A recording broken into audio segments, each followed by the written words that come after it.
Good day. Welcome to the Howard Academy for the Metal Arts. My name is Bill Howard. I'm the headmaster, chief administrator, and master goldsmith. We conduct training for jewelers, goldsmiths, metal artists, blacksmiths, and so forth. It's aimed at people who want employment or self-employment in the trade.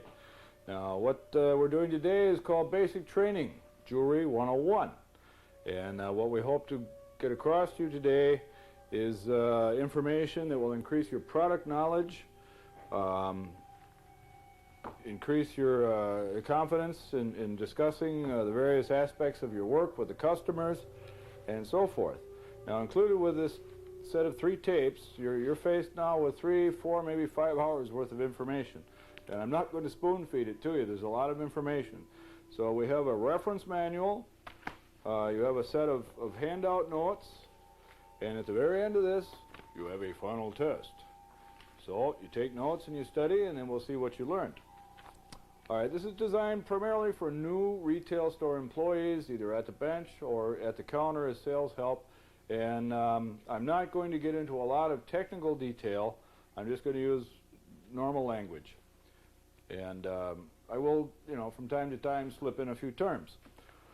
So I want you to pay attention, take notes, and learn as much as you can. Because what we hope to do here through increasing your product knowledge is to help avoid wasted time, effort, and money, plus embarrassing scenarios with customers and things that can be avoided by troubleshooting before trouble starts.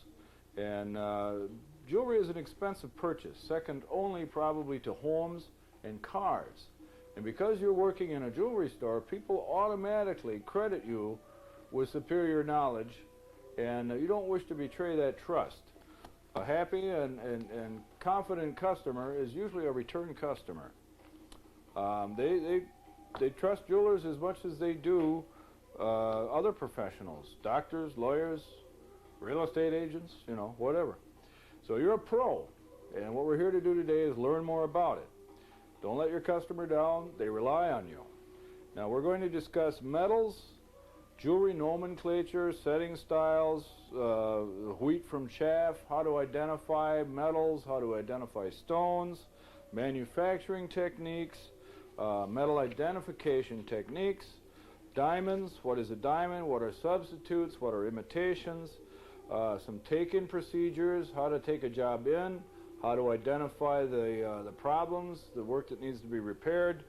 And for the guys in the back room, we're going to do some troubleshooting techniques. And we're going to demonstrate a bunch of things. We're going to show you a lot of stuff up close and under magnification. And as I said, we're not going to spoon feed this information to you. There's a lot to learn. The jewelry business is a very complex and difficult bit of information to learn. But we have great confidence in you, and I'm sure your employer does too, or he wouldn't have hired you. At this point, I must point out, I am not a professional filmmaker. I'm a very good goldsmith, but I am not a professional filmmaker. And this is not Hollywood. We have an excellent crew here, and I'd like to give thanks to Channel 12 in good old Stoughton, Wisconsin, who helped us produce this film. And for those of you in our viewing audience, we hope you learn and enjoy what we present here today. Thank you.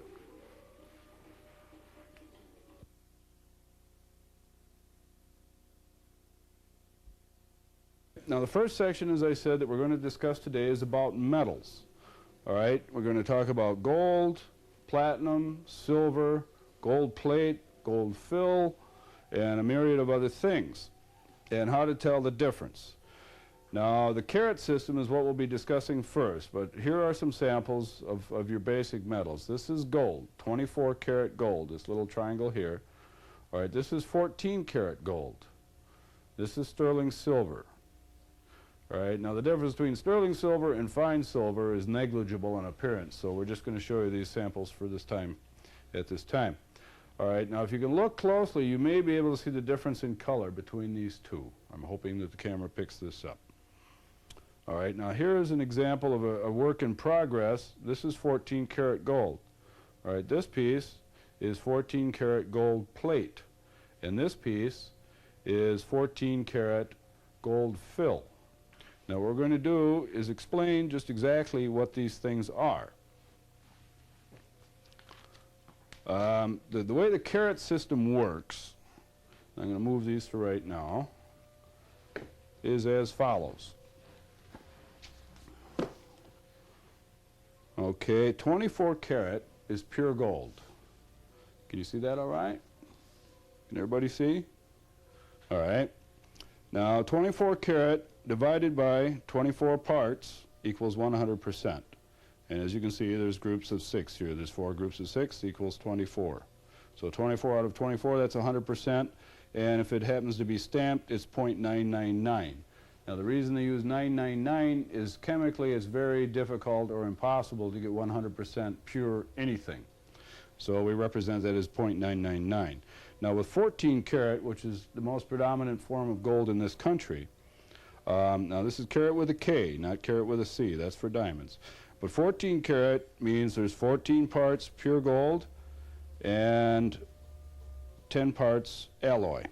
So here's 14 parts pure gold plus 10 parts alloy.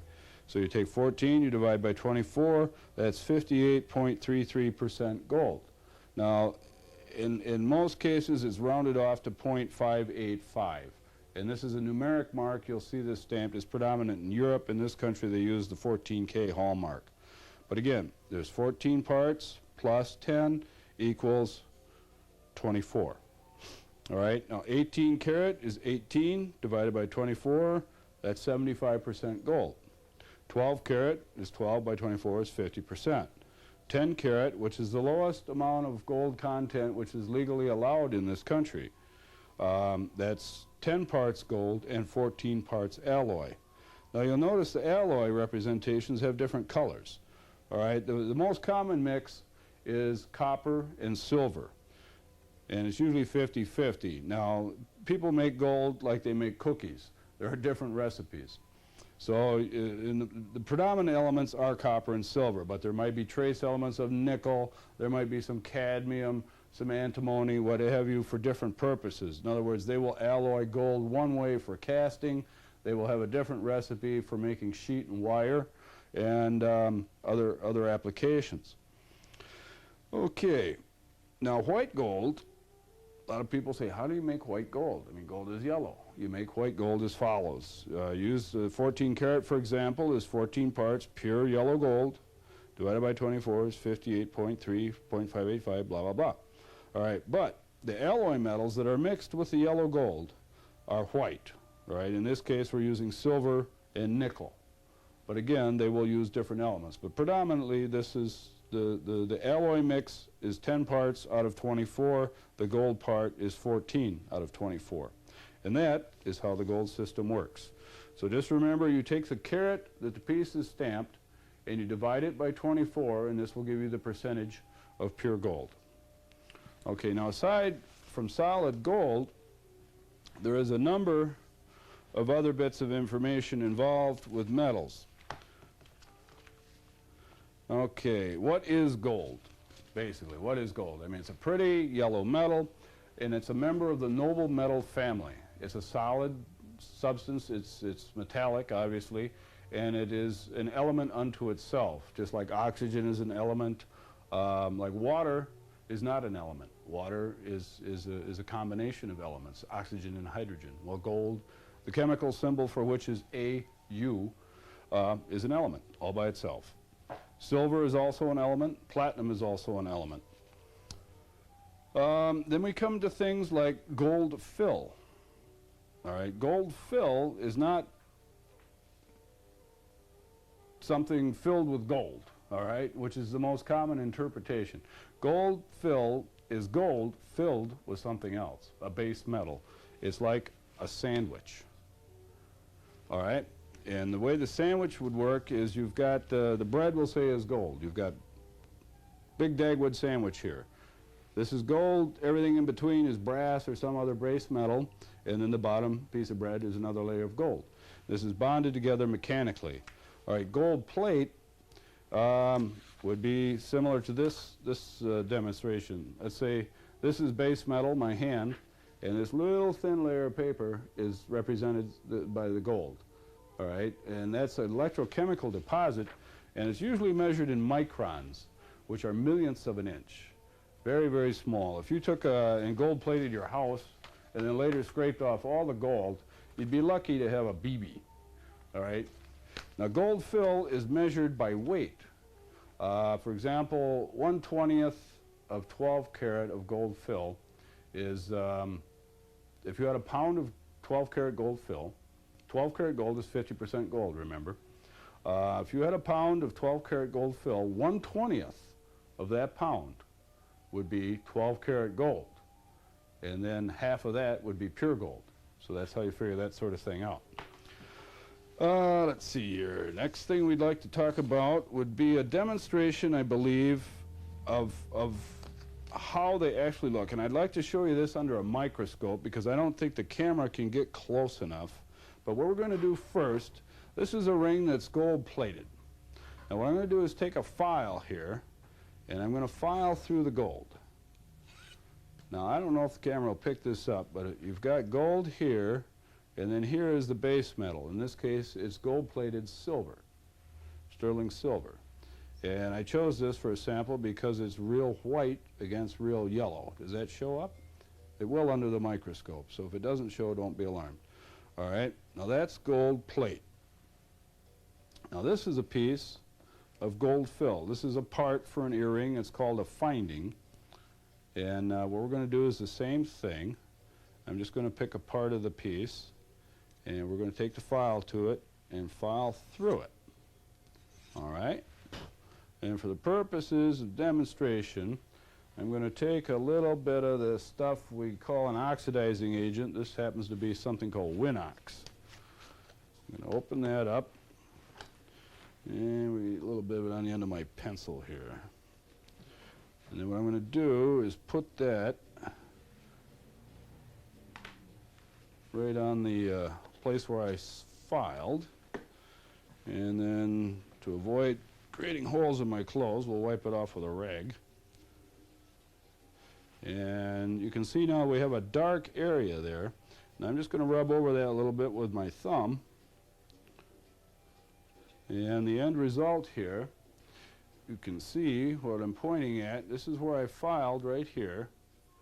And you'll see a dark circle in the middle of a gold field. All right, now we're going to put this stuff under the microscope. And my lovely assistant would come here. We will take this over and put it under the microscope. All right, now here is gold plate. And this is the base metal. In this case, it's sterling silver. All right, this is gold fill, and then right in that spot there is where I filed it off. That's the base metal, which is usually a form of brass or bronze. Any number of things. They usually use brass. All right, now if you look closely around this area here, around where we filed, you'll see the very thin line. All you basically can see there is a change in color from gold to the silver. All right, now if you look over here, you'll see kind of a dark line.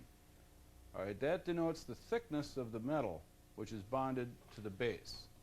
All right, this part is gold, and this part is base metal where I filed through. And if you look closely, you can see there's the metal here is much thicker than it is over here.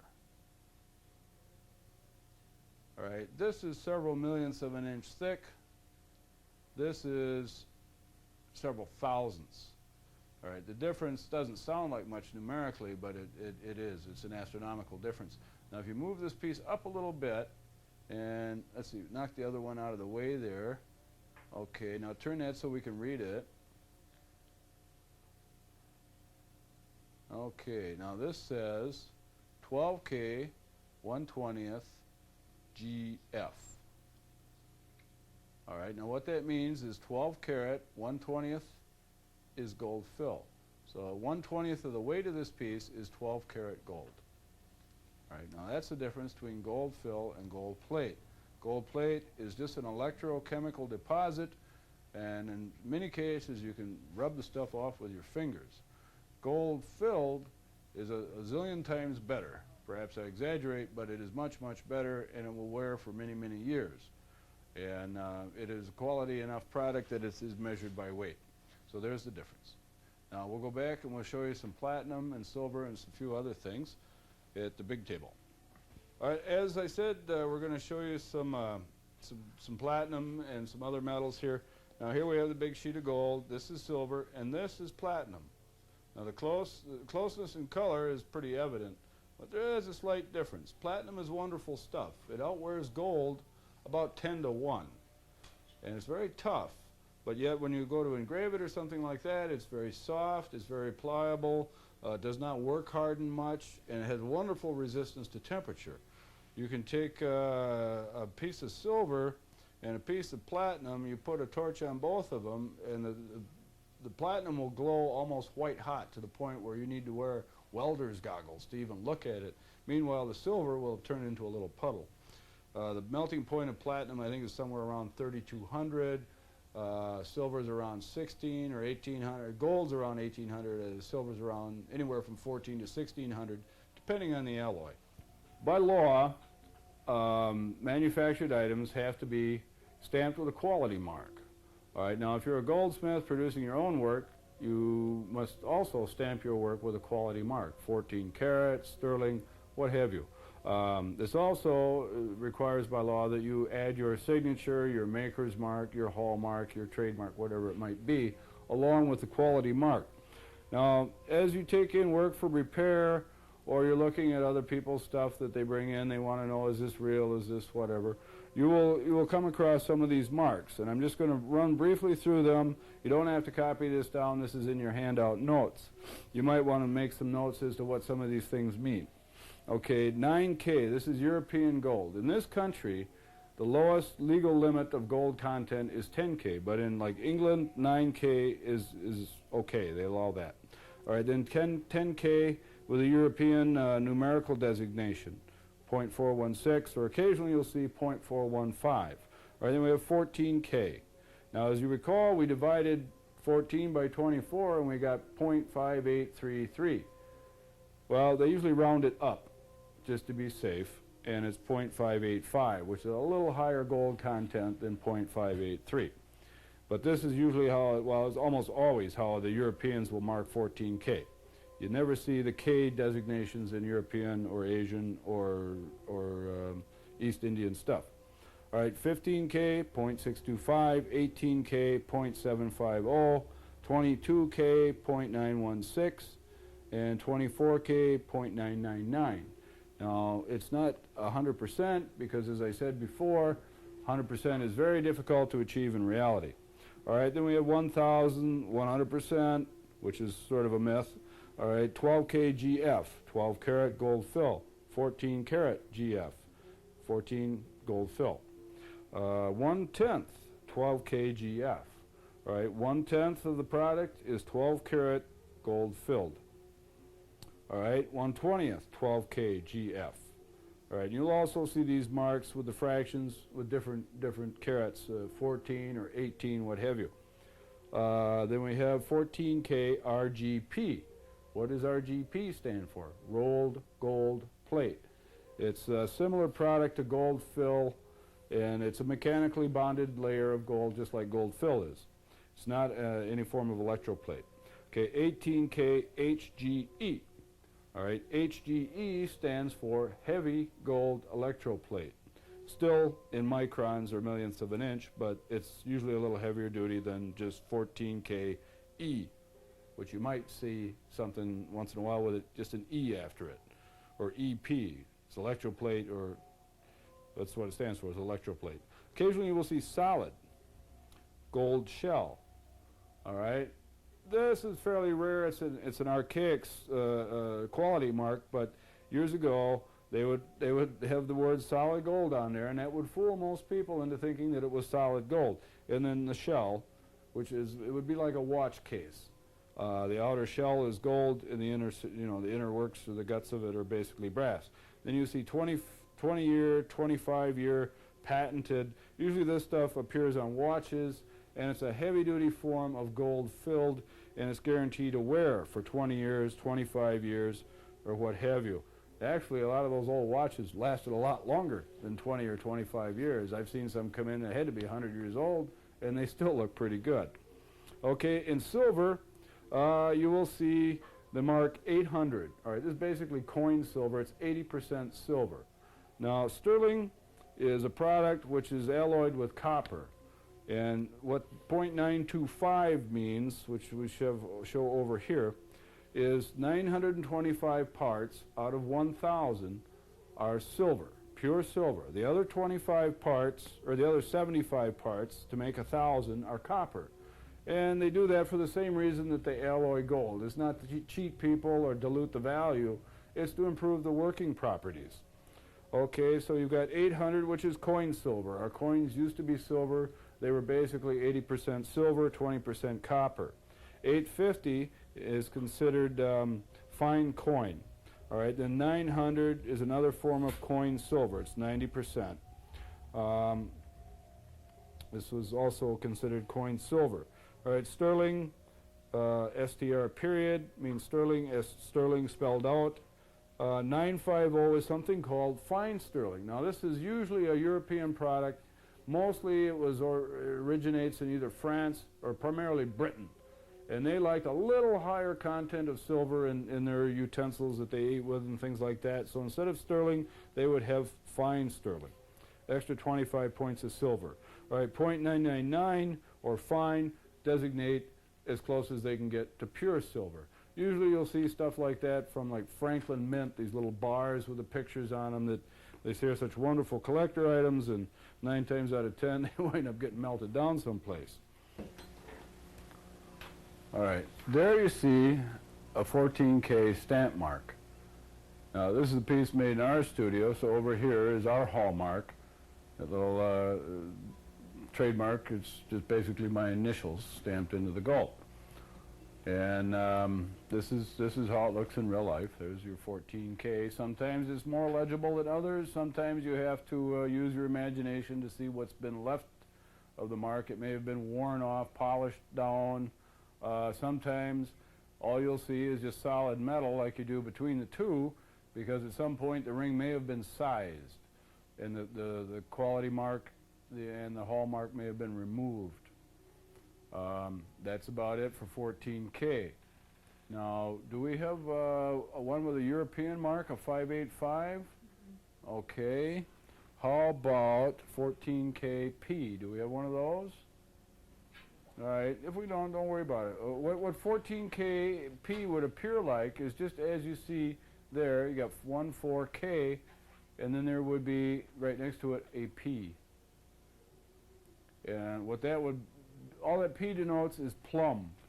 Several years ago, they instigated a law which said that all gold must meet certain standards, and it had to be plum gold.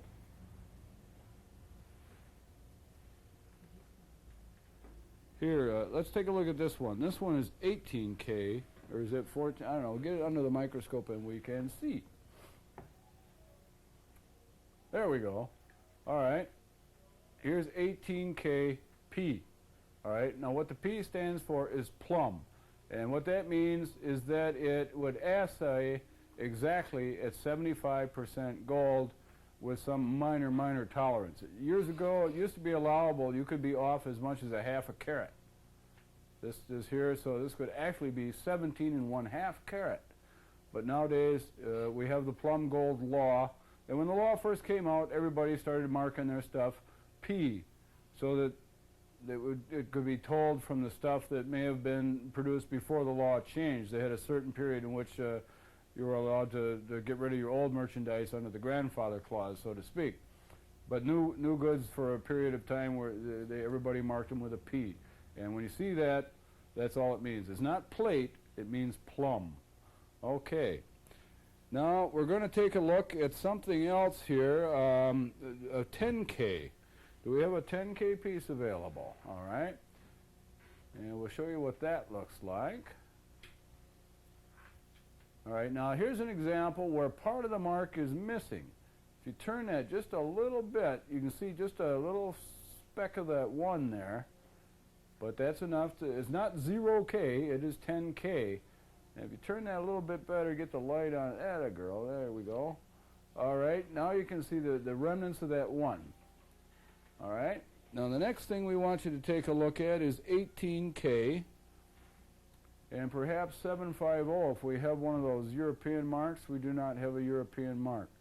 All right, anyway, we get the focus on that. All right, you can see this is an old ring.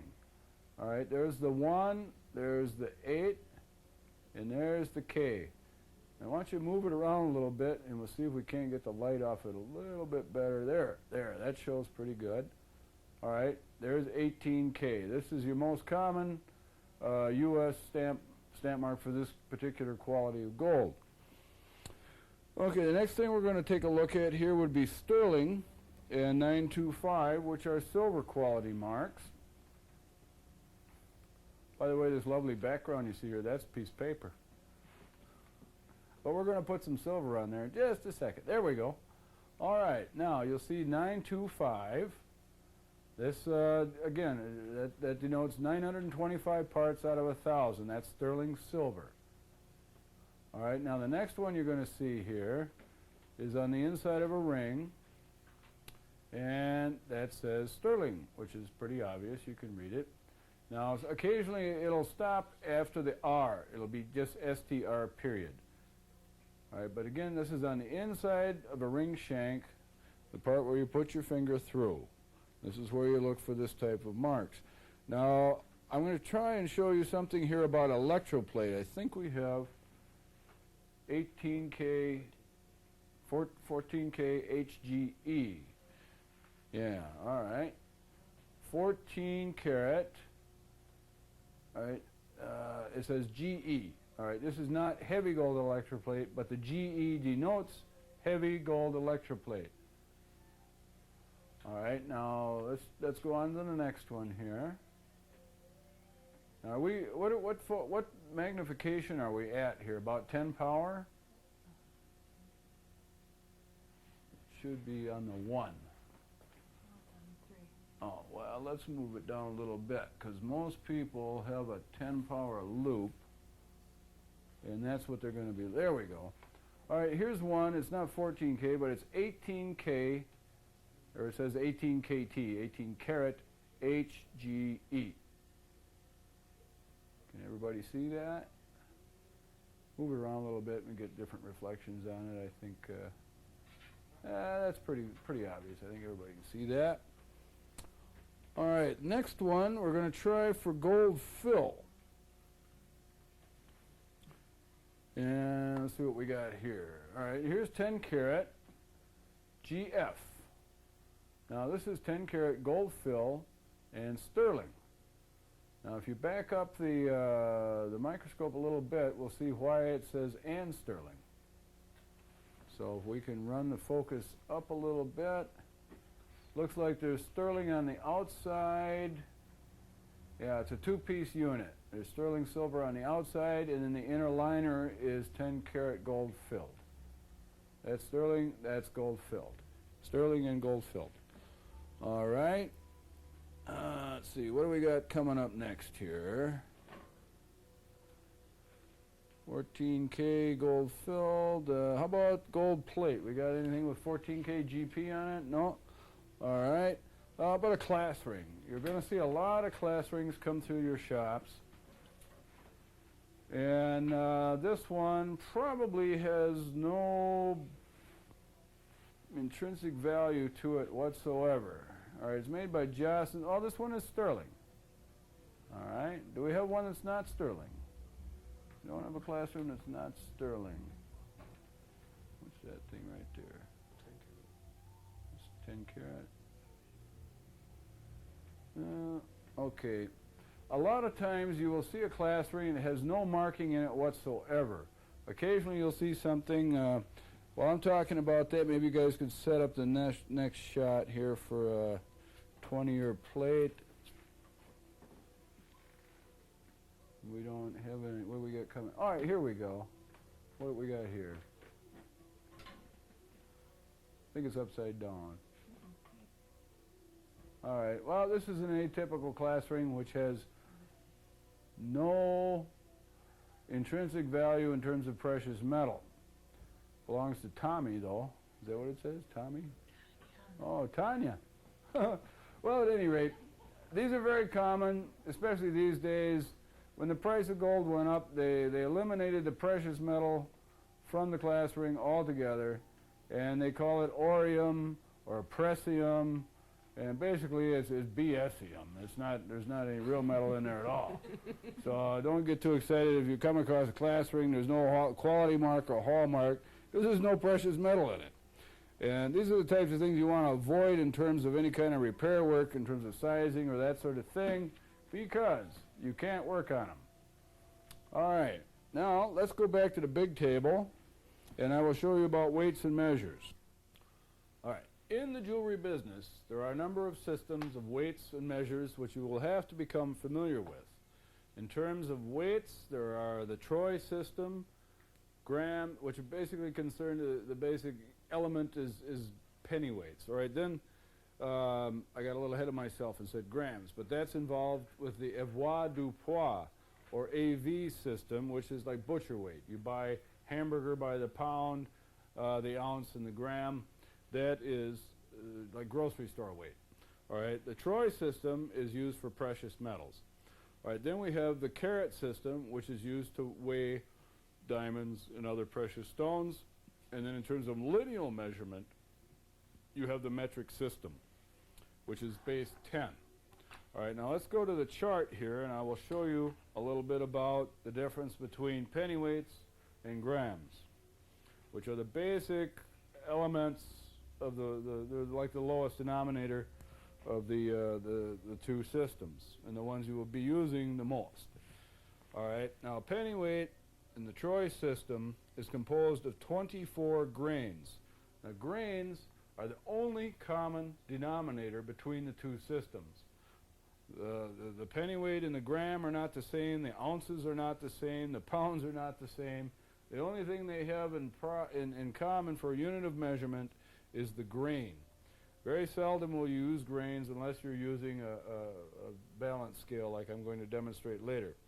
But 24 grains equals 1 pennyweight. All right, 20 pennyweights equals 1 ounce Troy. All right, 12 ounces Troy equals 1 pound. Now, in the AV system, 1 gram equals 15.43 grains. All right, on the other hand, the pennyweight is 24 grains, so you got 24 versus 15.43. The difference between the two is 1.55. That is the ratio, 1.55 to 1. And if you need to convert between the two, you multiply pennyweights and you divide grams with 1.55. We'll show you how to do that in a minute. So anyway, we've gone through the Troy system. Now with AV, or butcher weight, you've got 28 grams equals an ounce, 16 ounces equal a pound, and so on, you know, like 2,000 pounds equal a ton. But I don't think we're going to be dealing with tons of gold, so we'll forget about that. As a rule, you're just concerned with the lowest element of measurement, which in this case is the gram. Most commonly, you will run into grams used to measure chains. And it used to drive me nuts, because some chain dealers would sell in pennyweights, some chain dealers would sell in grams. Excuse me. Now, the ounce is heavier. There are only 12 ounces to a Troy pound, where there are 16 ounces to an AV pound. Now, a butcher's pound is heavier than a Troy pound. But a Troy ounce is heavier than a butcher or grocery store ounce. And if you want to fill around with these charts, which are in your handout notes, by the way, so you don't have to sit here and scribble madly. All right, that's enough about pennyweights and AV. We'll demonstrate some use of the scale in a minute. But first I want to talk to you about carat weights. Now, we talked about carats earlier. That was carats with a K, and that denotes quality or purity of gold. All right, this is carats with a C, and this denotes the weight for diamonds, rubies, sapphires, other precious gems. Gemstones are weighed with the carat system. Now, years ago, or centuries ago, I should say, the carat system was derived from the weight of a carob seed, C-A-R-O-B, which was a seed of a tree found in Middle Eastern countries. And it was fairly uniform in size and weight, and one carob seed weighed 1 carat. All right? Now, carats are now based on a metric system. 100 points equals a carat. So 1 point, the decimal, 0.01 equals 1/100th of a carat. All right? 1 carat, 100 points equals 1 carat. Okay? 1 carat equals, let me see this. Oh, 5 carats equals 1 gram. All right, 1 carat equals 3.168 grains, which you may pretty much ignore because you're not going to ever have to convert grains and carats unless you lost your carat weights and you have to use the grain weights off your pennyweight scale. All right, 5 carats equal 1 gram. All right, 140 carats equals an ounce AV, and 2,240 ounce or 2,240 carats equals 1 pound AV. Now, 5 carats equals 1 gram. What is a gram? All right, for an example, a dollar bill or any U.S. currency. Here's a $10 bill, slightly wrinkled. All right, we're going to put that on the electronic scale, but first we have to turn it on. Now, electronic scales are wonderful inventions because they take a lot of the tedium, the time, and the drudgery out of weighing things. All right, you lift up the scale, and on various scales you have different kinds of pans. You'll have a large pan like this, and then we'll have a small pan. That small pan kicking around over there, somebody want to throw me that? There. Okay, now for the benefit of the owner of your business that you may be employed by, or for your own benefit, do not scrabble around on the little pan to pick an object out that you are weighing, because the weight of your fingers crushing against the little platform in which the pan rests is enough to throw off the mechanism inside. And then you will be back to the Stone Age using a scale like this, if that'll show. All right, this is a double, you know, this is a balance scale. Got 2 pans, put weights here, put your object there, and then you gotta wait for it to come to a stop. And you can move it up and down like that to try and get it. But it takes forever. This is quick. All right, you put the pan on there. All right, if you can look closely here, I don't know if the camera can pick this up. Well, you have a lot of weird numbers on the scale. We hit the tare button. T-A-R-E. Does not mean tear like you rip cloth. What it means is it zeroes out the scale. Okay, and we are now on carats. This scale weighs in carats, pennyweights, and grams. We're going to set it for grams right now. And it also has a high range and a low range. Okay, the low range, you go 3 decimal places. The high range, it goes to 2 decimal places.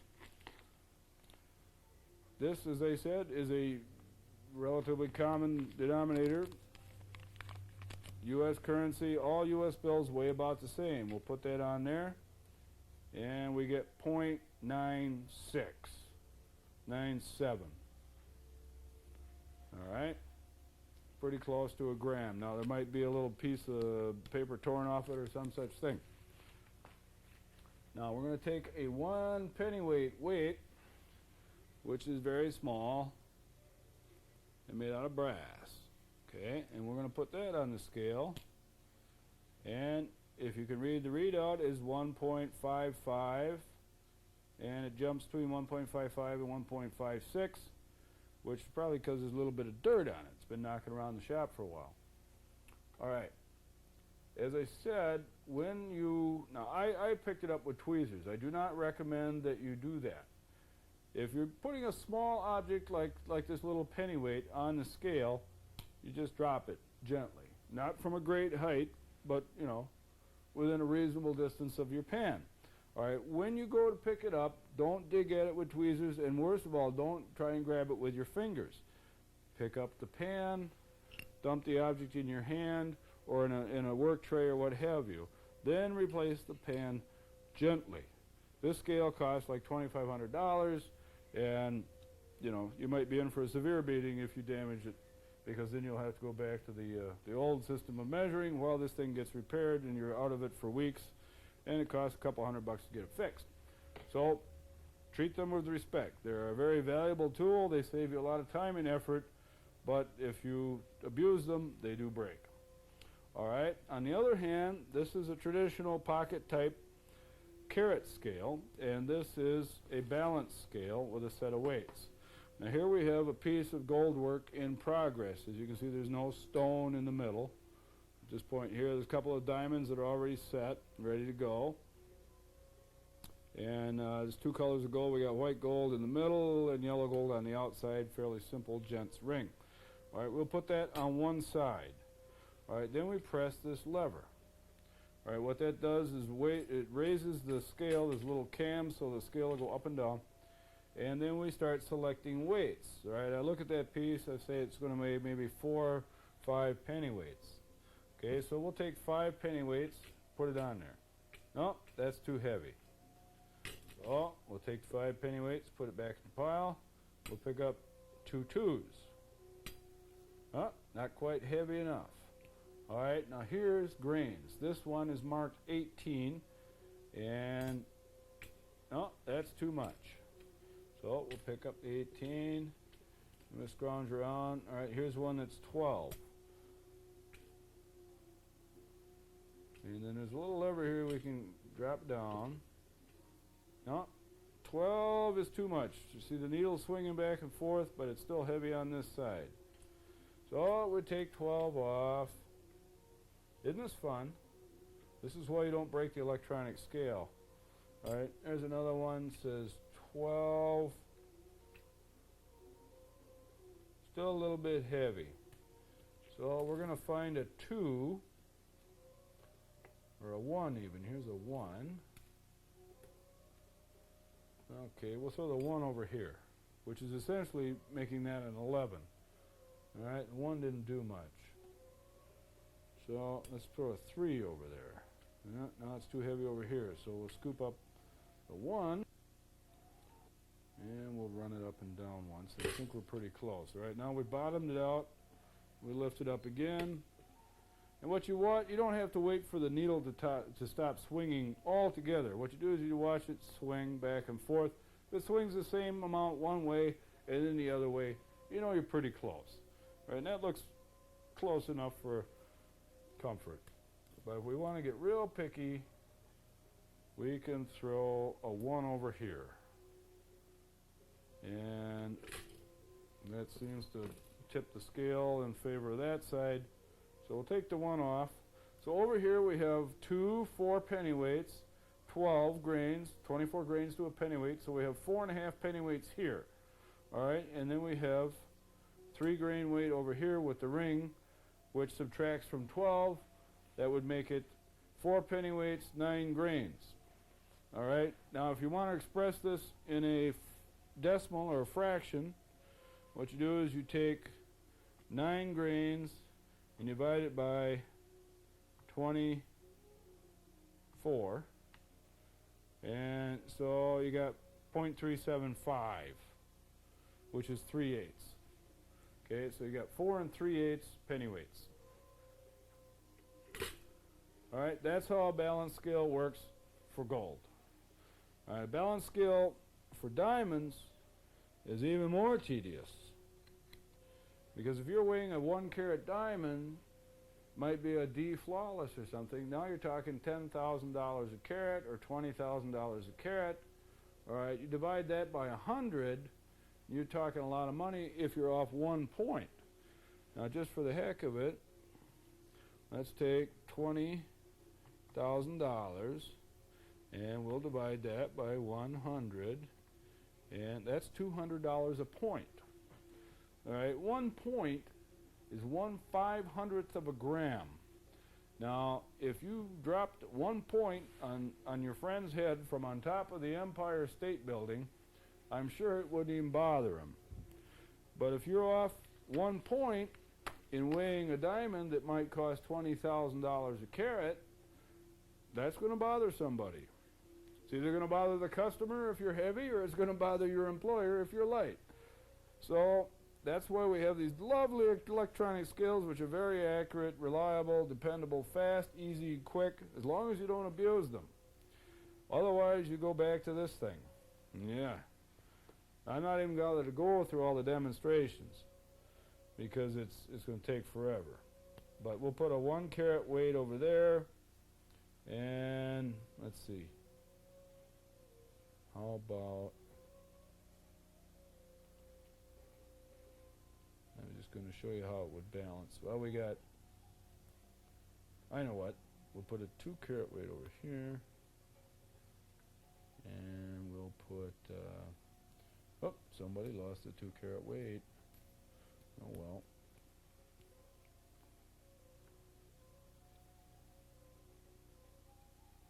Okay, we'll put a 1 carat weight there, and I just happen to have a 1 carat diamond handy.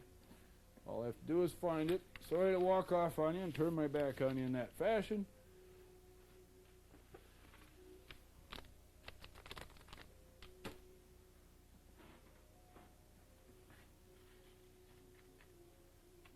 Oh, be back in 1 second. Yeah, could you hand that to me? There it is. There we go. Okay, this is a 1 carat diamond. All right, it's about the size of a pea, 6.5 millimeters in diameter. All right, we'll put that on that side. And we have the 1 carat weight on the other side. Now watch how the needle swings. And you see the diamond is still a little bit heavy. All right, that's because this particular diamond happens to weigh 101. Now, hopefully the 1 point weight is still with us. Yes, it is. All right, this is a 1 point weight. Drop that over there. And if you look at the needle, I'm going to drop it, turn it back up again. Now, just the force of my breath in talking has moved the scale, but it'll eventually settle down. And for $200, you wait for them to settle down. But if you look, the needle's pretty stable. It should be swinging about an even amount either way. Let me see if I can see it. Either that or it holds still. Yep. So, there we go. That's how you use the balance scale. Now the way this breaks down, we dump the diamond out, we dump the weights out, we pick up all the little bitty aluminum weights, they go back in the little cover here, little home for the little weights. And we don't sneeze because they'll blow away. Alright, we got the 25, we got the 10. Tidiness and some form of neatness are very useful attributes in this business. If you leave stuff laying around, chances are whatever you leave laying around might be something fairly valuable, like a 1 carat diamond.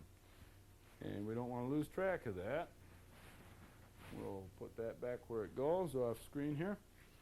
Okay, now this breaks down like this. You drop 1 pan in there, 1 pan in there, and there's a little V-shaped device here, which is what it pivots on. And you make sure all the chain is down in the little hole. And this goes up. Pop that down, click. Everything is self-contained. And that, my friends, is how we use electronic scale, a balance scale, a diamond balance, and a platform scale. Now I have a platform scale somewhere. Here it is.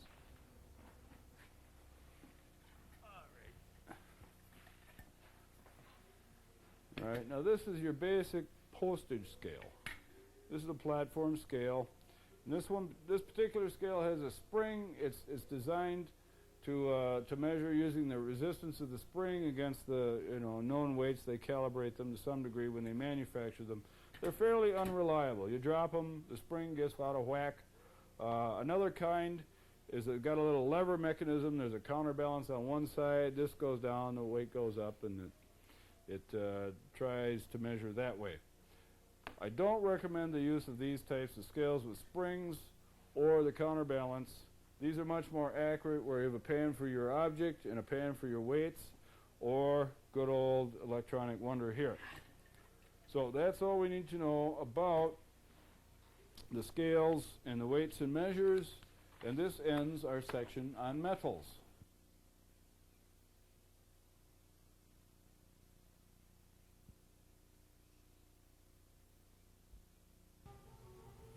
All right, we've gone through weights and measures and metals and so on and so forth. Now we're going to discuss nomenclature. All right, just like cars have parts, guns have parts, jewelry has parts. All right, now there are different kinds of jewelry, and we're going to show you the basic kinds of jewelry. First and most common is the ring. This is your basic ring. This consists of the gem, the head, the shoulders, and the shank. This is a Tiffany style setting, 4 prongs. 1, 2, 3, 4. All right. Next most common type of jewelry is a chain. All right. This is a curb style chain which has been flattened or swedged, and as you can see, it is very flexible. Goes like that. Now, also we have other types of chains, which we're not going to get into right at this moment, but if you could, see if you can find me a flat style chain, like a herringbone or a serpentine. All right, now here's a bracelet. This is a chain bracelet. You can see it's also very, very flexible. All right, now the basic parts of a bracelet are the chain, a couple of jump rings, and the catch. This particular catch is called a lobster catch or lobster claw. All right, now another type of bracelet is like we see here. This is a famous, fabulous Canardly diamond collection. Can hardly be real because these are rhinestones. All right, this is the body of the bracelet. Each of these individual stones comprises a link. This is the back of the bracelet, and this is the catch. This is what's called a fold-over catch, and it goes through this and then clips over and snaps shut. All right, the next most common style of bracelet is the old wristy-watchy. Okay, now on a wristwatch, you have, or any kind of a wrist-worn watch, you have a number of basic parts. You have the watch, the crystal. All right, this entire configuration here is the watch. This is the crystal, this is the stem. This is the case. Flip it over, this part is the back. All right, this is the bracelet, and this down here is part of the catch. Catch comes in 2 pieces. Now, this little part right here, this is called the shoulders. All right, through the shoulders either go some kind of a rivet, a spring bar, or some other method of attachment. This one has a little C-catch which folds over and then is clenched with another piece of metal underneath the band so it doesn't show. But as you can see, that part is flexible. Now, another kind of wrist watch is the strap version, like this. Now, some of these come as a 3-piece unit where you have the watch and a strap and a strap. This is a 1-piece unit that has a strap that goes underneath the watch and through the shoulders and is held in place by what's called a spring bar. Now, this is called a spring bar because with a little bit of coaxing, this is held in by spring pressure. There we go. No, got away from me. There. Now, if you can zoom in on that, what we have here is a bar, which is basically a hollow tube. And then they have little pins on either end, which fit into little holes on what's called, this is the shoulder of the watch. Let me get the strap out of the way so you can see that. These are the shoulders. This is the bezel. This is the case. And the bezel and the shoulders comprise the case. This is the crystal, I'm sorry, not the case. And this is the back. The back is removable. And this is a stem with the crown, which you use to wind the watch. Now, these little pins fit inside these little holes right here. Can we see that? Okay, and those are the pin retention holes, or whatever you want to call them. But they hold the little tiny ends of these spring bars, and they're called spring bars. If you push on them, they have a little spring inside, a little coil spring. See that move in and out? Okay, that's what holds them in place. Now, one of your most common repairs on a watch is when the spring bar wears out. The little spring gives up, or the tubing wears out, or it gets bent or crimped in some fashion, and then it falls off, and then your watch is, like this instead of being, like it's supposed to be. And if you wear that on your wrist, see the watch flips around, it's not a good thing. All right, so much for straps, spring bars, shoulders, etc. Another kind of bracelet is that which is called a cuff. All right? Now you see me bending this bracelet. What I'm doing is flexing it. If I was to bend it, it would not return to its original position. Okay? For example, this is another cuff style of bracelet. And basically, it is a continuous piece of metal which goes around your wrist, and it's designed to have a little bit of spring tension. At the bottom, to size these, you basically take the thickness of a person's wrist by squeezing, and you make that distance between the ends of the cuff bracelet, and then it just rolls on like I just demonstrated. The same with this one. Now this one is a little bit small, but as you can see, it'll fit over my wrist. All right, there's no catch involved. All that holds these together is tension. Now, the difference between flexing and bending is very important. If somebody brings in a bracelet and they say, "Can you adjust this for me?" and you say, "Yes," and then you monkey around with it, and then all of a sudden you go like this, well, you notice the gap between the ends is significantly larger than it was a minute ago. That's because you bent it. All right, so now you bend it back, and you shape it to the wrist, and hopefully, it still works. But if you flex it, this allows the inherent spring tension in the metal, which is created by work hardening or tempering or however they want to do it, and that will spring back to the original position. So if you flex it, that's okay. But if you bend it, now you've created extra work. So that's a cuff style bracelet. All right, the next most common object is probably a pendant. Let me hold this still for a second.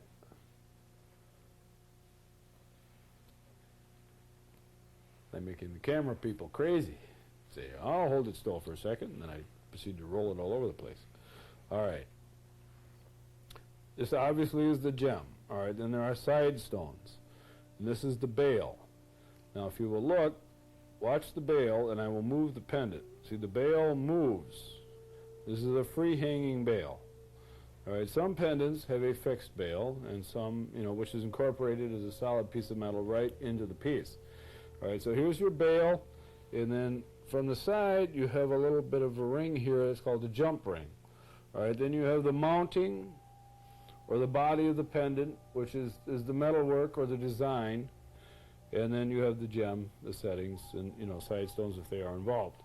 And then this is where the chain goes through. The chain goes through the bail.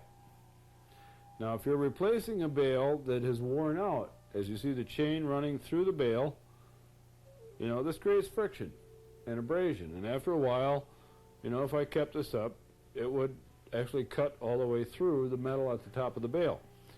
Now, when you replace a bail for somebody, you have to make sure that the next most important feature fits through the bail, and that would be part of the catch. There's the catch. That's a jump ring. That's the trademark.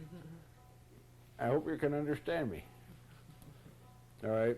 This large ring right here that looks bigger and fatter than the rest is a flat plate that's been die struck, and it has the quality mark, the manufacturer's trademark, and so forth on it. All right, connected to that is the catch. This is called a spring ring right here. Now, if you watch very closely, there's a little knob at the top of the spring ring. I caught that, and that opened up. All right, this little ring right there on the end of the chain, that's called a jump ring. All right, the jump ring goes through the catch, and that's what holds the two loose ends together. Now, I don't know if you're going to be able to see this. We might do a microscope shot later. But this is a spring ring, and basically it's a hollow circular tube with a little bit of a gap. All right, inside the tube is a spring, which is contained at one end by a little dent that they put in the tube so it doesn't protrude. All right, and then there's a C-shaped bit with a little knob on the top. Then there's a slot. Anyway, you push on the knob, and it opens up. So when it opens up, you can put the jump ring on the other end of the chain inside, inside, and then let it go, and now it's like a solid chain. So much for pendants, chains, jump rings, etc. All right, next most common object is earrings. All right, here we have a pair of earrings. These are pierce work with a couple of rhodolite garnets. Now this one fell out because I took the nut off the back. Yeah, I'll put this down. Can you see that? Does that show up? Okay. This is called an ear nut. All right, on the back is called a post. In front of the post is called a ball. Below the ball is a little loop. Below the loop is a jump ring. Below that is the body or the design element of the earring, then the setting, then the gem. And this is what's called a drop. All right, the next most common style of earring is well, probably the most common style of earring is called a stud. And that would be if you took all this stuff off and left just the ball and the post and the catch. Goes through the ear. The nut goes on the back, like so, and that's all you see is just a little ball. That's a stud. All right, now usually they're done with a diamond or a ruby or whatever stone they like, whatever their favorite color might be. So much for earrings. Okay, then we have pins. Now pins are actually kind of a hybrid group. There are different kinds of pins. All right, this is a stick pin. All right, this one has a gold nugget, and then it has a solid shaft, as you can see, and then it's ground or filed to a point on the end. And the way it works is it goes through the fabric, you know, like your coat or your tie, and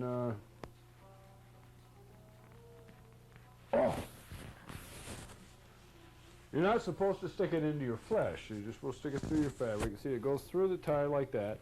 And then you go through the back part of the tie, and then you push it down. And if you want, you can hook it into your shirt and so forth. Well, because it's a straight shaft on the pin, you can pull it out. Now, as you can see, this one has some wrinkles in it. All right, that's to keep it, you know, to retard its ability to just pull out or drop out if you bend over or something like that. All right, now to add a little insurance or make sure that it doesn't fall off while you're wearing it, because it's a bad thing. Could be a diamond instead of a gold nugget on the end. We have this thing that acts as a retainer on the end of the pin. Believe it or not, this little thing is called a teeny-weeny. I'm sure you've heard the term before, a teeny-weeny this, teeny-weeny that. Well, this is the original teeny-weeny. This little thing here goes on the end of a pin, and it keeps the pin from falling out of your clothing, your coat, or wherever you happen to have it. And there's a fair amount of stifled mirth going on in the room around me because everybody thinks teeny-weeny is very funny. But what are you going to do? It's what they call it. That's a teeny-weeny. All right, next thing is your regular type of pin. This is your most common type of pin right here. It's called a brooch.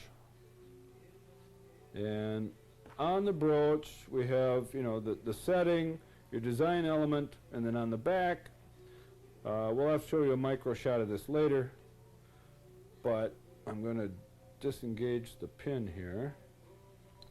There. All right. Can you focus on that? All right. We have here the pin, which is on a hinge, all right, which is called the joint. All right, and from the end there are two halves to the joint. And then over here we have the catch. Now there are any number of configurations for the catch, but the joint and the pin are pretty much the same. And this type of apparatus is called a joint pin and catch. And it goes on the back of the pin. Pin is designed to go through the fabric. Now this one is bent, probably to help hold it in place. All right. And then the catch has a little sliding mechanism. This is like a two-piece unit. One part is shaped like a U, and then the part that swivels or rotates is in the middle, just like there is with the catch or the joint. You have a joint, and then you have a deal like this. And the pin, being my left finger, moves like that, and this, my right hand, is the joint. All right, with the catch, you have two sides, and then you have a swivel unit like this. Well, part of that swivel unit is open. So when it's closed like this, the pin cannot come out. When it's open like that, that little opening allows the pin to be removed. Where'd it go? Here we are. So we have a joint, pin, and catch. Now there are many configurations of this basic mechanism, but this is the most common. And it goes through the fabric and you stick it on. Okay, now here is a little more antique variety. This is a large piece of glass with probably what is gold plate surrounding it and so forth. And on the back we have a rather crude arrangement of a joint and pin, and for a catch it's just a simple little hook. And this depends on tension to hold it in. Now if you watch, you can see the pin moves back and forth. If I let it go, it'll pop up. If I put it in there, the tension created by the shape or the arc of the pin holds it under that catch and keeps it from falling out. Now when one wears a pin like that, you do not wear it with a catch release pointed up, because if the pin pops out, falls off. So you wear it the other way with the catch pointed down. And I don't think there's any laws about which side of a piece the pin or the catch goes on. Basically, you ask your customer, are you right-handed or are you left-handed? And then you take the most complicated portion of that mechanism and you put it, wherever they're handed, or where it's handiest. All right, that pretty much takes care of everything with rings, chains, bracelets, wristwatch, pendant, earrings, pin, and brooch. All right, now I want to show you a microscopic shot of the basic ring.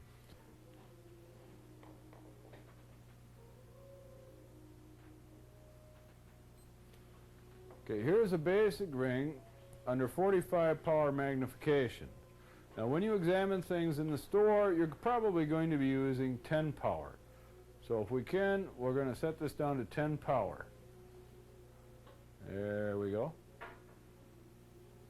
All right. Yeah, let's see what we get. A little bit. There we go. All right, now right here is the gem, obviously. Need a little bit of focus. All right, then we have the head, which is this area right in here. I think we got it in focus now. Can everybody see that? All right. All right. 1, 2, 3, 4 prongs. 1, 2, 3, 4. All right, that's the head. All right, from this point to the head is called the shoulders. All right, now if we can bring it a little bit forward, we'll show them where the shank is. That's good. Okay, the shank runs from halfway on both sides all the way around to the other side. That's the shank. So we got the shank, we got the shoulder, and we got the head. And then the gem. All right? That's it for your basic ring. All right, next, we have a chain. Just yank it out of there. All right, now just pull that tight so that the catch and stuff shows right there. Just grab it with your fingers or something.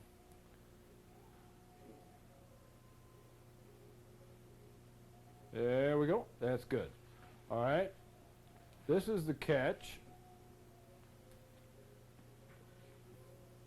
Right there's the catch. This is a spring ring. Now this is the little part here where I got the the pointer, no, or a little bit over that little knob right there. There you go.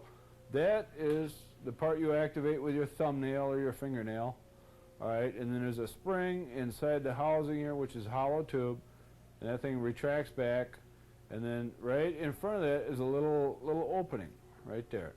All right, right next to that is a spring ring, or a jump ring. I'm sorry. Here's another jump ring over here as a clearer view. All right, this fatter ring next to it, that contains the quality mark and the trademark. And this part down here is the actual chain itself, which is comprised of a series of links. Okay, now this is a box style chain, which is fairly flexible. Now next we're going to go to a curb style chain with a lobster claw. Yank that out of there, and then we'll throw the next one in. Alrighty, can everybody see that yet? There's the links, there's the catch. Move it up just a little bit. All right, there you see a quality mark. It's a little bit upside down. You want to focus a little bit there, Barb? Now, if you can read that as 14K. All right. Now, this tab deal, that's a chain end. All right, there's a jump ring. All right, and this unit right in here, this is called a lobster claw. There's another tab end. Now, let's move it a little bit forward so we can see what the chain itself is comprised of. All right, this is called a curb style chain, and it's a series of links which originally started out round, they twisted them a little bit, and that's what it looks like.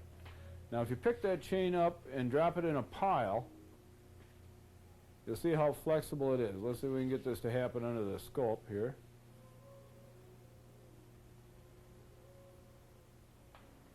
Just drop it in a pile and we'll shove it in place. You got it. All right. There you go. You can see how, see how that just drops into a pile. It's very, very flexible. You can tighten a knot easily. All right. Now the next style of chain we have is what's called a flat style. It could be a herringbone. It could be a serpentine. Most of these chains start out being made from round wire. But if you take a look at this one. All right, there you can see it's flat. Now try and drop that one in a pile. And it doesn't want to do it because it will only flex to a certain point. Okay, what we're coming up with here is a big curb chain, and you see it's a flat style chain. Now once you take part of that and hold it up in the air, and they will see that it only flexes to a certain point. All right, you can see I'm holding it up in the air, but it doesn't want to bend over the end of my finger. Now what we can do is take that same chain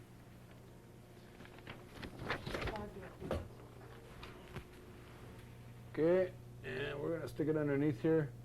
Now see that's about the maximum that you can flex it. All right, now what I'm going to do is pin it, oh, look at that now, see? It's got a kink in it. Now we can even make a worse kink, and this is what happens. Well, come on, cooperate with me a little bit here. All right.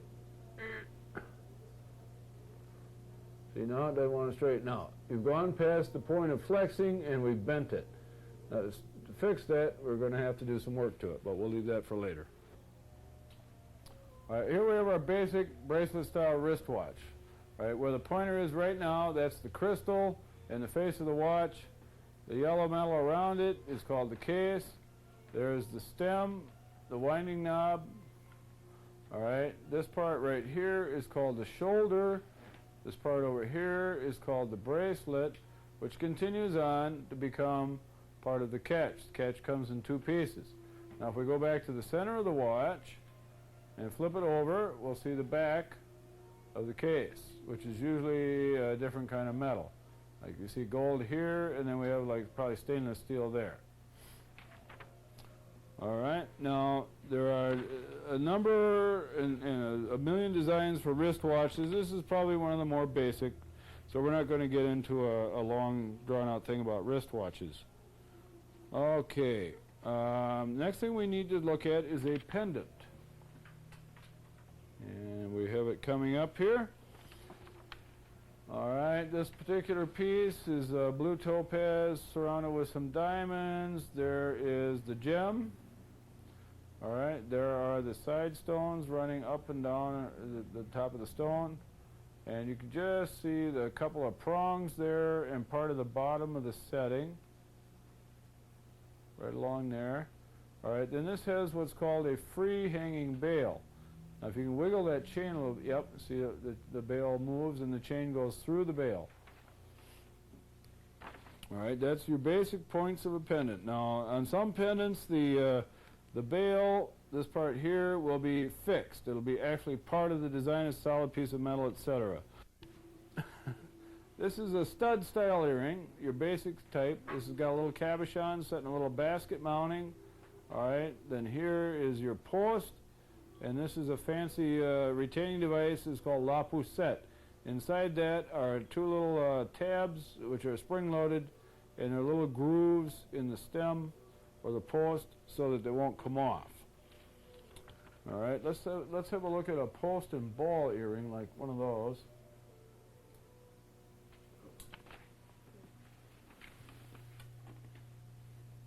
All right, now what you're seeing there's the post and ball, and then next to that is the ear nut. All right, now if we move the whole assembly over a little to the right,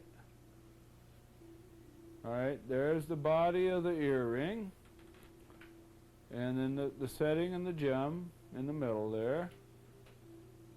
The setting and the gem in the middle there. All right, and so you have the post, the ball, and then behind the ball and on top of the body of the earring is a little jump ring connection. There's two rings. There they show. There's a loop and there's a jump ring. And there's the body, the setting, and then this is called an ear nut. And there are a number of different kinds of these. This one in particular is called a heavy back. And it's a little thicker metal than most of your average stuff. It's got a little more spring tension, and it grabs the post a little, of the post up here, it grabs a little stronger. All right. The next thing we're going to look at is a pin with a teeny weeny. All right, this is a stick pin. There was your design element right there, right there. There we go. All right, and then this is the pin in the shaft as it runs along there.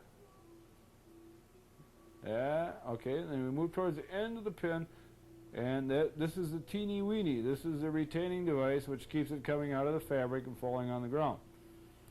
All right, next thing we're going to look at is a brooch.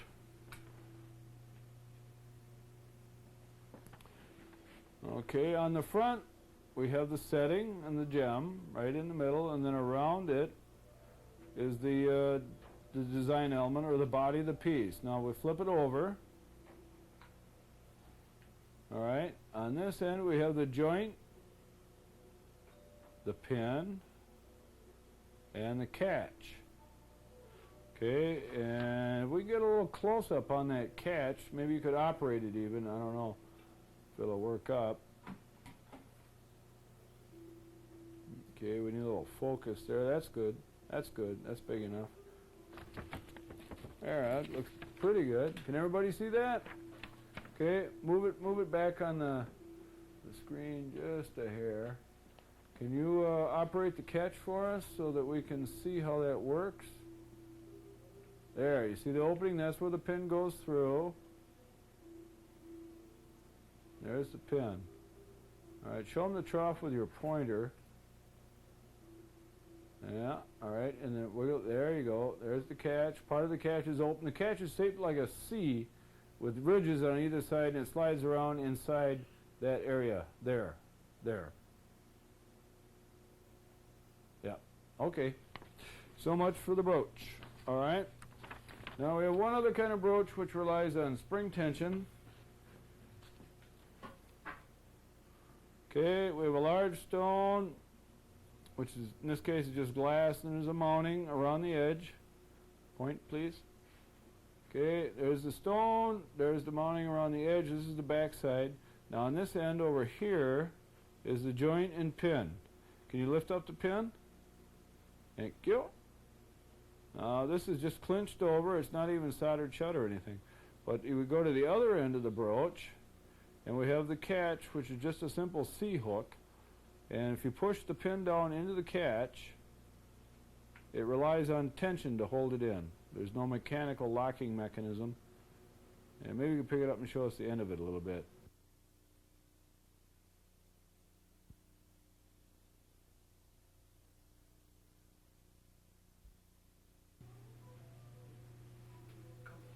All right, we're now going to discuss setting styles, which there are a variety of kinds. Settings are basically the method by which gemstones are held into the various design of rings, pendants, pins, etc.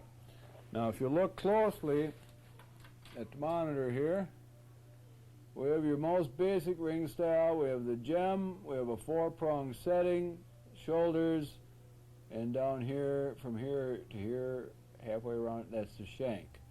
All right, next we're going to look at a bead setting.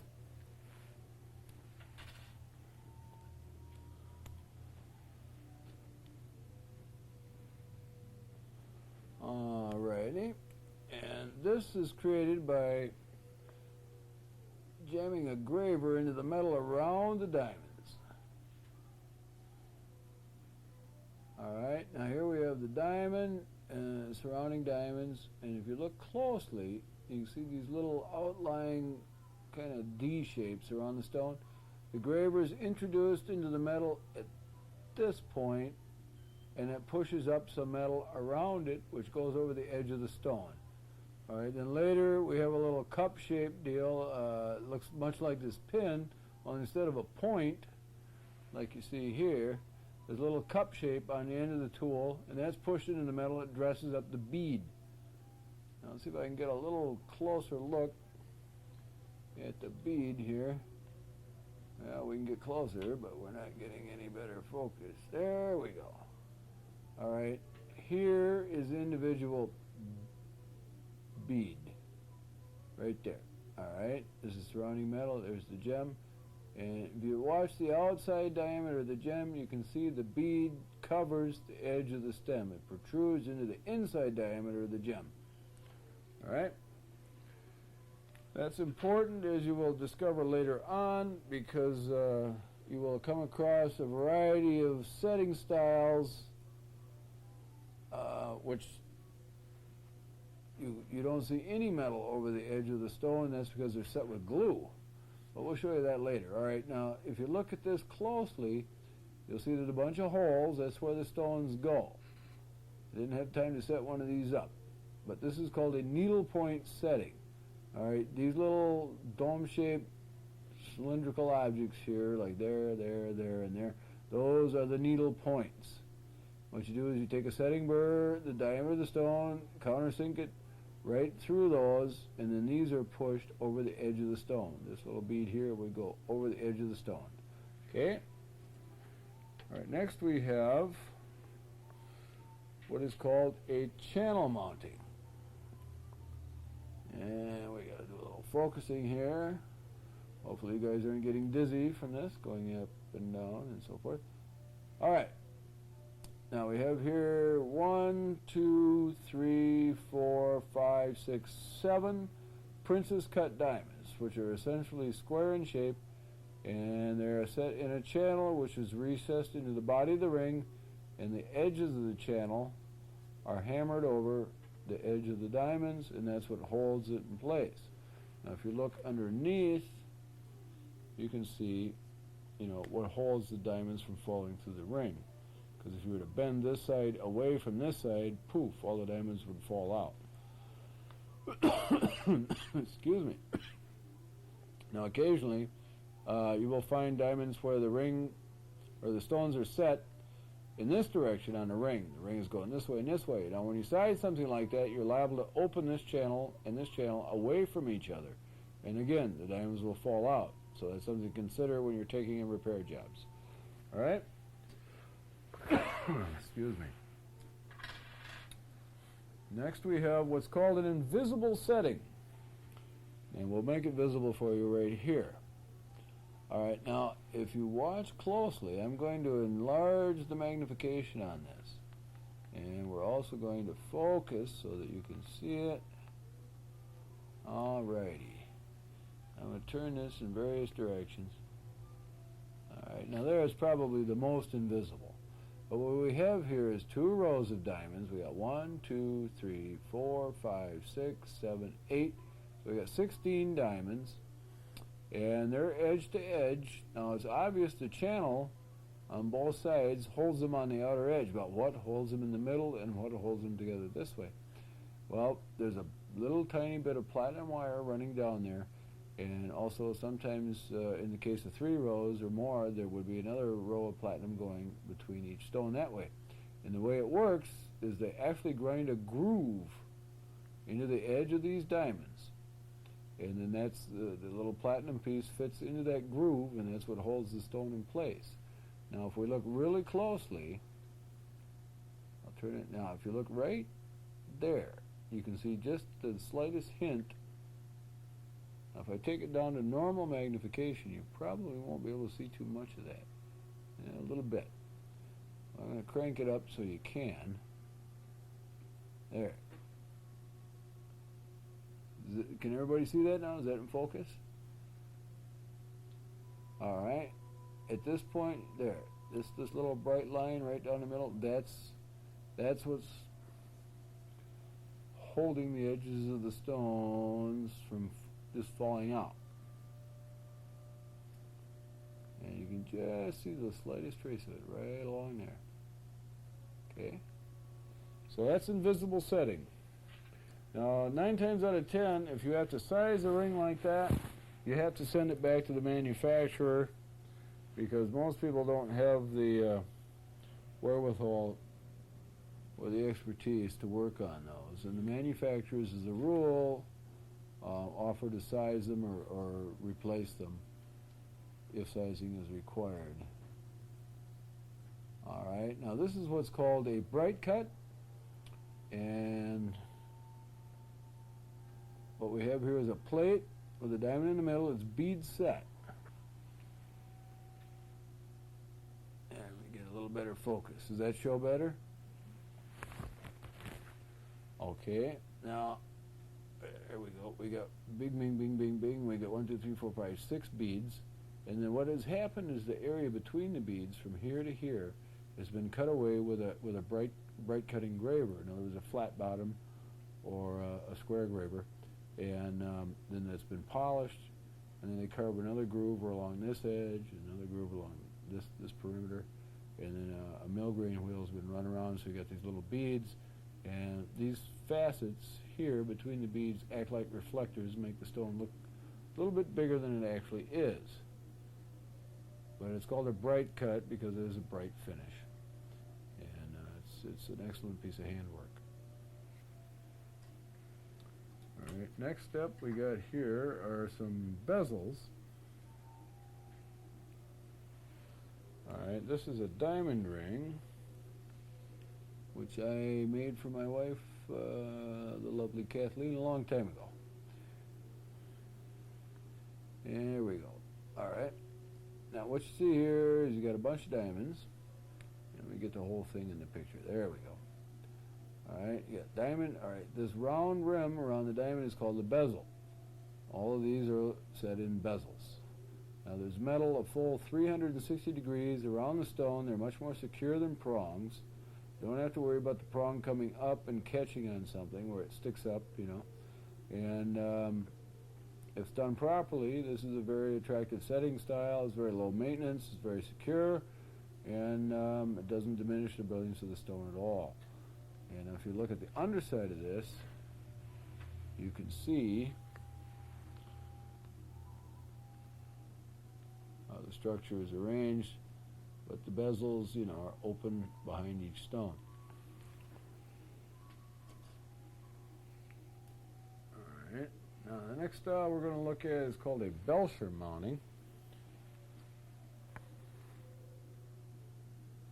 And this particular Belcher mounting is cast in bronze, and it's just for sample purposes. Let me scale this down a little bit. This is a pretty big ring we don't really need to get up to maximum magnification. Alright, now the way this is set is a diamond or whatever stone would go, you know, between these 4 points. Alright, it's countersunk in. All right. What happens is you would take a graver or a saw blade and make a mark or make a cut. Let's see if I can get a better focus. Can everybody see that? Good. All right. What you do is you drive a saw blade or a little chisel in there, and it pushes metal out over the stone here. All right. You do that all the way around, and then what's done later is you set it deep enough so it can be filed down. As you can see, these are fairly high prongs.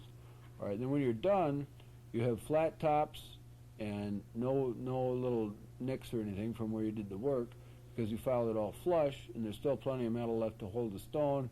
And it's kind of a mystery mounting. Everybody, how'd you get that in there?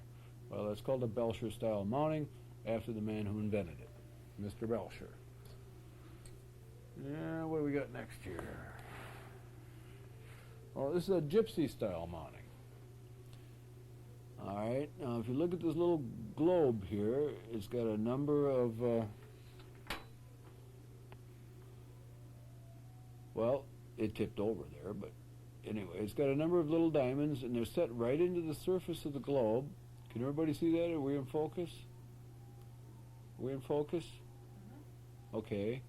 The way these are done is you drill a hole, the diamond is set down in a hole which is countersunk, and then it's undercut. In other words, the hole to start with is just barely smaller than the diamond, so the diamond would not sit in if it was sitting flat like this. And they put it in on edge and stuff it in there, and then it's tipped over until it sits into the countersunk or the undercut edge, and then the rest of the metal is hammered down around it or burnished by hand.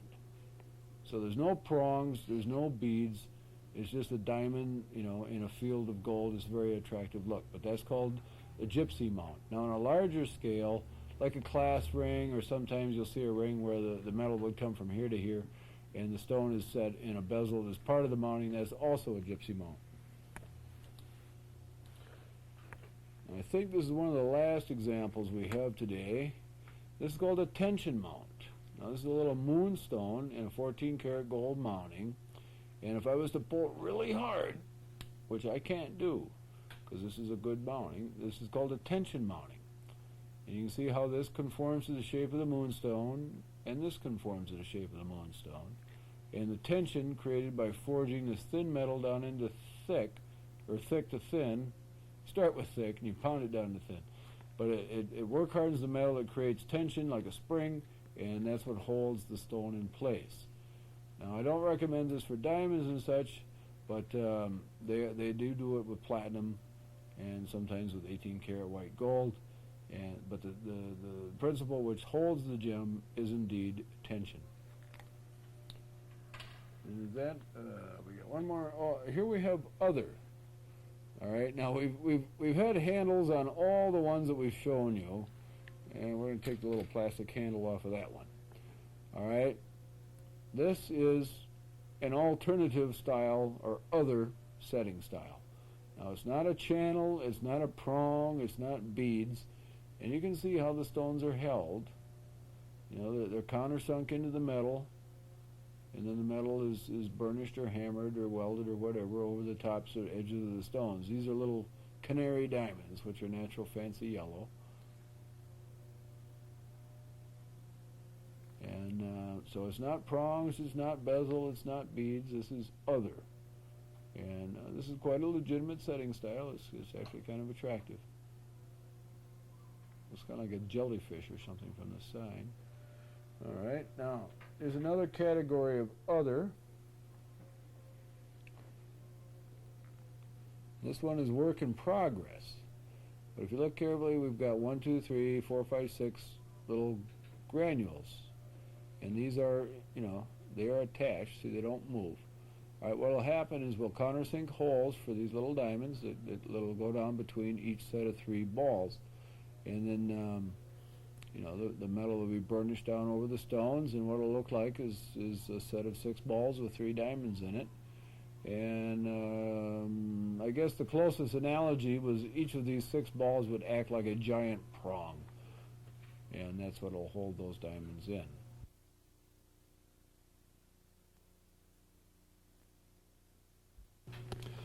All right, what we're going to discuss now is the difference between good and bad. wheat versus chaff. Or some people would say how to tell the shit from the shine. All right, you look for quality marks initially on a ring inside the mounting. Like here's a quality mark. All right, now that's for a ring. On a watch, you initially look on the back of the case. And we can see here we got 10K, blah, blah, blah. We'll turn it around so we can read it. Alright, this is a 10K roll gold plate bezel. And then it's got a bunch of other stuff. Looks like stainless steel back. Alright, now if worse comes to worse on a watch, at some point you will see a little lump like this around the edge of the back. You stick a sharp object in there and pop it open. And then there may be a quality mark or a stamp mark on the inside of the back of the case. Alright, on bracelets and so forth, usually you can look on the catch. Yep. Alright, here's we got one. Upside down, of course. Alrighty. Well, we got Champion, USA. So, what does that tell us? We're not probably looking at real gold here. Nope. So, we know something about the quality involved there. No quality mark, no quality. And, basically you look around the inside or the edges of things. Now, in terms of quality and craftsmanship, there are certain points to look for. Okay, here we have a typical commercial ring. Yeah, let's see if I can get a little better focus. Can everybody see? All right. Now, if you look between this stone and the edge there, you see there's a lot of metal sticking up in the air. And you see this fuzz. Can anybody see that fuzz? I just picked off a piece of fuzz. There's more fuzz over here. All right, why is that fuzz there? And why is there such a space between the gem and the prong? It's because they did not set the prongs tightly.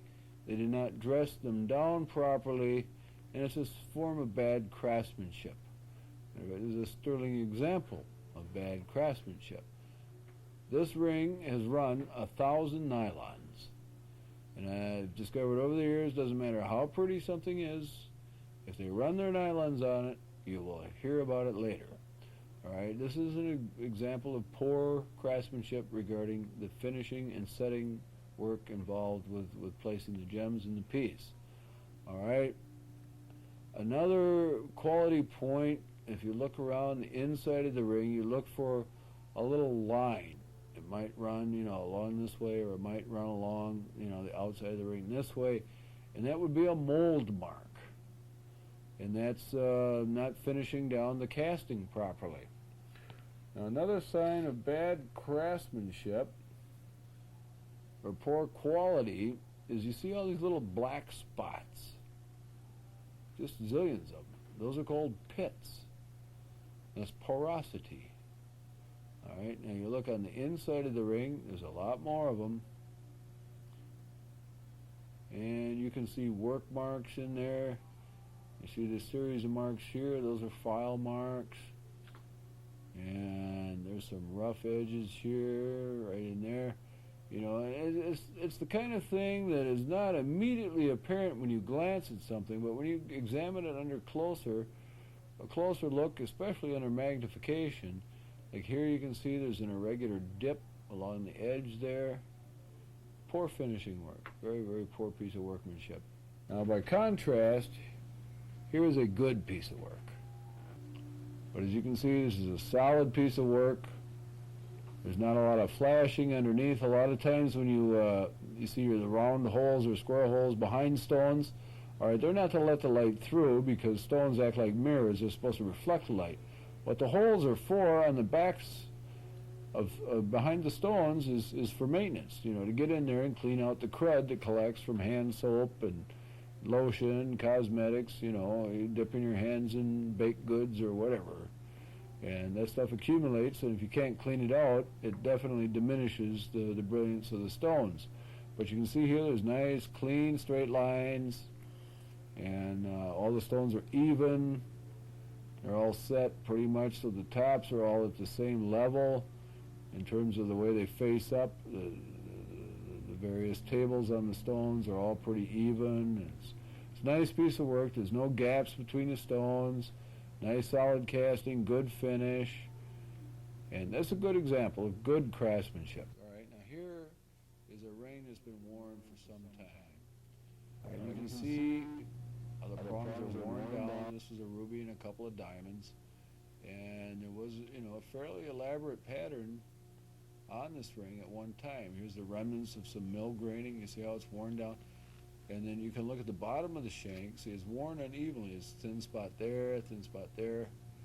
And, oh, look at right here. Look at that.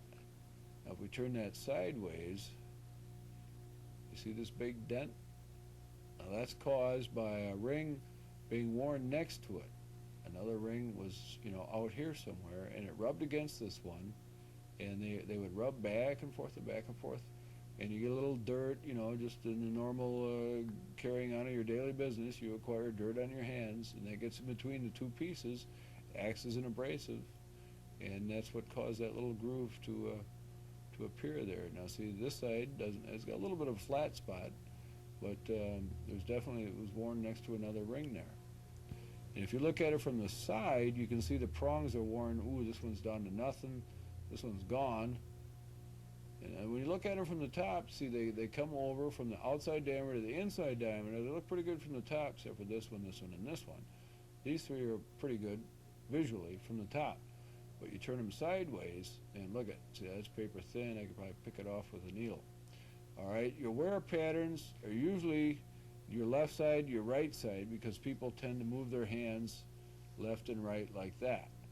And their ring rub against stuff, and that's where they wear out. Now, see, the outside prong here is worn down pretty thin, but the ones close to the center are okay. So there's some typical wear patterns to look for. This was a garnet, I think, yeah.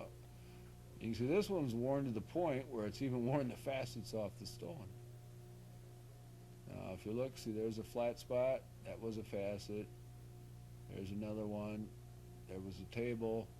And you can see it looks like it's been sanded. And you can see what's left of the ring. Somebody obviously liked this ring a great deal. They wore it all the time. And the rest of it seems to be okay. It's a little bent out of round. But now, if this wasn't solid gold, you would know. Like with the other one that had a notch worn in it, because it would have obviously worn through whatever coating or covering or casing or shell or what have you that may have been covering any base metal. But when you see this kind of wear and there's no difference in color, then you know that it's solid gold, even if there's not a quality mark or a stamp mark left in it. This one happens to still have the remnants of a quality mark. There's 14K. There's our maker's mark. So, this is a good piece. At least it's solid gold. All right, this was a gold-plated piece. At one point, let's see what the quality mark says here. It says 18 karat HGE. Well, this pretty yellow business up here, that was the 18 karat. There's a little bit of 18 karat left there, but the rest of it is this kind of schmaltzy looking white metal, and you can see parting lines here from the mold that it was made from. Sterling example of bad craftsmanship. This is worth about 2 cents if you wanted to pay that much. Next we have here a sample of a good 4-prong setting.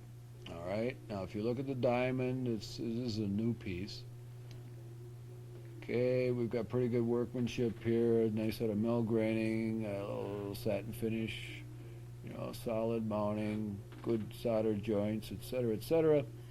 But if we look closely at the diamond and the way it's set, let me try and get a side view of it here somewhere. All right, you can see the prong comes right down to the stone, and there's nothing to catch there, and there's a good, it's good over the edge of the stone. And I see this one's up a little bit, but not bad, because it's pretty well protected. This acts like a bumper. Now, ideally, there should be no daylight between the diamond or the gem and the tip of the prong. Okay, here's one we saw before. This is a pretty good example of bead setting. Here's the bead. This is the trough that was created by the graver going into the metal and pushing the bead over the edge of the stone. And they're all pretty even. You've got a pretty universally even geometric pattern. It's like symmetrical and so forth. All the little troughs are about the same size. The beads are all the same size. A good finish. None of the stones wiggle. This is important, because diamonds are harder than the metal that holds them, and if they wiggle at all, they'll wear themselves right out of the mounting. But here's just a blatant example of your basic piece of crap. All right, now we do have the remnants of a real opal. See, there's a little tiny flash of color over here, but I don't think a chicken would cross the road to buy this one. All right, we have some kind of a trademark in there, and you notice how the plating is all cracked. It's kaput, and it's worn off. It's obviously not a piece of precious metal. There's a little thin candy layer, but that's about it. And the stone is broken. All right. If you come into contact with something like this, hand it back to the customer and diplomatically tell them that it would be more costly to repair it than to replace it. Now here I want you to notice the stone. There is no metal protruding anywhere around past the outside diameter of the stone. So here's the outside diameter. Here's the metal. What holds that stone in? The stone is held in by glue. And there's a chunk of glue right there.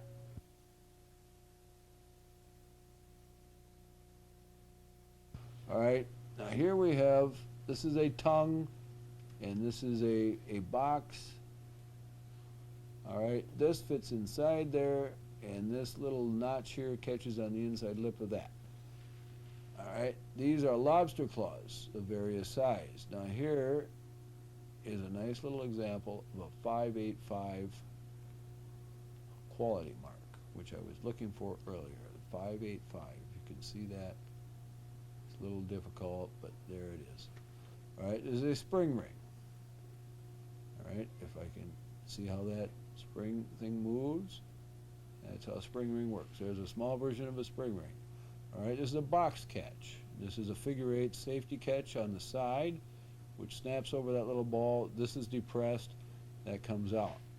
Another style of box catch. All right, this is a camouflaged box catch. Got a little decorative work on top, and then this assembly slides in like that until it snaps. All right, another kind is called a barrel clasp, which is basically a box catch, only it's round, and then it has this little figure 8 catch, which looks kind of like a figure 8. All right, this is an end tab for a chain, and these are usually pre-flooded with solder, and they got a quality mark on one side. You just heat them up on the end of a chain. This is one of these wonderful things your customers will bring you once in a while, and that's one of their back teeth. This is a spring bar, and this is what holds a watch strap on. It goes between the shoulders of the watch, and you see it's loaded with spring tension. All right, here we have a joint pin and catch. All together is one. All right, up here, this is a bail. It's called a rabbit ear bail. It looks like rabbit ears, like Bugs Bunny. There's a 4-prong setting. 1, 2, 3, 4. And you can see how that works. And the stone goes in the middle, and then the edges of the prongs are pushed over it. All right, and this is a regular bail with a loop. This is a clutch back for a tie tack with a safety chain. This goes through the buttonhole, and then this connects the tie, and then the tie tack actually goes into this part right here, and this goes in and out, and that's the grabs the clutch, and this is the pin that goes on here.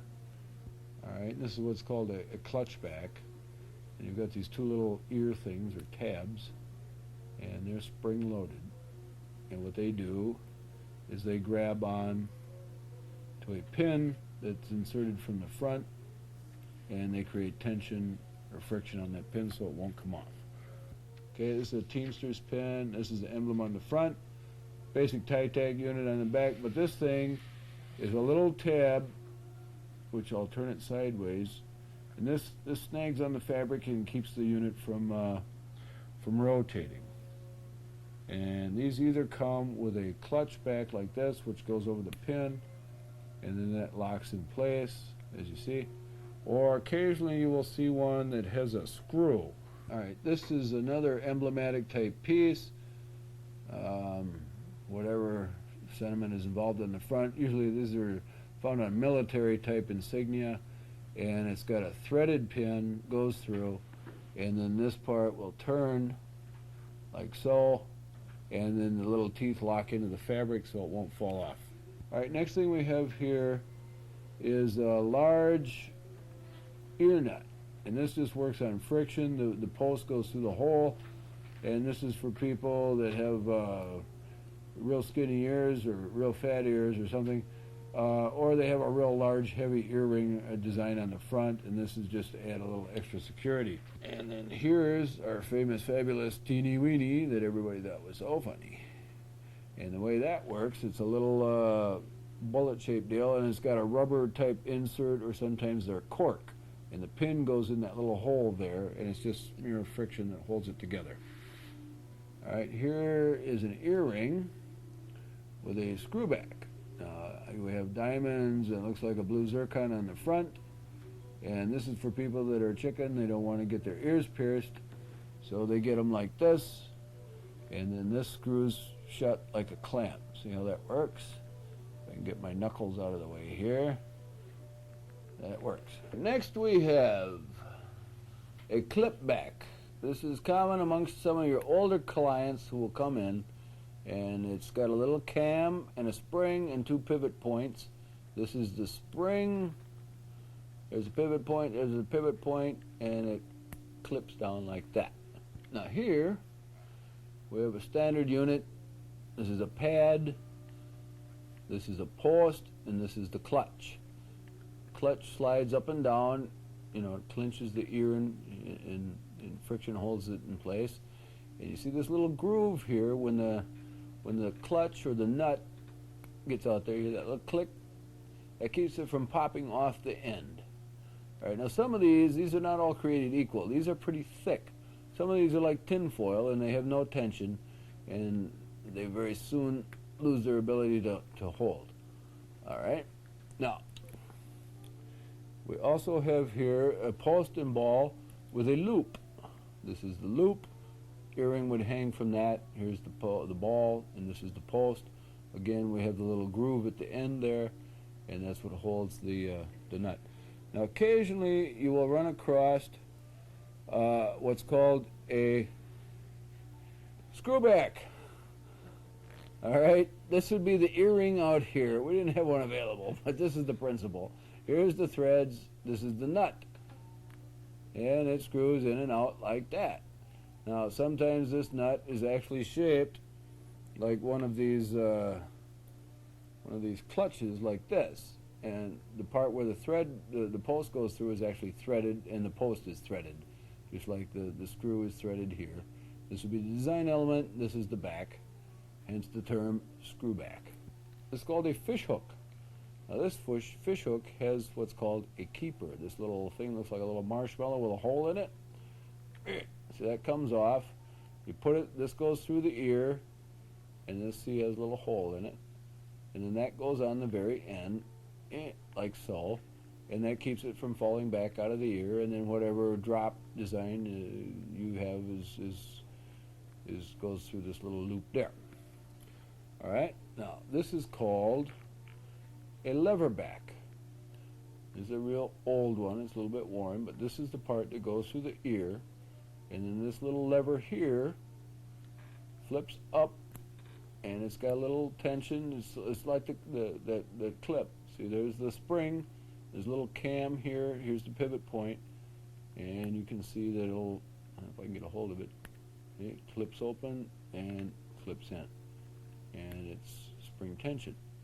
Now, this is for a trillion or trillient, but this is for a rounded trilliant. See, the sides are curved. Here we have a 4-prong basket setting, and the reason for that, it looks kind of like a basket. All right, here's the same style for a marquee setting. Now later on we'll be discussing various shapes, size, and cuts of stones. This is a marquee shaped stone which is shaped like a football, point at both ends. Here's one for a pear. Now this is a V prong. Obviously it's shaped like a V. This is an oval basket setting. These are cast. See, there's remnants of a sprue there and a sprue there. Here's a 4-prong basket setting for a square, rectangular, or what sometimes is called a cushion-shaped stone. Or it could even be an octagon, you know, flat corners on it. Now here we have what's called a flat bottom, 4-prong setting. This is used for a cabochon style stone. We have a flat type cabochon. Alright, this is a cabochon with a smooth dome-shaped stone. It has a flat bottom. Here we have what's called a clinch style mounting, which is for those people that have no talent at setting whatsoever. And as you see, it's kind of a C-shaped strip. It runs all the way around, and this accommodates the edge, or what is called the girdle of the stone, right in there. Fits in there, and then what happens is you take the top, you clinch that tight, and then that's supposed to hold the stone in shape, or the stone in place. And then this would be hooked through there, and you don't set anything really valuable in there because it might not always stay. Now here we have what's called a tube type setting, 4-prong. Here's a square bezel with a seat. See the little ledge inside there? And that's what keeps the stone from going all the way through. All right, here's a round bezel or tube setting with a seat. Now in this case, all the metal 360 degrees around is bent over the edges of the stone. Here's a bezel setting or tab mount for a coin. Here is a bezel for a flat bottom stone or cabochon. See, this is flat. Here we have a 6-prong low base setting. All right, this is welded on top of the ring, or the shank comes up to it, you know, here and here on the sides, and then this would rest on the inside diameter. Now here we have a peg style heading. This is a 6-prong setting for a round stone. Here we have a mounting. This is how a mounting looks that a peg setting goes into. So the peg goes into that little hole, and then it's soldered in place, and then the stone is set. Alright, this is called a strip mounting. Alright, again, this is in a needle point style. These being the needle points, these little nubs. Alright, now here we have another needle point style, but this is what's called a common prong setting. Alright, now here is another needle point style, which has 2 outer prongs and then a common inner prong. Alright, here's another style of setting. This is bezels. Now I showed you some bezels just a moment ago that had a seat already cut. These don't. You got to make your own seat. And this is called a cluster mounting. There's also a common prong style.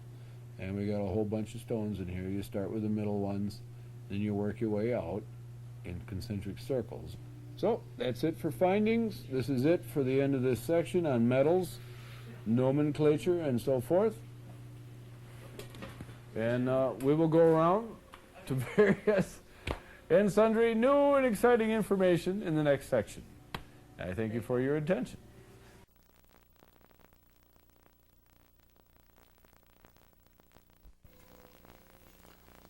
All right, we're going to discuss manufacturing techniques now. I'm just going to go over the basics involved with manufacturing techniques. I'm not going to get in a lot of technical detail, but I want you to get a basic grasp of how things are made and how, you know, the products evolve from these various manufacturing procedures. All right, probably about 90% of most of the jewelry that's on the market today is cast. All right, now the next most common procedure is die struck, die cut, or die cast, which is all various versions of the same procedure. Die struck is where you have 2 dies come together, like when they make a coin. All right, that's the example of die striking. Now, die forming is where 2 dies come together with a bit of metal in between them, and they shape and form the metal into some other shape than flat sheet is what it usually starts out at. Die cut is where they'll do a cutout of something, and you know, like a snowflake or something like that, will be cut out of a sheet of metal. Die cast is where molten metal is poured into a metal mold, and then the last procedure would be handmade. And what we're going to try and demonstrate today is how these various procedures are done, characteristic work marks, and telltale visual signs that you can spot, and you can tell they're from how the piece was made and how to tell the difference between the different procedures, etc. Now we have a lot of samples. We're going to show you some microscope shots and so forth, but to start with, I want to go through a couple of procedures and actually demonstrate how something is made. We're going to start with a casting. This is the lost wax casting process, or sometimes it's called serre perdu, which is French. It means lost wax. Then we're going to do a die struck piece, and you'll be able to see how that's effected. Now the lost wax process involves making a model from wax or some other material, usually something that's flammable and will burn out. Now if you can focus on this is called a tree. All right, and there's several kinds of designs on here. How many have we got here? 1, 2, 3, 4, 5, 6, 7, 8, 9, 10. All right, now the casting that I'm going to actually do only has one piece. It's a one of a kind. It was a hand-carved piece, and that the same procedure, you can do one piece, or you can do 10, or you can do 50 or 100 if you have a large enough equipment to do it. Can you see that now? All right. So anyway, this is called a tree. All right. This little business down here is called a sprue. These are the various models, these designs, and then what happens is a flask, which is just an open-ended piece of pipe like this, is placed over this. Obviously not this one, it won't fit. We'd have to use a larger flask. And then what happens is, you see some of this white residue here in the bottom of the base here is residue of investment, which is a plaster-like substance, but it has certain refractory elements in it to take high heat. And what happens is you pour this plaster stuff for the investment over the waxes, and you create a solid mold. And then the waxes are embedded inside the mold. And then what happens is we put it in a kiln, which you'll see in a minute, and we burn out the wax. Now what's left is a hollow cavity, exactly the shape and size of your original wax casting. And then we put it on this machine down here. And this is what's called a broken arm casting machine. This is a centrifugal casting machine. Now this is, you know, a low production unit. Some companies use, you know, much more elaborate equipment. But basically, this is the pivot point. Everything spins around, and you'll see what happens. In this thing here, the crucible, we have some gold. And this is called the cradle over here. We're going to back the crucible up a little bit. All right, and this will pivot out. And there's a little pin right here. Can we see that? Okay.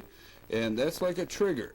All right, when I pull this in where the weights are, this trigger will drop down, and then I'll release it. And then the melted metal in this crucible will sling through the crucible. And if you look, can you see the end of the crucible there? There's a hole. That's called a blowhole.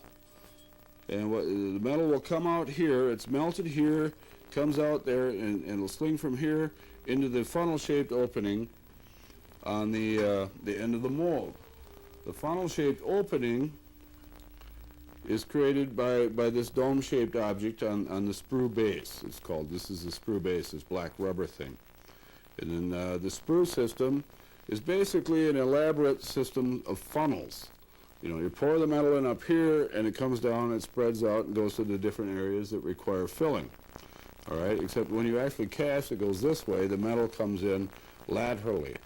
All right, on the machine, you'll see it's cocked at an angle at 90 degrees. It's like an elbow. This moves back and forth. So the initial thrust is straight in. The molten metal flies into the mold, fills all the cavities, and centrifugal force holds it in place while it spins around until the metal solidifies, which takes about that long, about just a few seconds. All right, at that point, you now have a casting.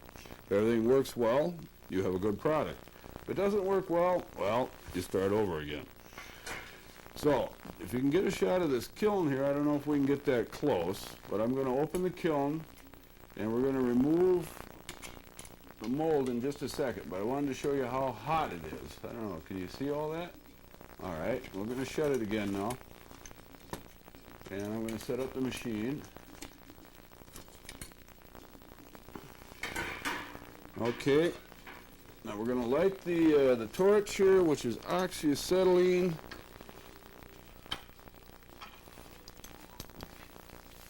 And we're going to preheat the crucible, and we're going to melt the gold a little bit. We're going to preheat it.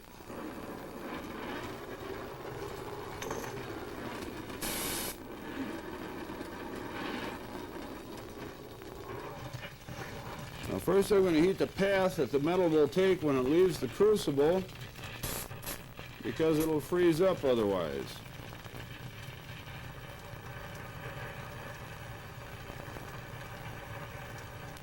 And when I say freeze up, in other words, it'll solidify before it gets out of that crucible. Now this crucible, this part here that I'm shooting the fire into, is made out of porcelain.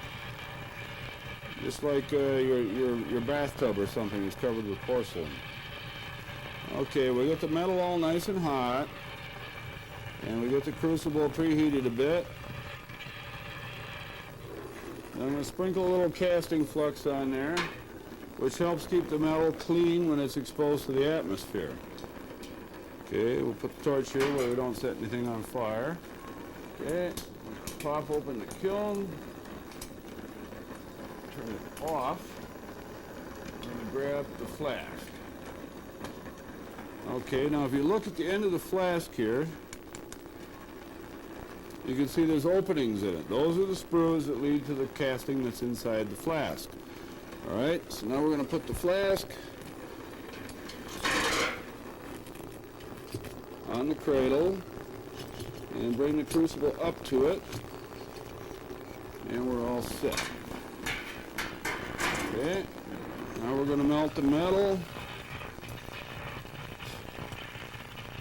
That white stuff you see flying around, that's flux.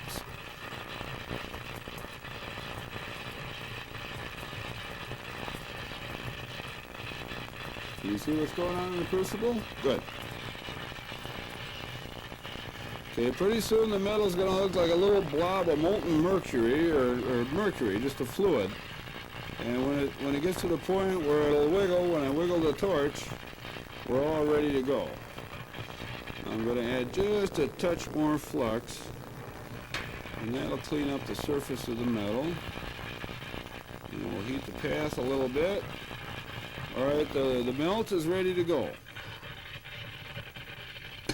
All right, we drop the pin, and we let her rip.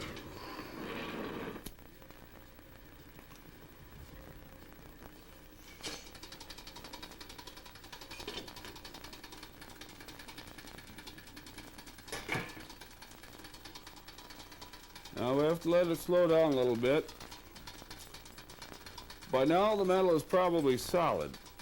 So we melted the metal in the crucible, and we let centrifugal force sling it into the mold, and it is now inside the mold, and we're all ready to take the casting out and quench it. Now I'm going to move this pan here so you can get a shot of it. I'll just hold it. All right, this is just a pan of water. Now I'm going to slow the machine down a little bit.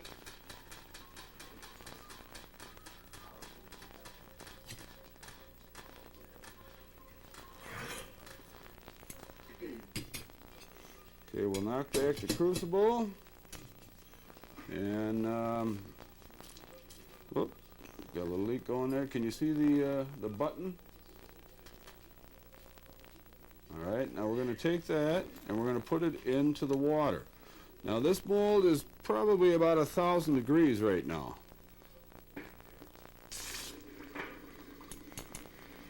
Now what's happening is the mold is exploding. due to thermal shock, but it's doing it underwater so it doesn't fly all over the place.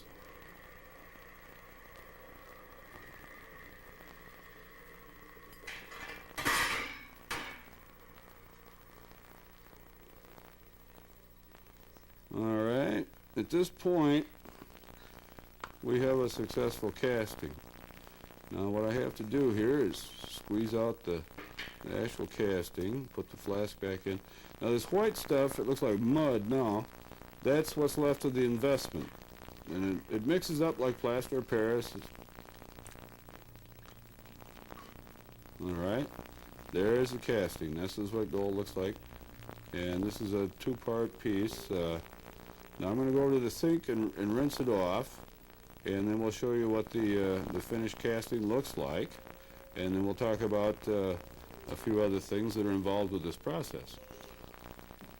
Alrighty, well, we had a successful casting. As you can see right here, this is the casting. Now this was a hand-carved piece out of wax, and this is the part that'll be welded between here and there for the diamond. But for the boys in the back room, this is a little worksheet that you can make up as you go whenever you do a casting. Alright, you weigh your wax, which was this, and the sprues on a scale, and we had 0.62 pennyweights. Alright, and that was the wax and the sprue. You multiply times a factor of 14, and you get 8.68 to cast. Alright, you got to have at least 3 pennyweights for a button, which is this part down here. Alright, so that gives you 11.68 casting requirements. Alright, then what you do is actually load the crucible with the metal that you're gonna use, which in this case was 11.95. Alright, now we're going to take the casting and put it on the scale and see how much it weighs. So we're going to very gently put it on my electronic scale, and it weighs 11.88. Can you see that? Alright. So then what you do is you come back to your little form here, and we fill in 11.88.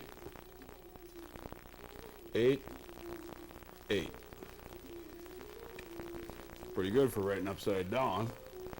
Alright, now the difference between 9.5 and 8.8 is 7 points. 10 points is an acceptable casting loss. More than that, then you got to go check and see where your metal went. But if it's 10 points or less, or a tenth of a pennyweight or less, that's okay. You know, you'll pick it up the next time. Some of it sticks inside the crucible or what have you. All right, now the next process that I'm going to demonstrate is called die striking. And the next most common process for manufacturing jewelry that's sold retail is die striking. And we'll show you some samples and we'll do some micro shots and so forth. But right now I just want to demonstrate the very basic elements of the procedure. So if you just have a little patience, we're going to set up for that, and I'll show you how to die strike a piece. But first, if you can, I'd like to get a close-up of this die. Move the casting out of the way. Alright, this is a die. It's made out of steel. Alright, and this is a piece of stock. I'll tip this a little bit. Can you focus on that? You see that? Alright. Now, then what we're going to use is a little piece of copper, just for the sake of demonstration. And then we're going to use a little piece of lead. And to the application of force, the lead's going to drive the copper into this die, which is a little skull and crossbones, which I did for a bunch of kids. Came here one time, I was demonstrating, and they were into skulls and crossbones, so that's what we did that day. All right, now just to go back to the casting procedure for a moment, I want you to take a look at this and remember how long it took to cast that. I mean, the actual process just takes seconds. All right, now what I'm going to put next to it again is a tree which has like 10 pieces on it. All right, it doesn't take any longer to cast 10 pieces than it does one piece. Now, people that are into higher production that have a little more elaborate equipment than I do, They could cast 50 or 100 pieces. Their equipment would just be larger and perhaps electrically powered or some such thing. They'll use like perhaps a high frequency capacitor melt to do the gold, or they may use a vacuum casting procedure. We use today a centrifugal casting machine, and we used basic simple torch to melt the gold in a crucible, and we slung it in. Now I can cast up to 30-40 pieces, and at that point, it doesn't take any longer to make one piece or to make 40 than it does one. In this case, I've got 10 set up, and you can make 10 just as fast as you do one. This is how jewelry is mass produced. All right, so much for casting. Now let's get back to the topic of die striking. Many kinds of jewelry are made by die striking. You have pendants, you have earring parts, a lot of findings. I don't know if you can focus on this tray over here, but we have a few pieces. I'll show you just for a couple of quick examples. All right, in this first row here we have some different types of castings. Back here we have some die struck pieces. All right, here's a bezel for a coin. This is a bezel for a stone. All right, here's some earring parts, a little catch, a head or a setting for a diamond or a colored stone, a little bezel with a seat, and a lobster claw catch. This contains about 3 pieces of metal. You have the outer housing, you've got the little mechanism inside, and there's a spring inside that. And this is all die struck. Now these other pieces that you can see over here are also die struck. We'll get into that later. But right now I would like to show you a very basic example of how something is die struck. Now I've showed you the die, which is this little chunk of steel here with a little skull and crossbones on it. Then we have a piece of flat, thin sheet metal, and we have a piece of lead. And now we're going to show you how it's done. This is the die struck process. And what we have here, this is called a fly press. Now this is the antique precursor of like a punch press. And there are numerous types of machines which produce die struck work. Some are hydraulic, some are pneumatic, some are mechanical. This one is powered by elbow grease. What we got here is a big counterweight wheel, which weighs about 250 pounds, I think, a couple hundred pounds. And a big screw. This is called the ram. All right, so what we're going to do is crank this up.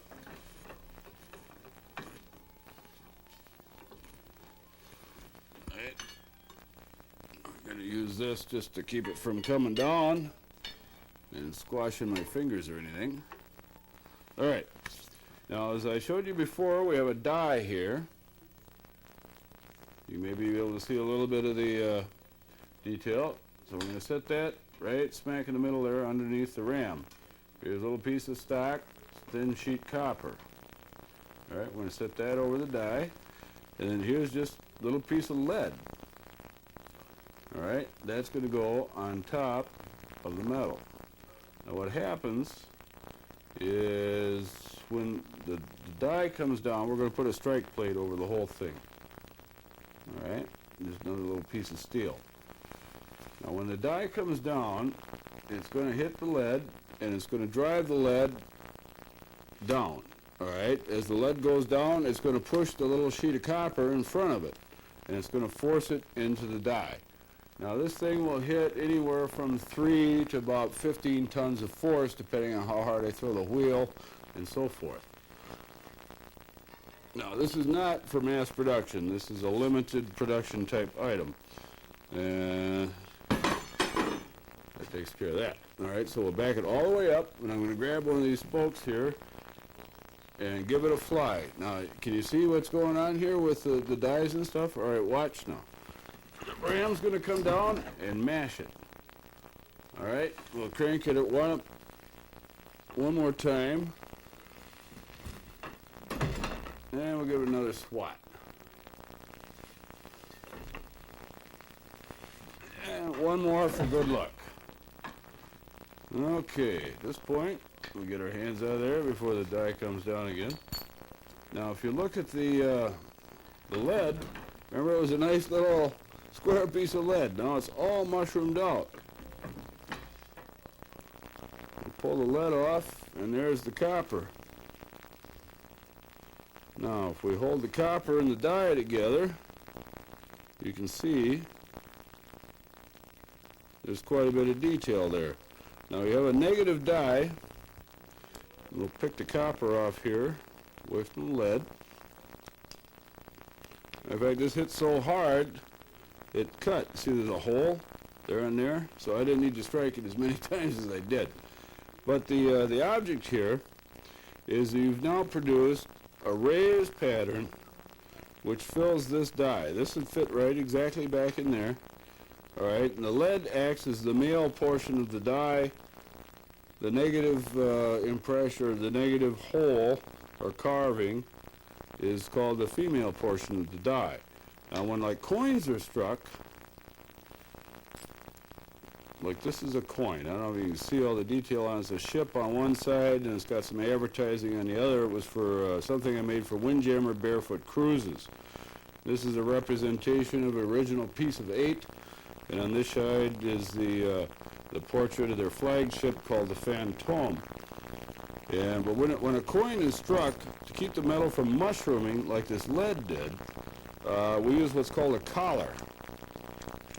And there's a little piece of metal inside here that goes up and down, and then the die fits down inside, and on the bottom side would be the back side of the coin, like so, and then the top die would be the front side of the coin with a ship on it. And this is rigged so that it lines up, etc. Put it under there and squash it together, and you heat this up red hot. Either that or you apply an immense amount of force, and that's how coins are made. Now, for die-struck parts, let's say this was just a simple object like a heart. Right? You would make 2 pieces like this, which are raised on a thin sheet, and then keep striking until it separates the metal from the edges, just by the mushrooming effect, the stretching, or sometimes they'll have another set of dies which are designed to cut it out. Right? Anyway, the 2 hollow pieces would be then stuck together, and now you have a puff heart, which can be used for earrings or what have you. So that's how the die striking process works. Now that takes even less time than casting. And the beauty of the die striking is that there's not much finish work required other than trimming out the flashing, which is the flat area around your target piece. Now, what we're going to do now is we're going to go back to the big table, and I'm going to show you some examples of this and that and the other thing, and then we're going to go to the microscope, and I will show you what to look for from various types of manufacturing so that you can tell, was this die struck, was this cast, was this die cut, was it die cast, or is it handmade? All right, now we're going to try and show you now how to identify the various types of manufacturing procedures or techniques so that you can tell is a piece cast, die struck, etc. Now to do this, you need to use magnification. And on the table in front of me, we have a variety of magnification devices. I even had a pocket loop. What do I do with that? It's not in my pocket. Well, we'll forget about that. Little fold-out loop. All right, this is a optimizer. This is what's called a telesight. This is a 10-power loop. This goes on your glasses. This is another type of loop that goes on your glasses. And the way this one works, it clips over the bowl, and then these other 2 wires hook underneath the lenses, and then you put it up like this, and then you can see all kinds of things that you couldn't see before, especially if you're approaching advanced years such as myself. All right, this one also is designed to clip on glasses, and the way this one works, you got 2 loops that swing up and down. You got like a 5 power and you got a 10 power, and you put them together and it's 15 power. All right, and then this thing is spring loaded, and that would go on the side of your glasses like that. And then this sits up, and then you can swing these down in front and you know, do what you need to do. but you have a problem with depth of field, which is the distance required to see and focus on what you're looking at. Now, for 10 power examination, which is legally how diamonds are defined as flawless, etc., we use a Bosch & Lomb 10 power loop. Now, this is what's called a triple aplanatic loop, or some people will say Atlantic, aplanatic, same thing.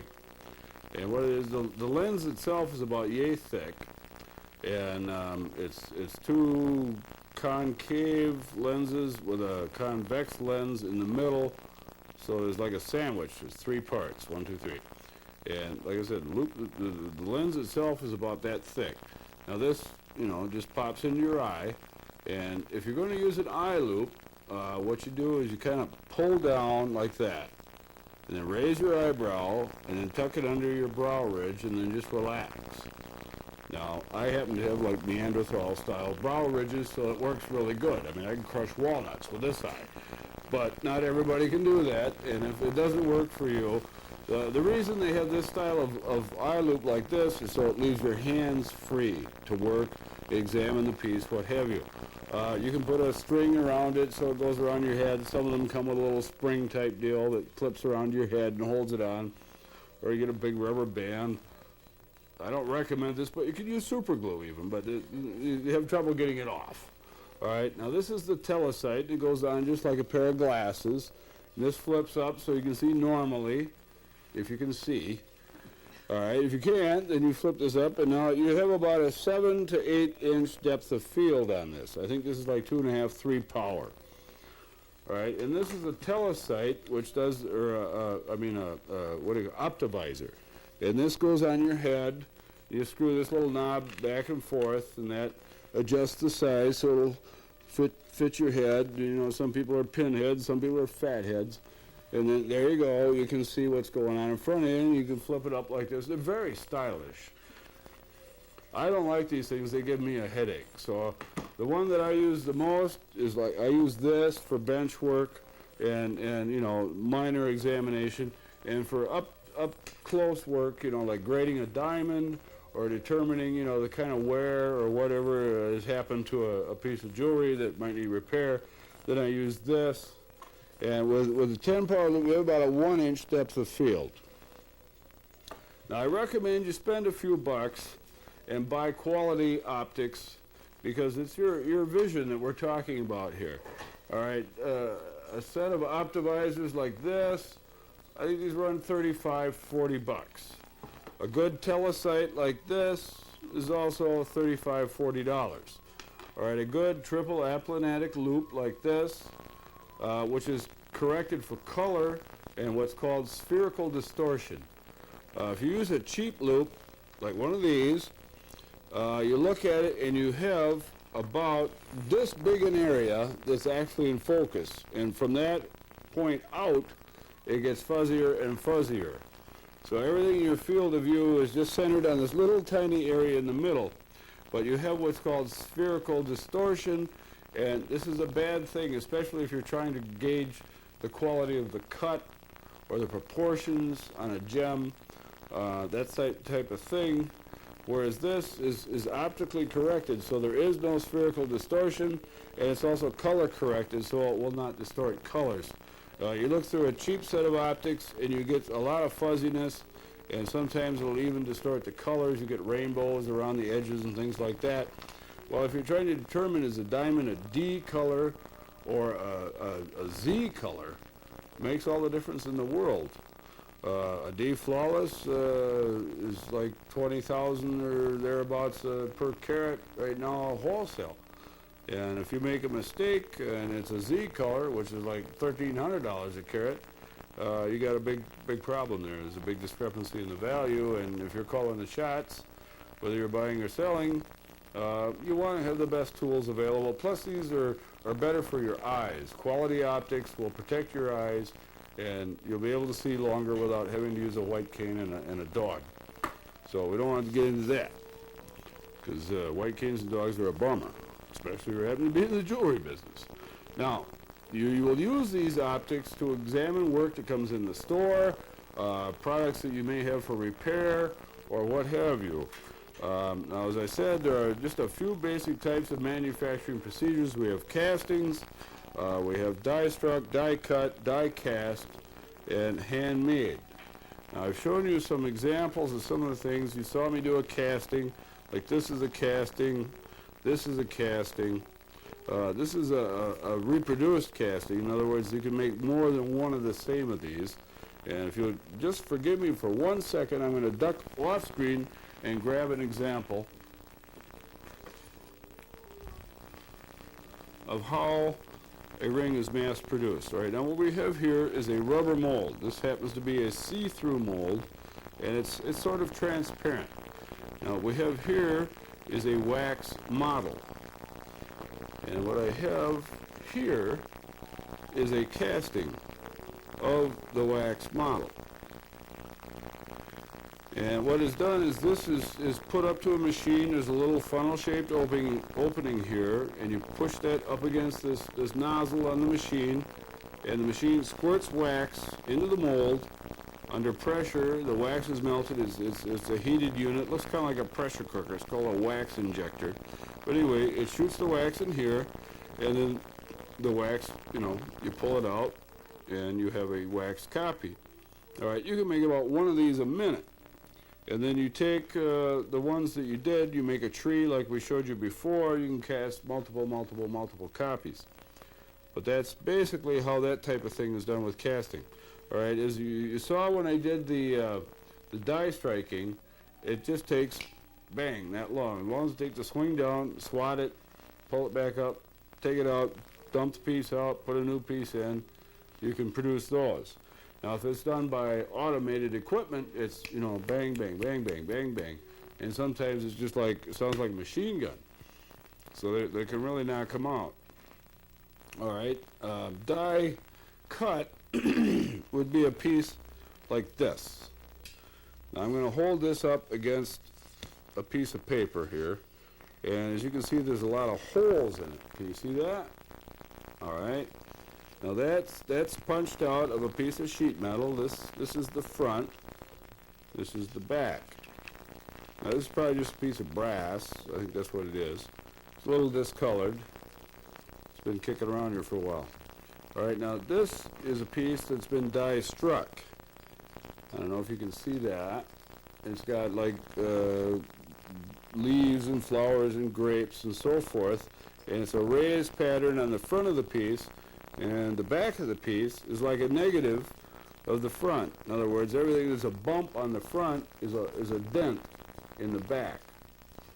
And that's basically how die striking or die forming works, is you have a very elaborate series of dent in your finished product, and it creates a desirable pattern. All right? Now, we don't have anything here today that was die cast. This is fairly rare. And later on, we're going to talk about the types of things to take in and turn down. Die casting is one of the things that you want to turn down. But for example, here we have a little piece of work. This is a rough casting. If this was die cast, what would happen is this may be like this happens to be in full round. In other words, it's three-dimensional. And it's not like this piece, which is, a piece of flat sheet that's been formed by pressing it in a die. But with die cast, they pour molten metal into a metal die. And then they compress the die. Sometimes they even take it and put it in another die and strike it again. And what happens is it compresses the metal, work hardens it to the point where it's very brittle. Well, you have to like size one of these pieces. You have to shape and deform it. And what happens is it falls apart. It crumbles. It's so hard, it's brittle, it cracks, and no end of trouble. And we'll get into that later. All right, the next step is handmade. Now, here is an example of a handmade piece. Now, we're going to show you micro shots of this stuff, too. Now, this is an attractive ring. It's got like an aquamarine in the middle and 3 diamonds on top and on the bottom, and a whole bunch of different design elements. We've got scrolls, little gold balls or granules, wire shank with some scroll work, and some more gold granules, etc. And the way you can tell the difference between die cast or cast in a handmade piece is where the assembly points are. Now, if you look closely here, I'm pointing, where the pieces touch or where they're welded together. All right, with a casting is like one piece. Let me try to show you a good example of a one-piece casting. Well, this, I guess. This is one piece. It looks like more because it was originally handmade, then a mold was made from it, and it was reproduced. But a one-piece casting is, like something like this. This would be a one-piece casting. And cast work, you may have a lot of relief like this face and the star and so on. This could be cast in one piece. And usually if you have a lot of dimension to a piece, like this. We've got a big stone, and we've got, a fair amount of looks like a fairly massive piece of gold, but this was cast. Now it's hollowed out behind, and there's a lot of relief, three-dimensional work. It's very sculptural in form. This is what makes the difference between a casting and a fabricated piece. To make this by hand, you'd have to take sheet metal and bang out the dents from behind and blah, blah, blah. And a lot of work, and it's more trouble than it's worth. So we don't do that. We cast something like that. Now, with a handmade piece like this, you can see it's fairly simple. There's like one plane around the ring and the shank and the shoulders, and then the stone is raised a little bit. But where all these pieces touch each other, they're soldered together. And we'll show that under a microscope, and you'll see how that sort of thing works. At this point, now we're going to go to the microscope, and I'm going to show you some micro shots, and I'm going to show you what to look for and show you the typical work marks, tool marks for manufacturing, and the basic form and shape of these various products so that you'll be able to identify them. All right, here we have a basic casting. We have a little gargoyle here with a ruby in his mouth.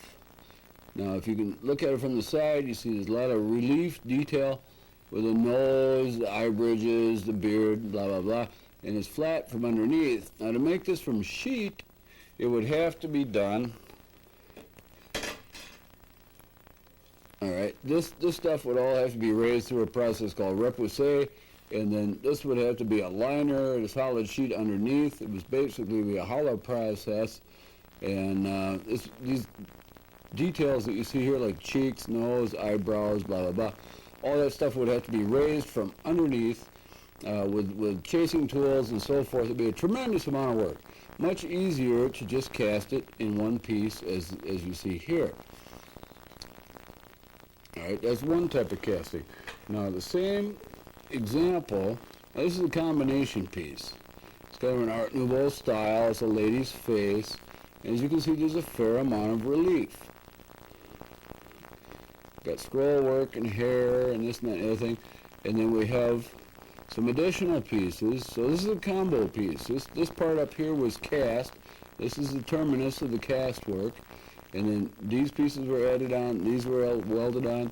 This is a two-piece shank, which is twisted and soldered together. And you can see from the back, oh, I guess these pieces were cast in. If you see back here, there's no line there. The same thing on the other side. You see these little balls? You see this is flat, right? So that was cast. But here you can see, the attachment points of these various pieces. This is a handmade, like, in other words, this metal was twisted and forged and shaped and hammered or worked with pliers, what have you. And then, so there's 1, 2, 3, 4, 5, 6, 7, 8 separate pieces of metal to make this assembly, which constitutes the shank and the face, and all this other detail is one piece, which is cast into a mold. All right, the next thing we're going to show you here is something that was die struck. Do you remember that piece that I did? Yeah, here we go.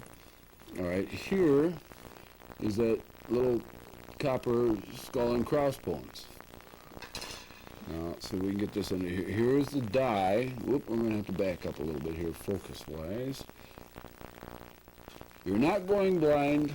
We're just out of focus. All right. Now, depending on how the light looks, you can't tell, is this a positive or a negative?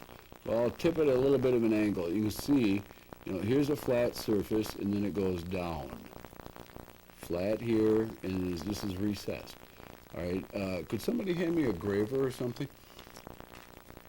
At any rate, this stuff is all chiseled or carved out of this flat surface. This is steel, all right, and then the strike that you saw us do, all right, there we go. This is the part that was forced into the die, like this, and it fits right in there, and then this is the lead that was done, and as you can see, this is like the male part of the die, and this is the female part of the die. This is negative space, this is positive space, and it produces a composite piece which is positive on the front and negative on the back. And if you look at it from the edge, you can see there's raised up here, and it's like dense back there. All right, now the way a piece like this is created, we use a tool like this. It's called a graver. There's the handle, there's the shank, shaft, and this is the business end down here. This one happens to be half round. And the way this works is you stick it into the steel like that, and then this metal is removed, and that's how this was created. It was done by hand. Now just for a little quick example here, we'll stick it into the steel, and we'll cut a little bit out there. And you can see it made a little cut. And that's like a little groove in the metal now. The other end is just, left over from turning it out on the lathe. So that's how that works. Now, here's a little fancier piece of work. Oh, we got dirt on our paper. Oh, well. All right, this is a die. Oh, you're not going blind. I'm just out of focus. Alrighty. This is a Harley Davidson. Everybody likes Harleys, right? People used to get nervous if a guy in a leather jacket with skulls and crossbones on his clothing walked into your store, but these guys got a lot of money. This is a $30,000 bike. And this gentleman hired me to make a portrait of his motorcycle. Now this is a die, and if you can see it, it's like, this is negative space, all right? This is a test strike, all right? There it is from the front view. Now I'm trying to show you the two of them together. There's the die, and there's the strike. All right. Now here is a partial strike, of a piece of sheet metal. The end product was done in 24 karat gold, and I don't know if we can get a very good shot of this. This is a slide of it.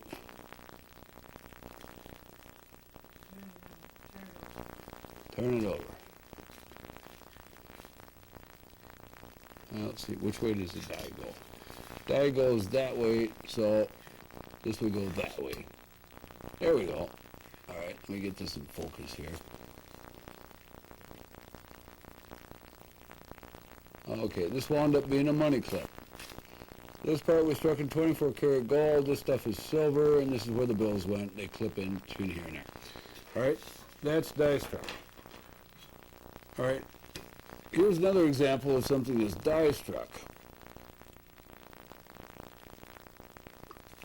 Very bad focus. But you see the relief is on the front, and if we flip this over, see we got hollow space on the back. So the male portion of the die is a whole series of bumps which push up all these little things, and then on the front you got raised relief. Now if we can get a focus on the edge here,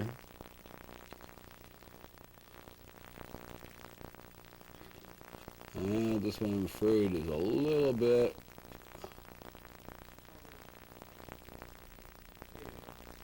All right, I need something to point with. Where'd my tweezers go? There they are. Pardon me. You see these vertical lines here along the edge, and if you look very closely where it's a little bit thicker, but this is probably the best example right here. You have vertical lines going this way, up and down. This are cutting marks from the die that punched out the profile of this piece. All right, whenever you see raised design on the front and a depressed version of the same design on the back, you know that it was die struck. Here's a little more elaborate example.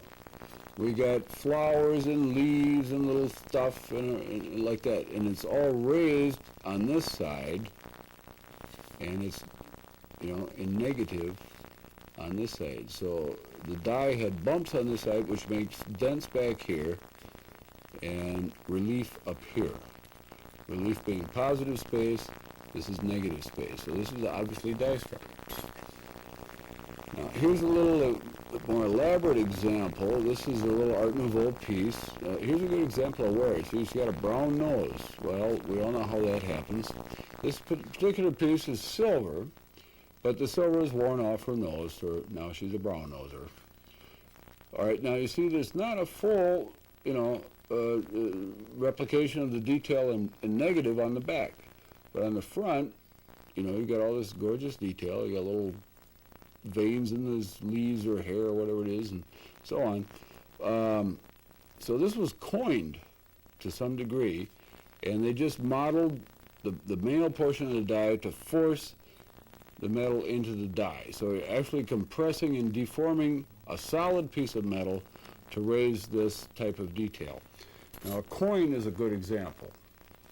All right, this is a piece that was coined. This is the one that I showed you earlier. This is one that I did for Windjammer Barefoot Cruises. I'm going to set it down and focus it a little bit better here. Is it centered? Can you all see that? Okay, now here we have the ship with, you know, the masts and the water and so forth, and the name of the ship. All right, now this is a solid piece of metal. See, it's fairly thick. This is about a 1 ounce blank of coinage here. This is, I think, fine silver I made this out of. And then on the back, we have the replication of what was once called a piece of 8. That's the design. It was an original piece of 8, and then it says Windjammer Barefoot Cruises. And it's been knocked around a little bit. But these things were all originally carved into a flat piece of metal as grooves, etc., and then they compressed the solid metal to make a raised pattern, just like the coins that you have in your pocket, etc. And that's how that was made. All right, here's another example. Got a little Celtic cross on the back with some hearts, and we got a fancy eagle on the front. And again, this is compressed out of a solid disc of metal. You see how thick it is. And this is coining. Now here's an example of a typical die-struck piece. Actually, I have 2 here. So I'm going to try and hold them together. This one is a little better finish work, all right? In other words, you cannot see very well how this piece was put together. And I'm going to show you how this piece was put together. If you look inside, all right, this was a piece, this was a separate piece, this is a piece, and then the octagonal thing around it, that's a piece, or hexagonal, whatever. All right, and this stuff was die-struck and pierced, probably by machine with dies, you know, to knock out all this design work.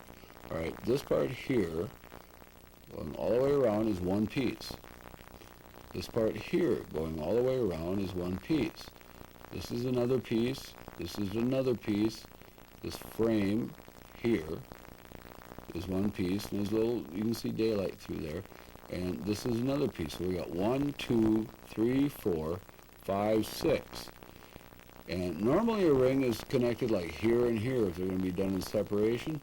But this particular piece, the seam runs all the way around this way, right down the middle of the shank.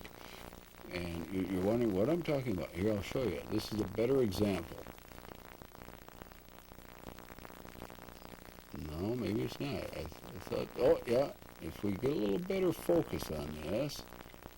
All right, I'm going to run the magnification up a little bit. There. All right, now, you see like these little dots here, these black spots, those are pits. And the seam runs right down the middle of the shank, going around the long way. Not this way, but that way. Okay, so this is a piece, this is a piece, the shank is another piece, and then the stone was set in the top, And you probably won't be able to see too much on the inside. We've cut this one apart. It needs to be sized. But you see these little pits and stuff, and you can see some of the seam work going around the edge. Now this is a piece of 18 karat white gold. There. If you look right there, I don't know if it'll show up on the camera or not, but I can see a difference between the metal and the seam. That will make you crazy if you go to size this stuff. This is 18 karat white gold. It's just as hard as a brick, and as soon as you bend it, it wants to chip, crack, and deform, and no end of trouble. Now I'm going to show you just another quick thing here. All right, these aren't in focus very good, but we'll come down a little bit. You see the size of this one and the size of this one? Well, this is an antique. This is an antique. All right, this ring here started out this size here. And my wife insisted that I size this down, and all these little struts and pieces must have broke 16 times. I had to fix all that stuff. Drives you crazy. All right, this is a handmade piece. Now I'm going to back up a little bit here, and we'll try and change the focus a little bit. Thank you for your patience. All right, we have a bunch of bezel set diamonds. In this piece are numerous pieces or elements involved in the construction of the piece. It's what we call fabricated or handmade. In the shank, we have 1, 2, 3. There's a seam, there's a seam. All right, you see that little dome or loop-shaped deal right there? It's just sort of rounded. That's called a fillet. That's the way solder acts. That's the way solder acts when you melt it and it sticks two pieces of metal together. So we have 1, 2, 3 pieces on the shank. Then we have 4, 5, 6, 7, 8, 9, 10, 11, 12, 13, 14, 15, 16, 17. This long piece is 18, 19. Whoop, gotta wait. What we got underneath? All right. There's 20, 21. 22, 23, 24, 25, 26, 27, 28, 29, 30, 31, 32, 33, 34 pieces. All hand-formed. In other words, this was made out of wire, some strip, little gold balls, bezels, and all this stuff was welded together. Now, wherever these pieces touch, you can see, is this centered? Can you all see that? All right. Then you can see where this is solder, right in there, and there's a solder joint there, solder joint there, solder. Wherever the pieces touch, there's a solder joint. Now, when solder flows, if a competent craftsman does it, you get what's called a fillet, and it's just sort of a little rounded deal like that. And we'll look at some of this stuff from the side. All right, here's a ball. Now, this is worn a little bit. This is an older piece. But you can see the solder that bonds this ball to this band. It creates a little rounded fillet. Like you stick two pieces of stuff together and you put some water between them, you get the same type of effect. All right, here's another fabricated piece. We've got aquamarine, 6 diamonds, some gold granules, and some scroll work. All right, here you can see solder, solder, solder, solder. Joint, solder joint, solder joint, solder joint. You know, gold ball, solder joint on both sides, and where it touches the scroll, the shank. And down here, we may be able to see the traces of a solder seam where it may have been sized at one time. Now, all this stuff is soldered together. It's beaucoup pieces here. We got a bezel, we got some gallery wire. That's 1, 2, 3, 4, 5, 6, 7, 8, 9, 10, 11, 12, 13, 14, 15, 16, 17, 18, 19, 20, 21, 22, 23, 24, 25, 26, 27, 28, 29, 30, 31, 32. A bunch of stuff. But this is all welded little bits of, like these were shaped with pliers. This was probably started out as round wire. It was run through a rolling mill, made flat. And you can see how these things are stuck together. Like where all these little points touch this bezel, they were welded together or soldered and so on. So that's the difference between handmade and cast. Where's that cast piece? What's that? There go. All right, here's a cast piece.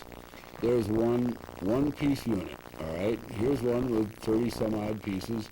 That's fabricated. You see the difference? Is that focused? Can you see that? Am I in the middle? All right. That's all you need to know about that kind of stuff. Now here is a sample of a rough casting. Now one of the things that you can look for to tell if a piece is cast is what's called a parting line. Here's another example. All right, you see this line underneath here?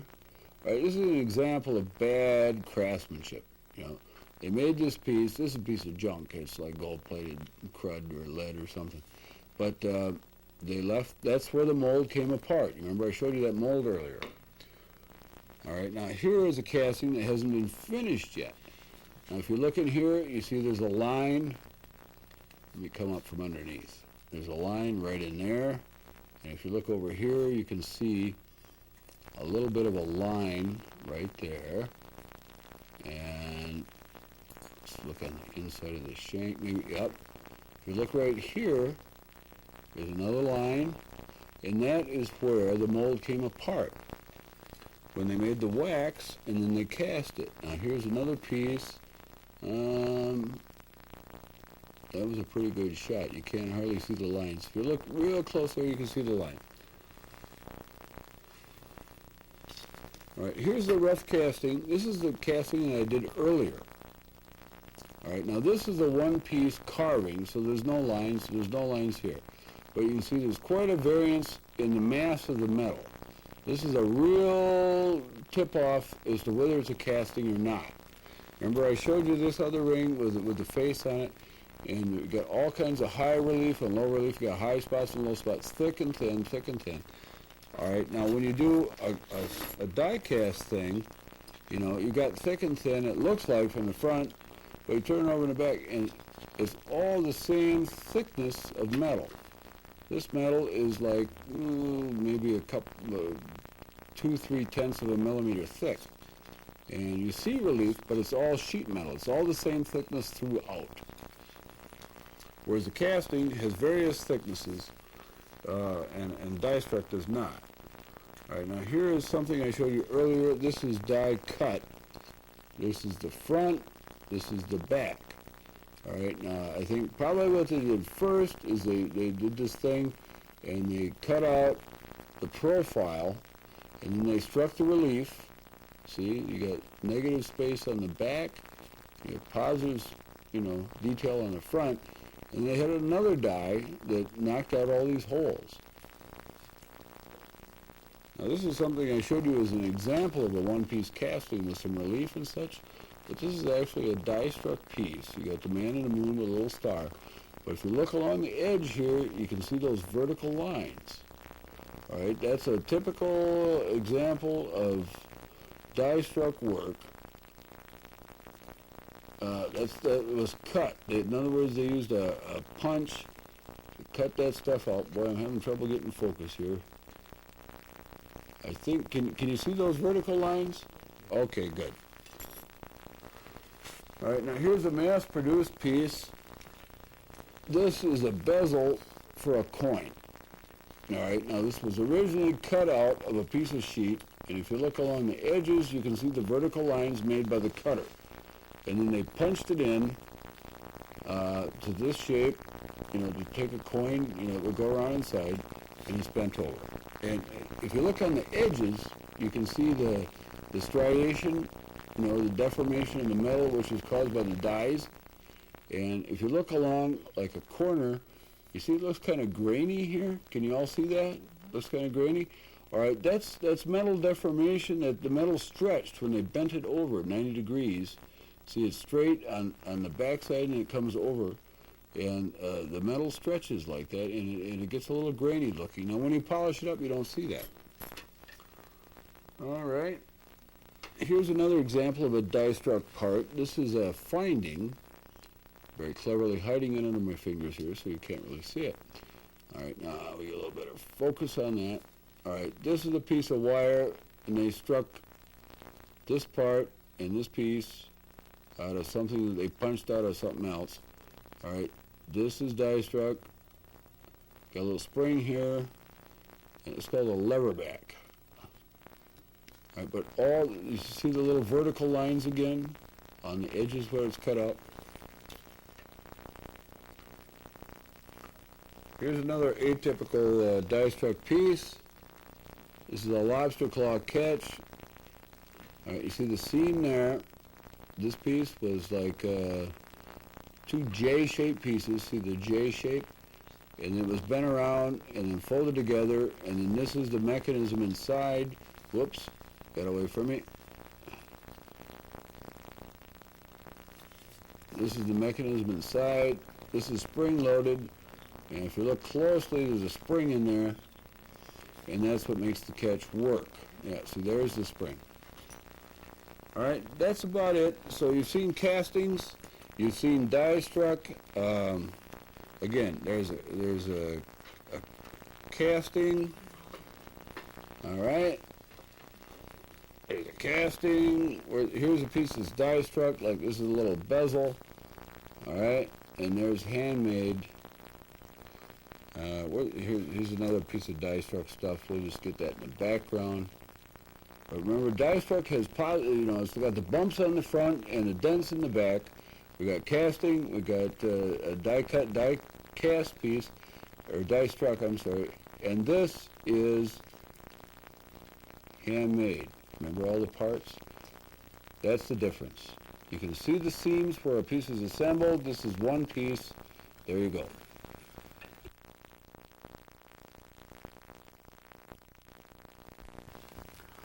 All right, now we're going to discuss metal identification techniques. Now I've showed you how to spot the difference between like cast, die struck, die cast, handmade. You've seen the visual cues involved with that, like little striations, cutting marks, bumps and dents and all this stuff.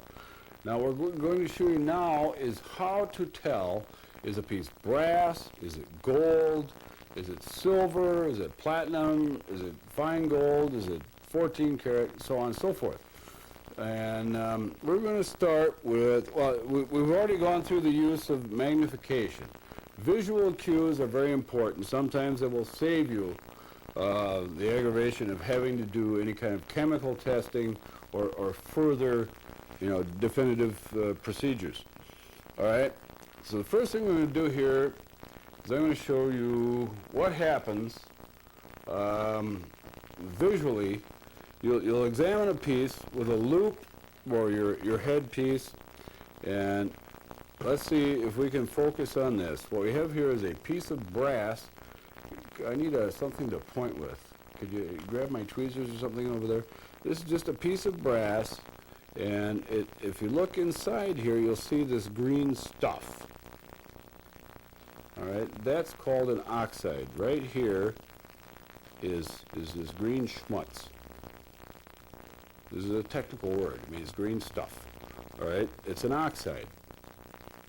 And on an old piece of junk jewelry, if it's been laying around or it's been exposed to the weather at all, it'll oxidize green. All right, this is brass. Copper will also oxidize green. Bronze will turn another color. And here's like a silver solder seam here, and this green stuff, and this is the basic color of the metal here, which is yellow. All right, now for wear, all right, here we have a definitive piece of junk jewelry. We've got a piece of agate, or what's called carnelian, which is this brown type agate. At one point, this piece was gold plated. And if you look, you might see some faint remnants of the gold. But if you look inside, it's all black and nasty. And you can see, where it was sized at one point. There's nothing left of the gold. It's dark, it's ugly, it's beat up. Doesn't look like too much to care about. This is a visual cue. You know you got yourself dealing with a piece of junk. All right, now here is a piece of gold plate. Remember, we filed through it. Now here's a piece that's been worn through. This is a gold chain with a little design element stuck in the middle. And if we can get a close-up on this, you can see where there's still gold, bright gold in the middle, down the depressed areas or recessed areas of the design, and then around the edges it's dark. Does that show up for you? Can you see that? Good. All right, now the chain is worn a little bit. Parts of it look bright, parts of it are dark. All right, this is a visual cue that tells you this is not solid gold, it's some kind of gold plate.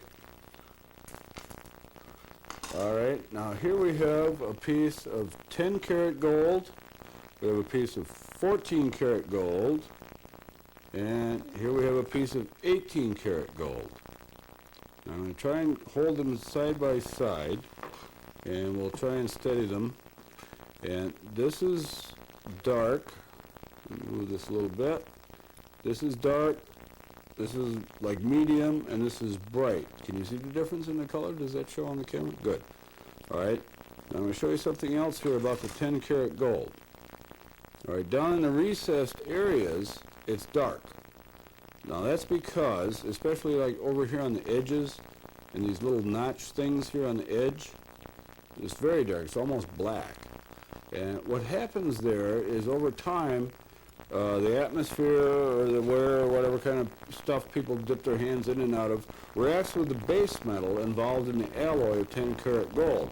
Now, as you recall earlier, 10 karat gold is 10 parts pure and 14 parts alloy.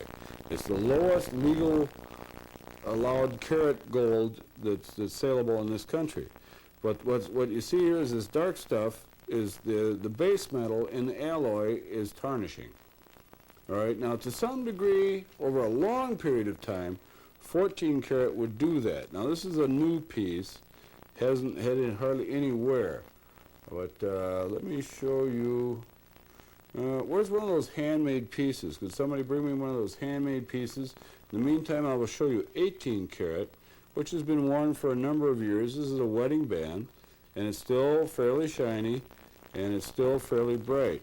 And it's a little bit different color, as you can see, between the 14 karat and the 18 karat.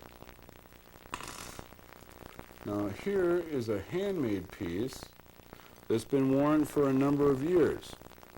And it has what's developed a wear patina.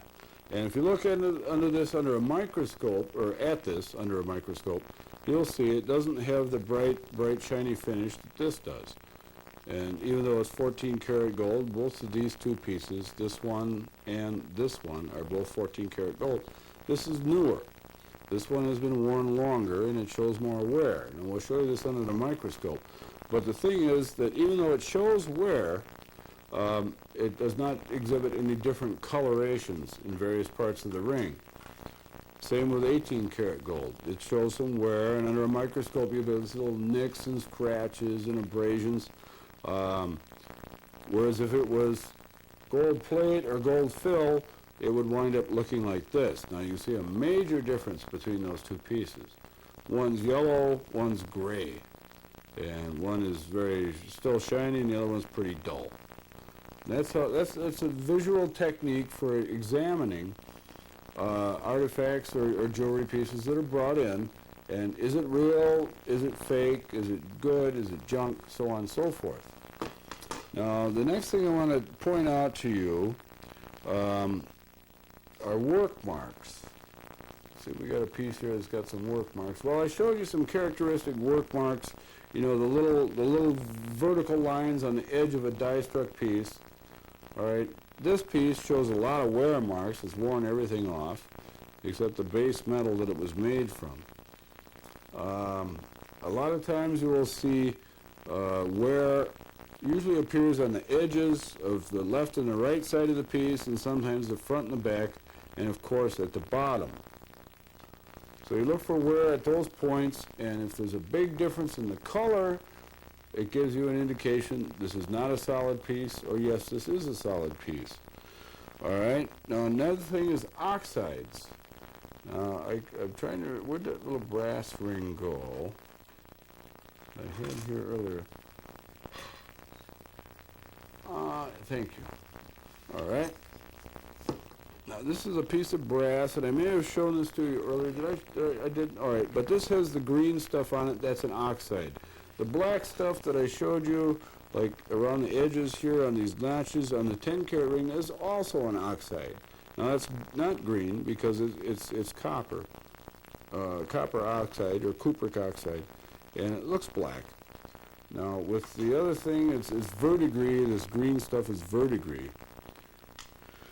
All right, so that gives you some oxides. Now the color, you've seen the difference there.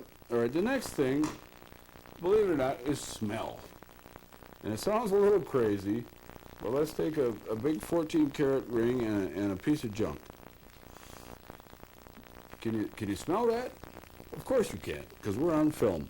But there is a difference. And if you try it, you know, when you don't have a cold or something, you try it, you will notice a difference in the smell. Now this is base metal.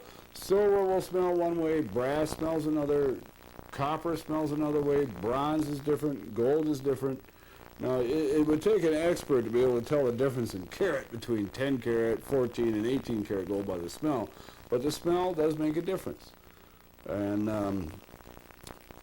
I can only tell you that there is a difference. I can't describe it verbally because it's a smell. All right, the next thing is heft. And this is a fairly obvious situation. All right, this is a piece of 10 karat gold with a stone in it. All right, this is a piece of junk with a stone in it. All right, now you just kind of go like this up and down, and you feel the weight of the piece. And you do the same with another one. Now, if we can move over to the scale here, I'm going to put the 10 karat gold piece on the scale. And I believe we are on pennyweights. All right, that is 5.45 pennyweights. Now, I'm going to hold these two together, and the one in my left hand, the junk, looks bigger. It looks like a much bigger piece than the one on my right hand, which is actually solid 10 karat gold. We have no idea what this is. It's probably some kind of base metal, brass, bronze, or copper. We'll throw that on the scale, and it's 4.62. All right, this is where heft comes into play. And it's kind of a judgment call. It's not an exact science, but it gives you some indication. It's just a process of elimination. You heft the piece, and it looks like it should weigh quite a bit, but when you pick it up, it's, ooh, that's really heavy. Well, maybe it's 18 karat gold. But if you pick it up and it feels really light, well, maybe it's not. It's junk. So then you can, you know, proceed and differentiate between the materials by color, by appearance, smell, heft, and so on. Now, the last thing I'm going to show you is the use of an acid testing kit. Now, there are electronic gadgets that you can use, and what happens is you got this little thing loaded with batteries, and you touch it to a piece of gold or a piece of, you know, jewelry that you think may or may not be gold, and it'll give you an electrical reading based on the resistance of the piece. But these are not fail-safe. All right, an acid test, which has become a cliche to some degree in our language, you know, the acid test, this and that and the other thing, is a definitive method of determining is it gold, is it not. All right, so I'm going to show you how this works. Basically, you take your suspect piece, you rub it on a touchstone like that, leaves a mark. All right, then you have a set of needles, or you have a set of a comparative piece that you know is a certain carat. Like this piece we know is 10 karat. So rub that here. All right, we'll make a little X here, like the Roman numeral 10, and this piece we'll just make a T above it using the same material. And then we'll take another piece. Where'd that 18 karat piece go? It disappeared. Was here. Well, we have a set of test needles. All right, here's 18 karat. So we'll rub that on the test stone. All right, and we'll make an 18. All right, now what we're going to do is take nitric acid, which is in a little vial here. If I can get it open. And we're going to stripe nitric acid across the three. Now we'll also show you this under a microscope. But for now we're just doing it. And what will happen as the acid reacts with the different metals, the mark that you made on the touchstone, which is this black chunk of stone that I have in my hand, will disappear. Now it's going to be difficult, I think, for the camera to pick this up. But what you do as this reaction happens, you watch very closely, preferably under for magnification, like with a telesight or a optivisor, and you can see what's going on. And whichever piece disappears first is the lowest content of gold, then goes next, and so forth. And then you observe what happens, and you relate it to the results that you want to find out from your test.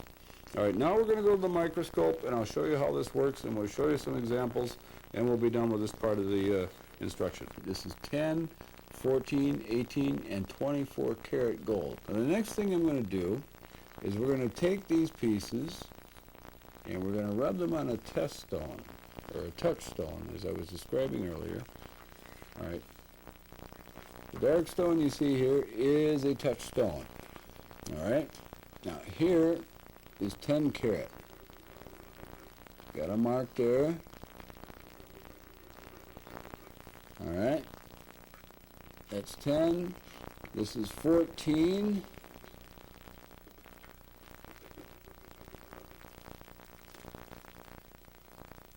This is 18.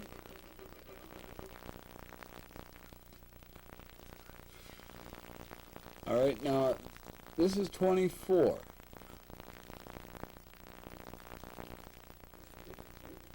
Oh. Now 24 is pretty orange and it's very soft. See how easily I bent that? All right, 10 karat. If you compare it to 24, there's an obvious difference in color. All right? There's 14 and 24. There's still a fairly obvious difference. This is 18 and 24. You can still see a difference in color. And I know it's out of focus, but we're just looking at color. All right, now here I'm going to show you a piece of brass. There was a knot ring here. Where'd that go? There it is. All right, we're going to put a piece of brass and rub it on this end, okay? So here we have a B, brass. This is 10, this is 14, this is 18, and this is 24. My writing is terrible, but penmanship was not designed to be done with a ring. All right, here's the acid. We're putting nitric acid on. I want you to pay close attention. Are we centered? You can see everything? Hold still. All right, here goes the acid. We stripe across all the marks. Now, as you can see, this one has disappeared already. 10 is starting to fade. 14 is still strong. 18 is still strong. And 24 is still strong. I'll put another mark down here with a little more intense. All right, now the 10 is starting to fade. It's getting kind of copper colored. 14 is still strong. 18 is way strong. And the 24, unfortunately, is off to the side. I can't see it, so pretty good. We'll put our acid back in there. And this would take a while, but you can see that the 10 is starting to get a little coppery looking. The 14 is still pretty strong. 18 is way strong. And the 24 is hasn't changed much. Now the 10 is starting to disappear a little bit. The 14 is still there and the 18 is still there. Now this is how you tell the difference. The brass is gone. 10 is starting to disappear. The 14 is still there and the 18 is still there. Now when you do this with a test piece, you don't know what it is, and you got a couple of pieces on either side of different carats that you know what they are, you watch this reaction, and this is the acid test.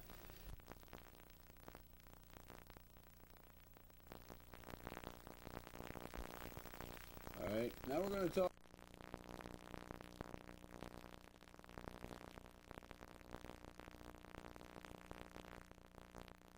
some kind of a white synthetic, another white synthetic, and this is a foil back. All right. Now, the diamond is compressed carbon. It's a cubic crystal. It's crystallized carbon. Like Superman would take a piece of coal and squeeze it really hard, and it would become a diamond. This is a diamond. All right. Now these are face-up views of these various representations of diamonds. Now, this is a real diamond. This is a CZ. This is a foil back. Alright, foil back has got gold paint on the back. Take it over, you see that? It's opaque. Alright, wait a minute. Now can you see that? Alright, and then it's clear stuff on the front. And it is one of the earliest form of synthetics. Alright, this may be white sapphire or some other white substance. It could be white spinel. It's a little cloudy looking. Alright, this is probably this is white spinel. This is probably white sapphire. We didn't test them, but we know this is diamond. We know this is CZ. We know this is a foil back. And these are a couple other, pseudo diamonds. Now, if you look at these things the best you can, you may be able to see some subtle differences, but I'm going to show you some big differences starting now. Alright, here we have a diamond. I'm going to set it face down. Alright, and then we grab the CZ, tip that over, and put it next to the diamond. And we don't have a totally straight on shot here. Are we on screen? We're at center more or less? Alright, now if you begin to look at these a little bit, you can see they still look fairly similar. But what I'm going to do now is I'm going to tip the diamond a little bit,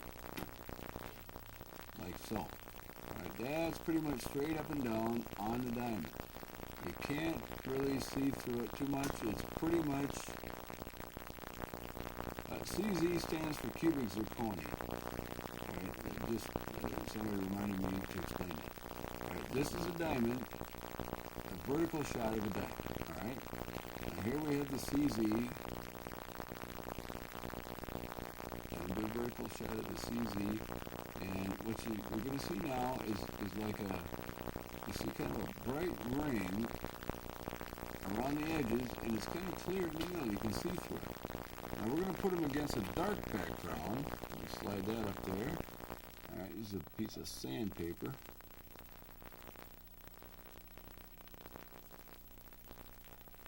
Alright, here's the CZ, and here's the diamond. Now with the CZ, you see you got kind of a bright ring around the edge, and with the diamond, let's hold it up so they're straight on again. Alright, with the diamond, it's pretty much uniform light value across the entire diameter of the stone. With the CZ, it's a monster CZ. Alright, what you see is what's called a fisheye effect. It's dark in the middle, has a bright ring around the edge. Can you see that? Alright, this is called the fisheye effect. Now we're getting some dispersion of it, rainbow effects.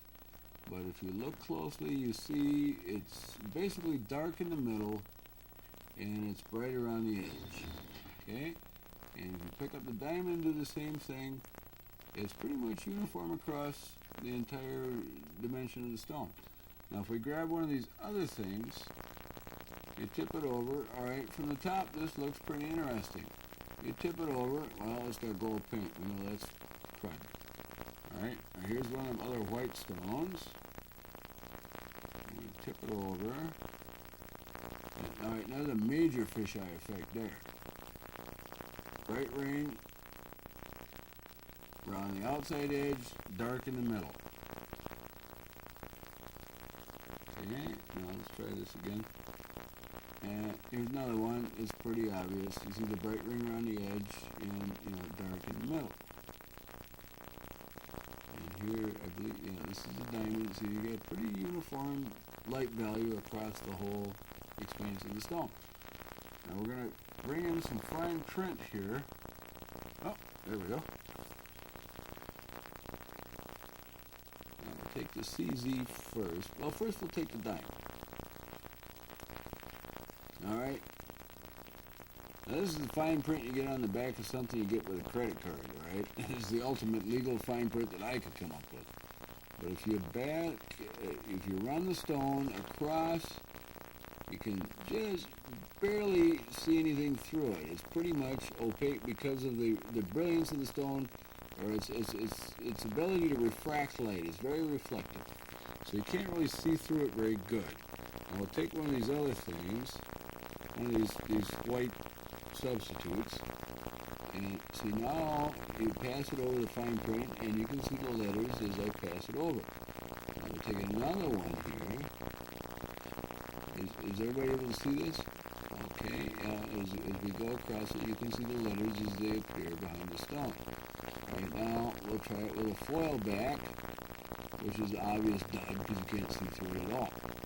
Now here's the big cubic zirconium, which is probably the most prevalent or common. Oh, look at that. You can see the letters as they progress. As I move the stone, you can see the print through the stone. Now, let me grab the diamond again. Where'd it go? There it is.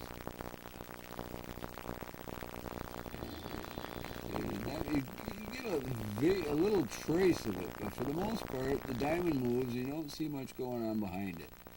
No comparison. All right, that's a very simple test. Another one is you throw them on the scale, which we'll do in a little bit later. But like this is a 10 millimeter stone, and we have here a stone gauge, which we have under the scope. All right, let's find the hole that this CZ would fit in.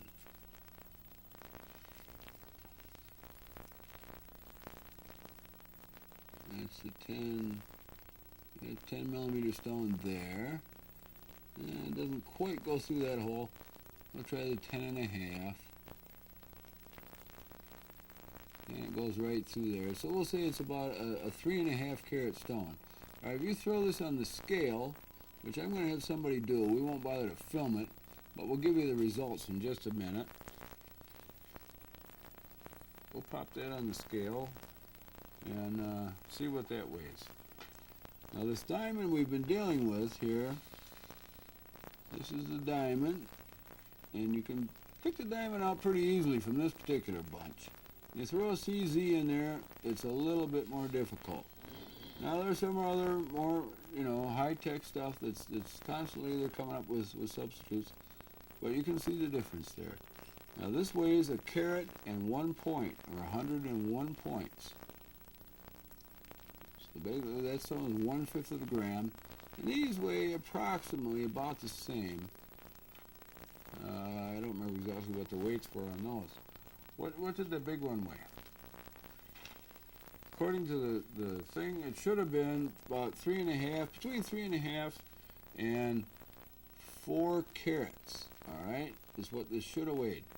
And we got a piece of paper here with the results, which are on here somewhere. And 6.97 carats is what that stone weighed. So it's almost double. All right, now one thing I want to show you here quickly is let's take the CZ and we'll tip it sideways.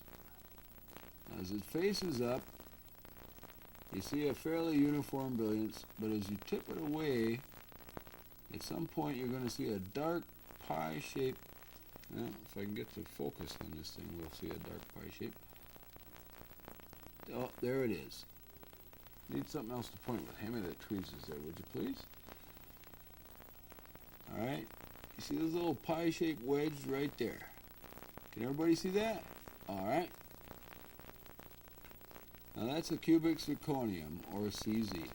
Now here's another white phony, and it face up. It sparkles pretty good. We can just adjust it a little bit here. Whoop.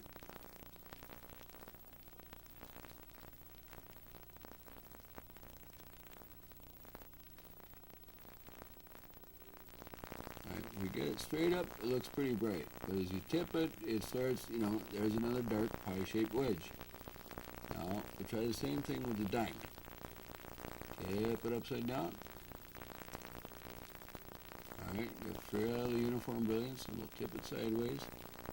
And you get a little dark spot, but not nearly as pronounced as some of the others. Do we have another stone that might show a little wear, like that blue emerald cut we were working with the other day? I think it's sitting on my bench. I want to show you some wear patterns. Here, let's take this one for example. All right, we've got a piece of sandpaper handy here. Now first I'm going to show you the top of this stone. And it looks pretty good. The facets meet pretty nicely and so forth. But now we're going to take it and we're going to rub it on the sandpaper.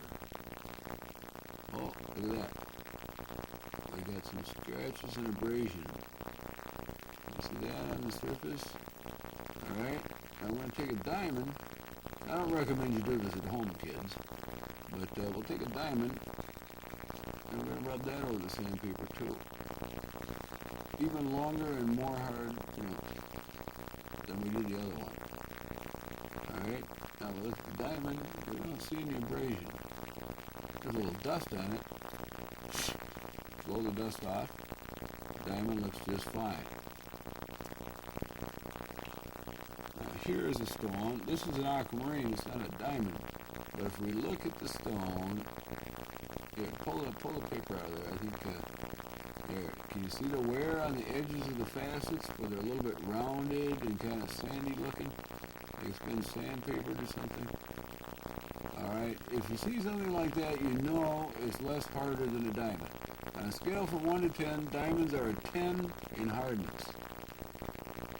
Here's the abrasion we're talking about right here.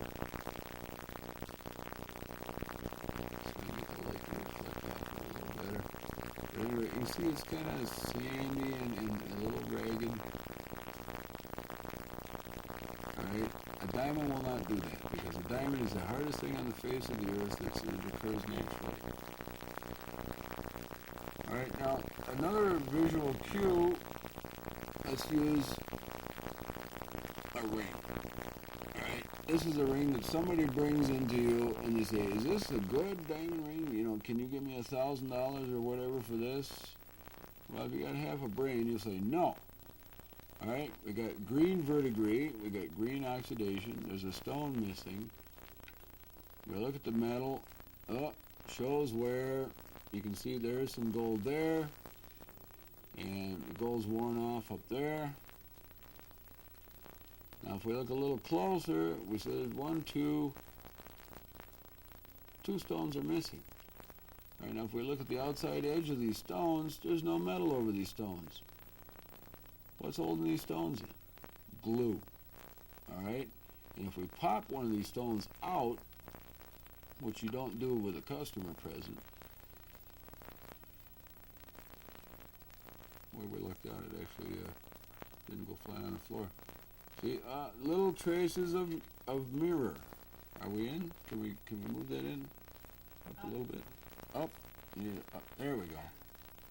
Alright, if we look closely there, let me see if I can get a little better focus. There, you see those dark spots? That's traces of foil or the mirrored backing that was on the back of that stone. See that dark stuff? That's the remnants of the foil back. Alright? And if we look in the hole that I popped it out of, wherever it was, oh, there's another one fell out. Good stuff.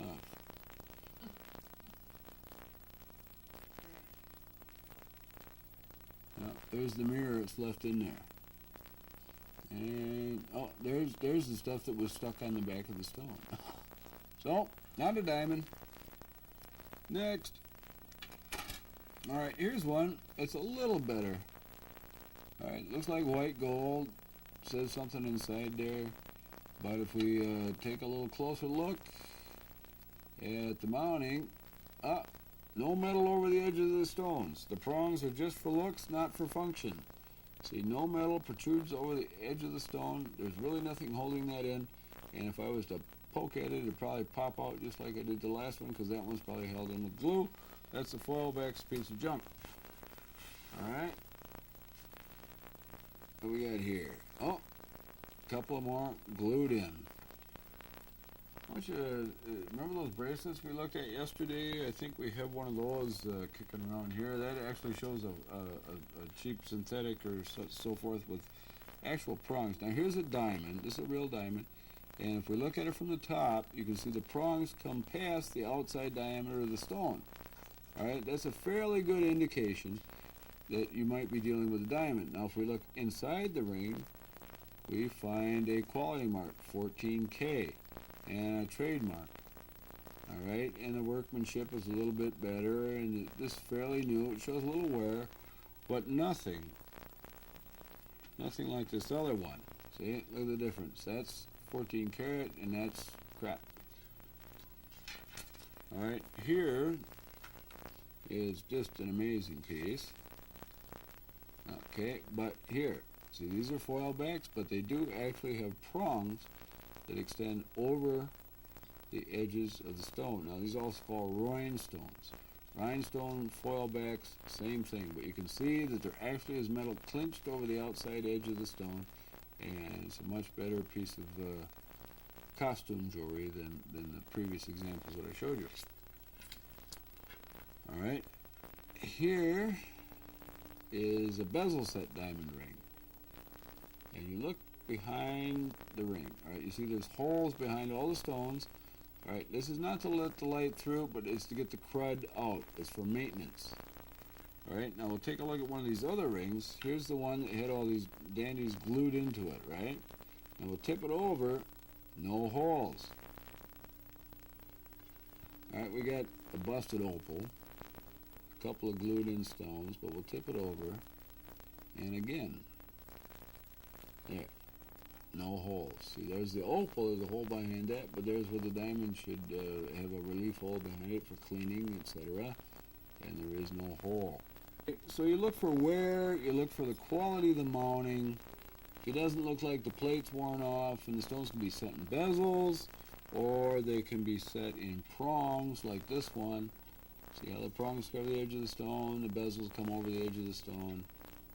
And just by comparison, here's one that's glued. But you see a dark line around the outside edge of the stone. Alright, this is the bezel mounting, but you don't see any space between the metal and the diamond. With something that's glued in, if you look a little bit, see there's a dark line all the way around the edge of the stone. Alright, those are some of the visual cues involved with picking up diamonds. Alright, now here's a good quality piece of work. It's a good gold mounting. Is it a diamond or is it not? Alright, you look at the quality mark if it's available. You look at the workmanship, you look underneath. Oh, right away you can see right through the stone. So you know that's not a diamond. You know, it goes from black to white. Now let's take another piece here. One of these synthroids. Yeah. Black and white, black and white. Is this a diamond? Huh? Oh, that one's a diamond. You can see a little bit of color change, but nothing like you see with some of these other dandies. Flip that one over. Oh, black and white, black and white. Big difference. Diamond, not that much, but a little bit, but not much. So there's some of the visual cues involved with identifying a diamond. Alright, here we have a group of stones. This is a diamond. This is not a diamond. Now I want you to watch closely as I manipulate the diamond. You see how the facets reflect light? But look at the edges of the facets there. They're very sharp, very clean, very crisp. Almost razor sharp. Alright, this is a piece of glass. As I flip it around, you see how the facets are a little bit concave and the edges are rounded. Alright, now at the top of this stone, we've got fairly sharp edges. Now you see those lines on that one on the right there? Those are polishing marks. Alright, now we'll get a diamond going here, and we'll get a facet to reflect, and you won't see there. That's the table. See, it's like a mirror surface. There's no lines, no striation. All right. Now here's another piece of glass, and you can see it's that one reflection where you get this is way concave. This is an even better example. See, they're sunk in, they're ragged, the surfaces are like not good craftsmanship. Okay, put my dirty finger in here. Alright, now this is the top of that stone. See, there's a little bit of pitting there. Alright, this was molded. They stuff this in, they take little hot globs of wax and they press it between two pieces of metal that are cut out to look like facets on a diamond. Alright, here's another one that's a regular old piece of glass. Now this one has been faceted. See, it's got sharp edges,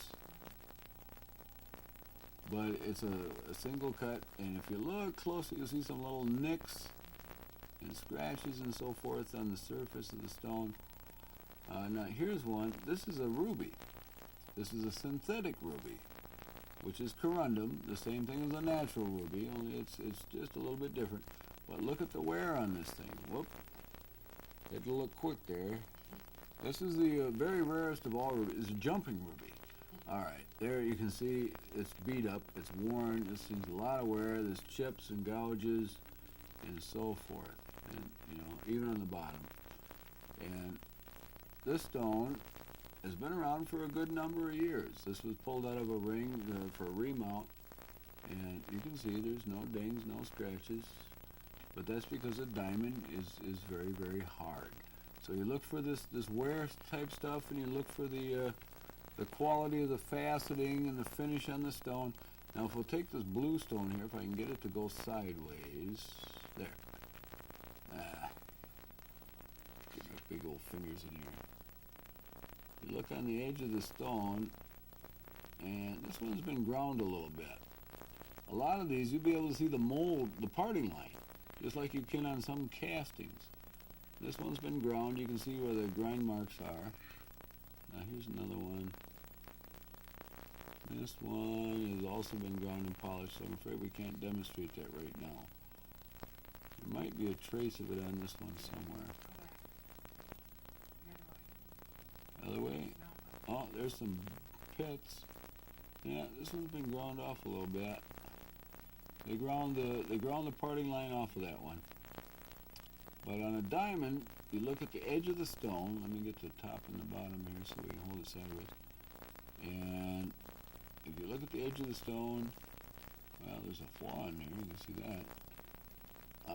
The girdle, which is the very edge of the stone, is kind of a sandy finish. Maybe now, can you see that? Kind of a sanded finish. Most of them are like that. Occasionally you'll find one that's faceted. But on no account will you see a parting line around the edge like you do like this, and on no account will you see, you know, rounded facets like you have on this one, or concavity. You know, the facets are all flat planes. See how that's flat and smooth just like a mirror, and there won't be any grainy texture like this, or rounded facets, or none of the facets will be sunk in or concave. Alright, this is another visual cue. And it's based on wear, and it's based on the hardness of the material. And these are some of the visual ID techniques that you will see in a myriad of mounted pieces that will come in. And aside from getting into specific gravity testing and so forth and so on, you're not going to see a big difference.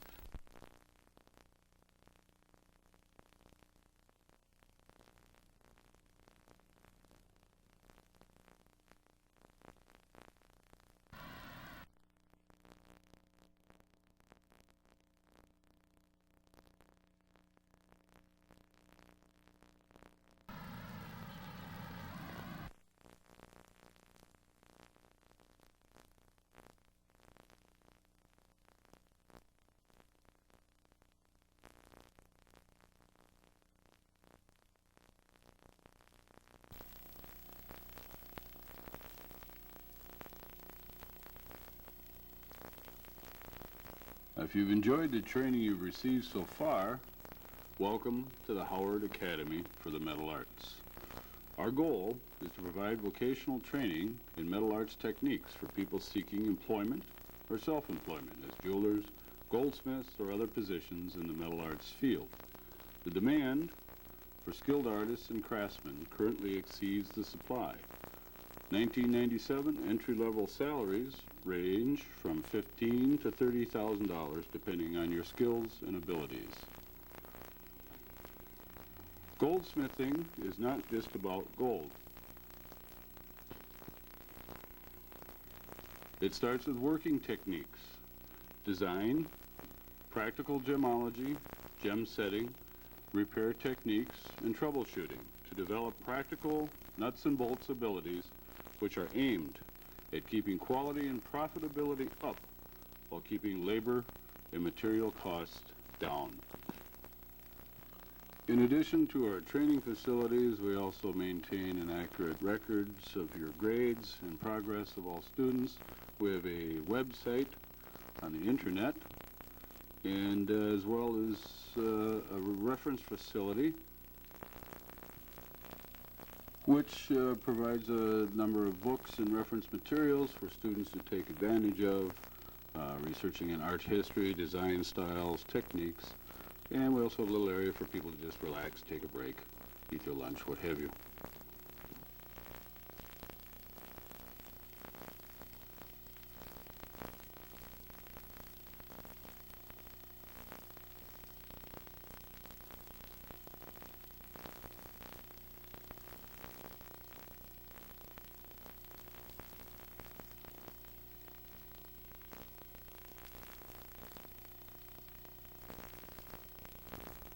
This is part of our training facility at the downtown location, and we also maintain a working shop in conjunction with the school. The school has a full duplicate set of tools and equipment and everything. As we go around the corner here, you can see the classroom. Okay, the curriculum focuses on mastering a foundation of basic skills, then constructing a repertoire of techniques using combinations of these skills. We blend a working knowledge of jewelry, goldsmithing, blacksmithing, sculpture, art foundry work, engraving, minting, and tool making, and show how these skills can work together to create a versatile proficiency for the student.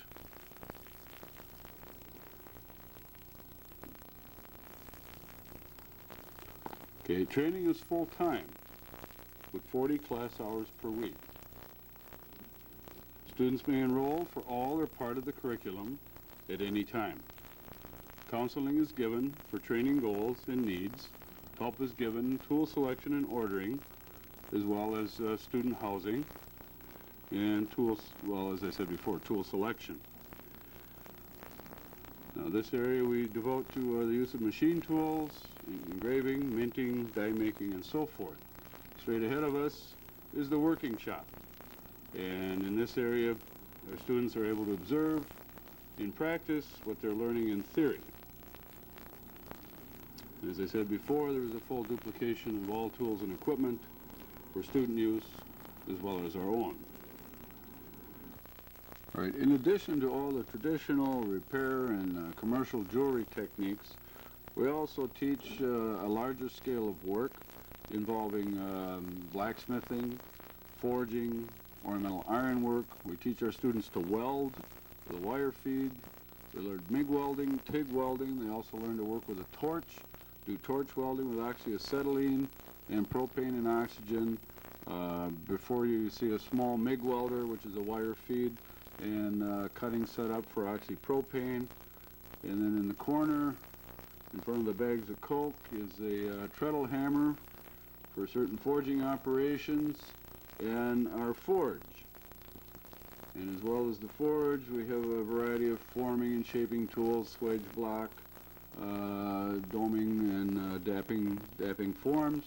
And we teach you to make a variety of tools, not only small tools for the bench, but larger tools as well as mechanical devices. Most of the things that you see in here, for example, the treadle hammer, were made by students. It's a very useful piece of equipment, as well as the forge. The forge is homemade, so to speak. Because we realize not everybody has a $30,000 tool budget. So those interested, we'll teach you how to make all the tools you'll ever need. Now, the difference between goldsmithing and blacksmithing is primarily a matter of scale. There are a lot of tricks that the goldsmiths use that are very handy for blacksmiths, and on the other hand, there are a lot of tricks that blacksmiths and other metal workers use that are very useful to a goldsmith.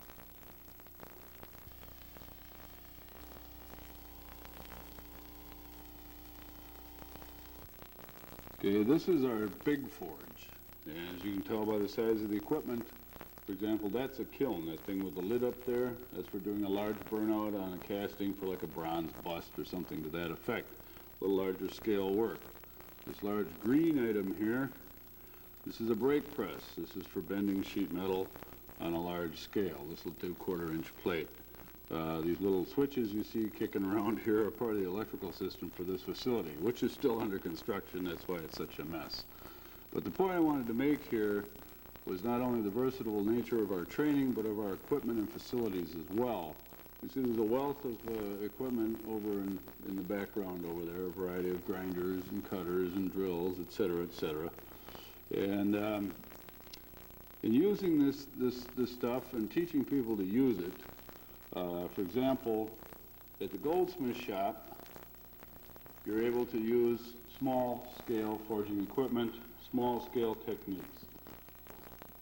In the small blacksmith shop, you learn hand techniques for a little larger scale work. And here is a power hammer, which weighs 4,500 pounds. This is the hammer, this is the die, or this is top die, bottom die. At any rate, when this thing is operational, it raises and lowers 100-pound dies that smash together with great effect on steel or whatever metal you happen to be working. And what we're trying to impress on you here is our training is versatile, our equipment is versatile, there's virtually nothing that we can't make out of metal, and we'd like to promise you that you will have proficiency when you're done, and that's what it's all about. Thank you very much.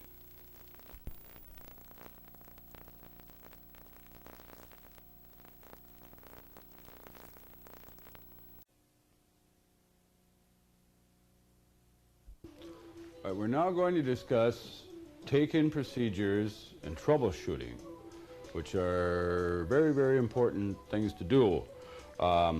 When a customer comes in, they usually have some idea in mind what they want to have repaired or why it needs work, etc.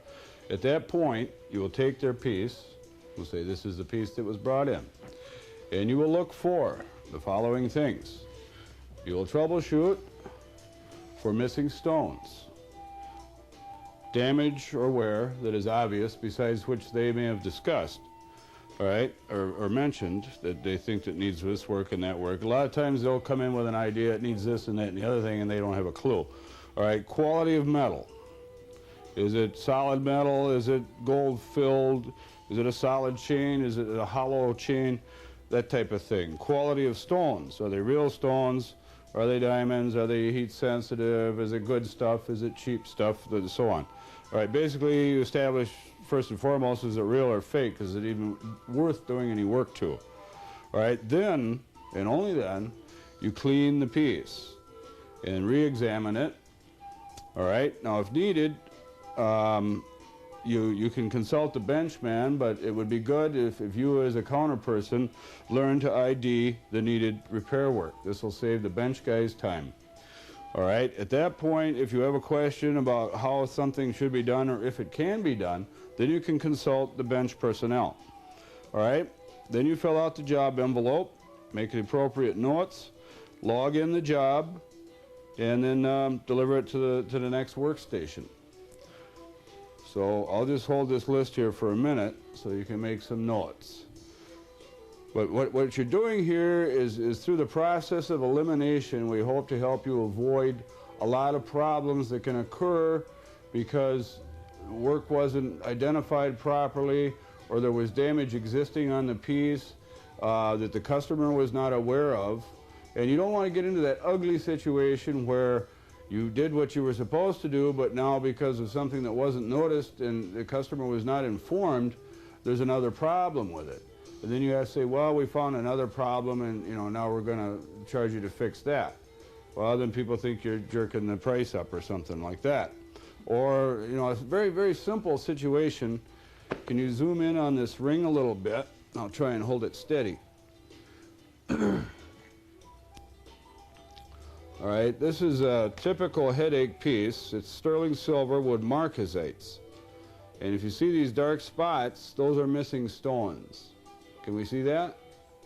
All right, now before you take something like this and cause trouble by giving them a complimentary cleaning, you want to check and make sure there's not, going to be a problem after you clean it. So you count the stones.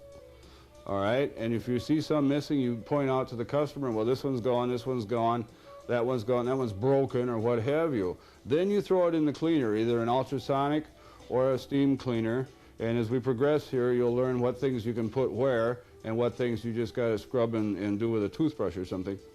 But at that point, now the customer is aware of some of the work that is required. And if you clean it and stones fall out, well, now you know that they fell out in the cleaner, that they weren't missing before you put it in the cleaner. So that's why you first and foremost, basic thing is check for problems before they occur. All right, now what we're going to do is show you some microscopic shots of things to look for so you know what to check for and the types of problems that they can cause. And this is what your job is to do. Now,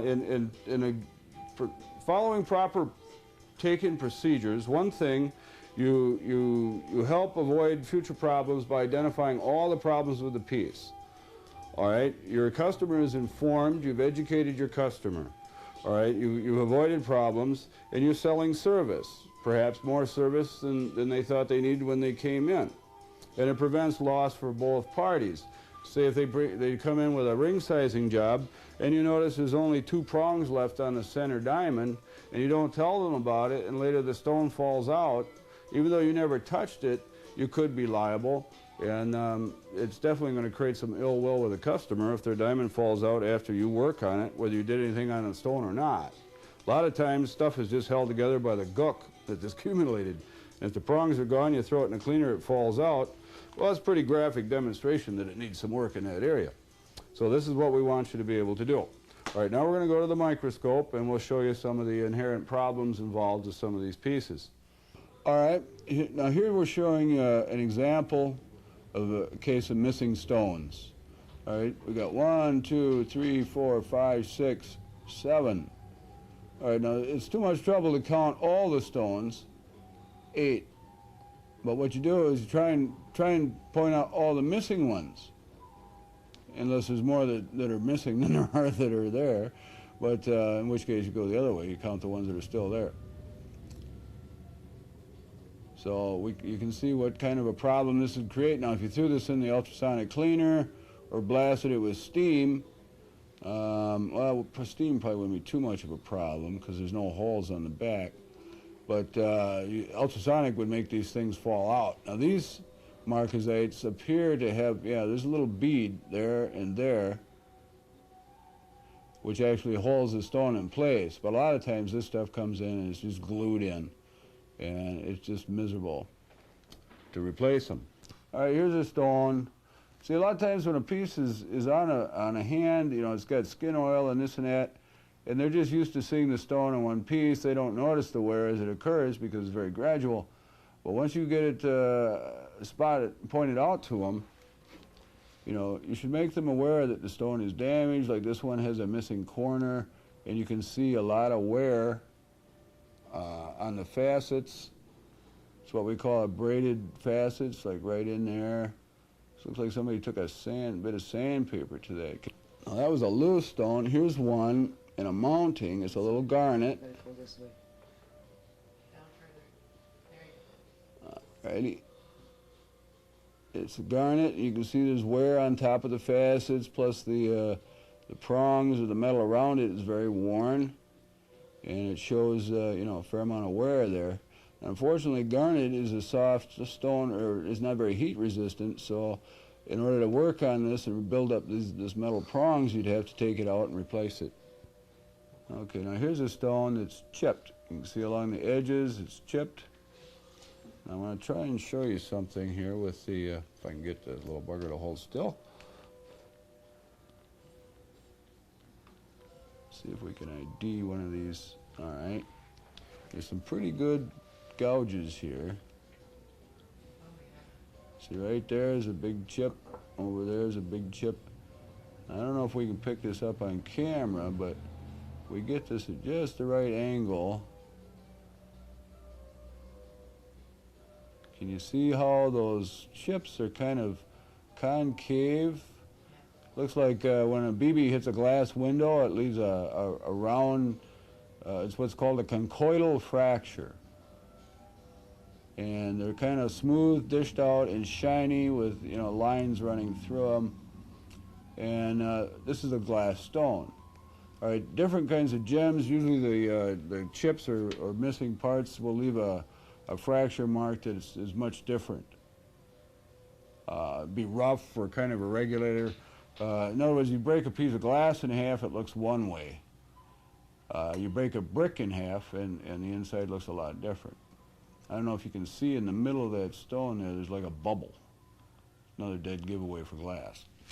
Now, synthetics have a tendency to look a little reddish around the edges. Can you see that little red spot down towards the bottom of the screen there?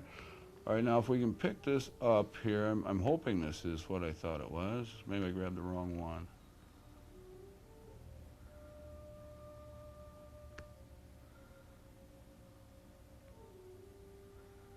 Maybe this is a doublet. Yeah, see that air bubble in the middle there. Yeah, this is another case of a doublet. All right, the red tinge you see around the edge is caused by the garnet on top. And this one is pretty clever. The way they're supposed to come out is when they apply the two layers, the top layer is supposed to come right out to the edge of the stone. So when it's cut and faceted, you can't tell the difference.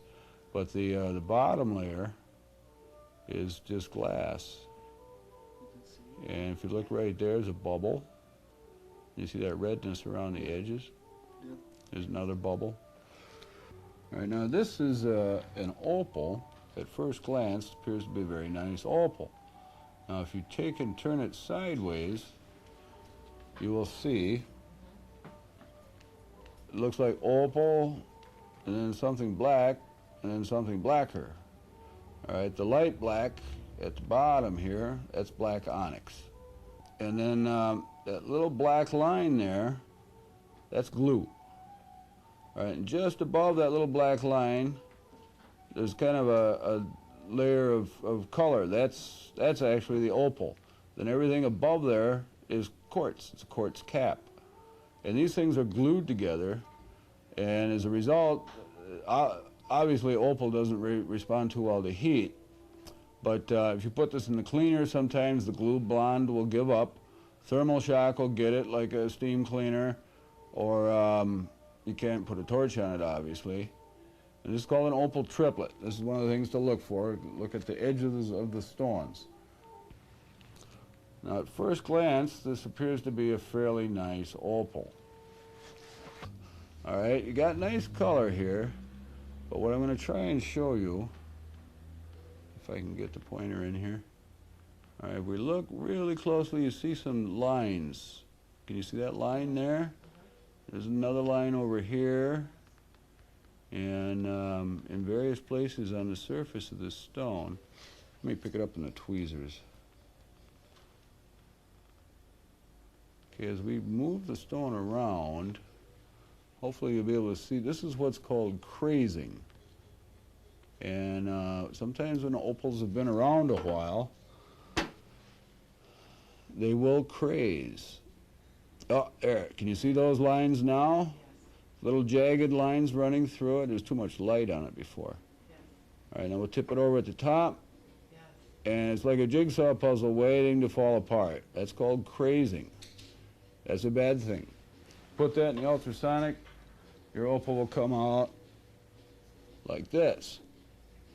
See, this one was crazed. Somebody dropped it in the ultrasonic or hit it with a steam cleaner and blew the end of the stone off. Too bad, it was a nice opal. But you can see the craze lines running through it. All right, there's something to watch for. And you can, you know, if it hasn't fallen apart already, chances are it won't. But you must inform your customer that the stone is indeed damaged and so on like that, because you don't want to get blamed for it. Now this is what happens if you quench a synthetic stone. In other words, you've been working on the piece, maybe you're retipping it. This could be a natural ruby too, in which case you would be in a serious shortage cash-wise. But if you heat rubies slow and cool them slow, you can like retip a prong on them, that sort of thing. But if you quench them, then you subject them to thermal shock. And this is the end result, which is not a pretty sight at all. For example, if you drop ice in a drink, you'll see the ice crack and you hear this snapping, popping noise. Well, you don't want to hear that when you're working on gemstones. This is a typical crystal structure. Now here we have a typical growth line pattern. And if you will look, you will see the growth lines. This is a sapphire crystal cut. You see the angles? The lines are fairly well defined, crisp, and parallel. All right? This is a six-sided crystal. Now this is a piece that was cut just for the design value of the actual crystal growth lines. It's called striation. But you can see, you know, how that is shaped. This is a synthetic. What we're looking for are curved, fuzzy growth lines. And I think we have spotted them now. Got a fair amount of schmutz on here. Or if you look, they're a little bit faint. But right running through the stone, you'll see some striation going acrossways here. And it runs, you see there's different various color intensities across the back of the stone. And I'm determined to get this for you.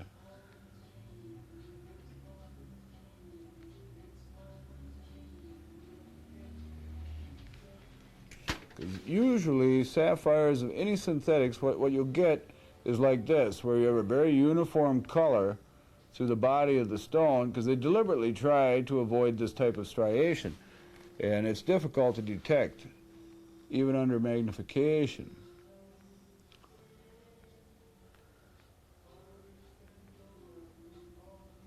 And maybe we can see it from the front. Yeah, you'll see different colors. Boy, this is a toughie. I thought this was a good example, but it looks different under the microscope. It does under a loupe. You can see how his light air. Maybe we can see a little better now. I'm going to try and get out of focus a little bit. There. Can you see those that banding? All right, you notice that it's not as distinct as with the natural crystal. And they're curved, and they're kind of fuzzy. That's why they're hard to spot. And they want to orient these when they cut these things so that you can't spot them. But every now and then they let one slip by like this, and that very faint striation there, I can't move to show it to you, so I'm hoping you can see it, is indication of a furnace-grown or synthetic sapphire. Now, rubies and sapphires and such are corundum. You know, what we're talking here is a little basic practical gemology. And the way the crystals come out of the process, they look like a CO2 cartridge, or it's similar to dipping candles. And that's why the lines are grooved or curved and fuzzy, because they kind of melt together each time they dip it, and they're round because the crystal comes out round. So hopefully you can see that striation there. Alrighty, we have a pearl here, and you can see, is that the hole in the pearl? No, that's a little wear on the pearl. Yeah, this is drilled pearl. And you can see where some of the pearl material is worn away, right there. Okay. Now here is another pearl, and this one is even worse. All right, the top end of the pearl, this looks pretty good. But you turn it over and you can see the whole bottom is worn away. Actually, this was the top. And it was set, what's left of the pearl was set down and protected by the metal. And this is just worn completely off. So these are the types of things you want to point out to your customers so that you're not accused of damaging their stones or losing their stones, etc. on a later basis after it's done. We've discovered over the years the surest way to add value to a piece is break it, lose it, or don't tell them that it's damaged. I mean, there are some devious people out there. They'll bring a real fancy 18 karat gold mounting and deliberately set with a CZ somewhere so they can get a free stone out of you. And this is what you try and avoid. Now here we have a cracked opal and a couple of glued in junk stones.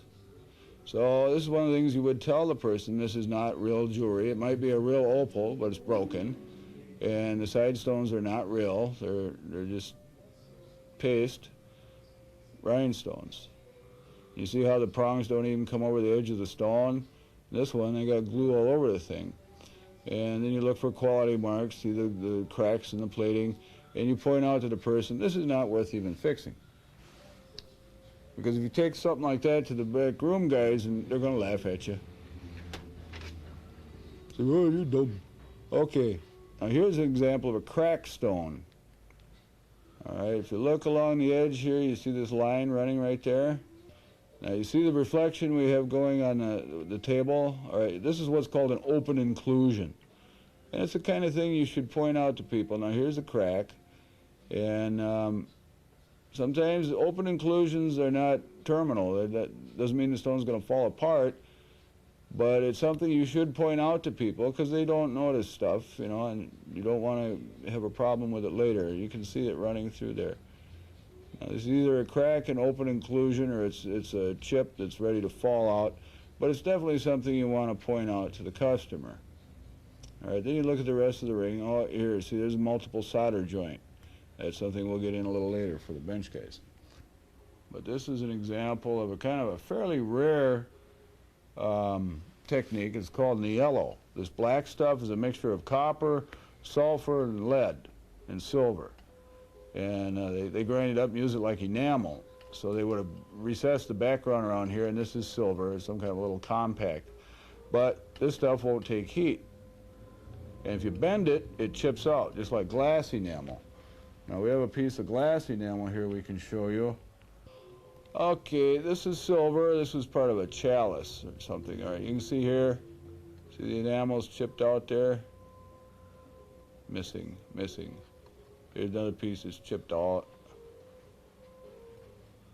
And this kind of stuff that you have to point out to people. Now, if this had a dent in it, you're in a world of hurt because you can't straighten out the metal surface because the glass will not bend.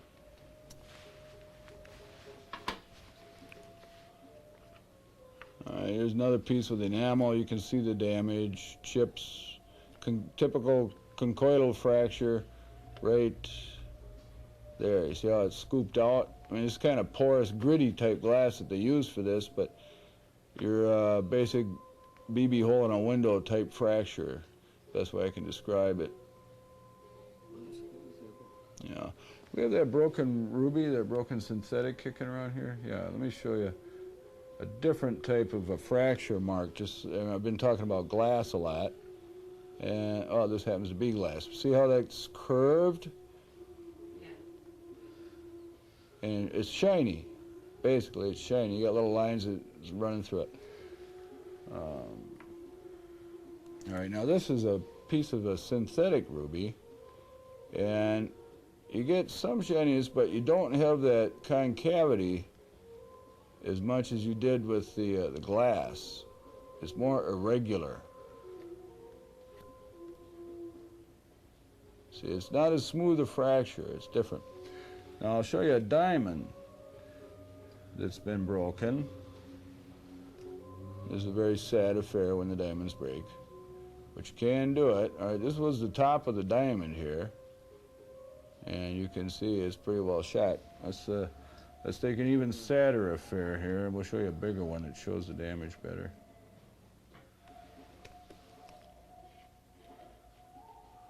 That'll look bigger in the box. Okay, we'll just run this up a little bit. You see how that chip looks? Way different. Very irregular. See right in there? And you get some light on that chip. See if I can manipulate it here without losing it.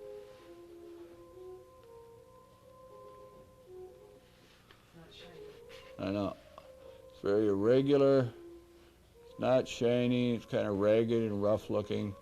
And it definitely destroys the brilliance of the stone. Now this one's been knocking around here for a while. I think we use it for scribing stuff. But you can see the facet was supposed to be shaped like a stop sign, and a big chunk out of that stop sign. So that's how a diamond looks when it's broken, which is bad news in any case, but if you spot it before you work on the piece, there's some redeeming social value there. Now here's a couple examples of some damaged natural stones. This was a tanzanite, and we got a major chip out of that. See if we can get it sideways here.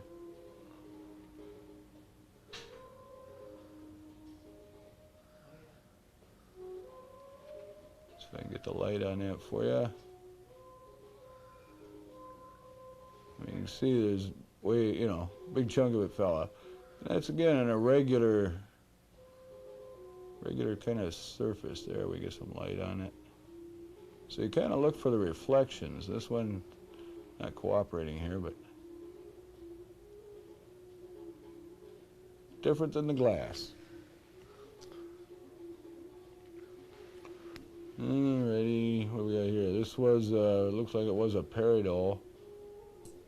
See the chips out from the peridot, and, well, peridot is peridot, but different stones will react somewhat like glass. And you can always tell it kind of distorts the reflections from the top. Now here's a piece of opal. And this one was crazed. I think I showed this to you before. But opal tends to have a fairly conchoidal type fracture. See how that's smooth? Because opal is sort of a natural glass. It's what's called an amorphous crystal. Now here's an example of something this is a big warning flag. When you see stuff like this, if you do any silver work at all for people, this is what's called chip inlay. Now like enamel, it won't bend, so if you're going to size the ring, it's going to pop out. And the way it's made is they grind up pieces of coral and turquoise, mix them up with a bunch of glue, and they stuff it back in here. They just use epoxy, and then they grind the pile down level with the surface and polish it. And it won't take heat, it won't take any manipulation, it won't bend, and it does poorly if you hit it with a hammer. All right, here's another example of something that you might be cautious about. This little checkerboard is a mixture of onyx and what's called goldstone. All right, this gold stuff is coppery colors, is copper filings mixed in glass, made by a bunch of monks in Italy somewhere, and the onyx is just black onyx. But this is a mosaic. All these pieces are glued together. And I believe that design goes all the way through. Yep. See, the back is the same as the front. There, you can see some of the glue seams on the edge there. Does that show? See those vertical lines running there? All right. So there's some of the things to watch for with your magnification. After you've cleaned the piece, well, even before you clean the piece, because some of these things will fall apart.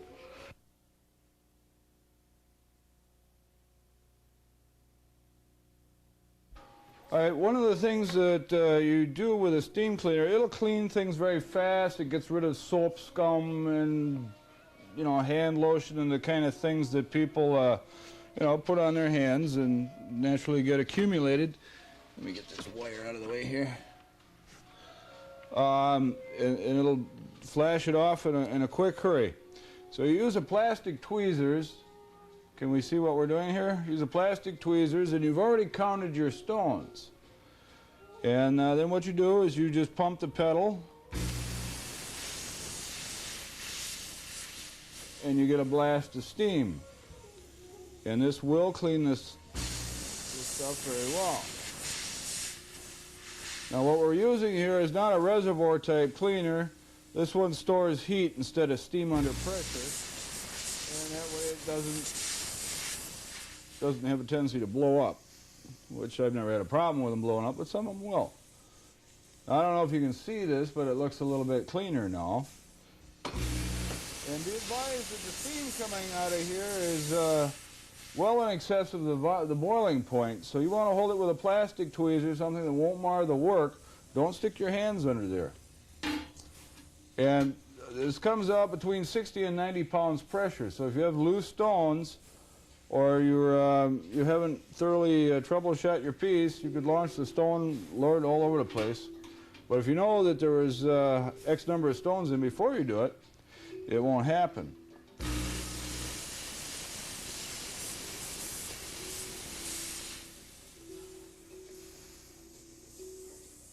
Okay, now I'm using a tweezers. This is for something that you're pretty sure nothing's going to come flying out of it.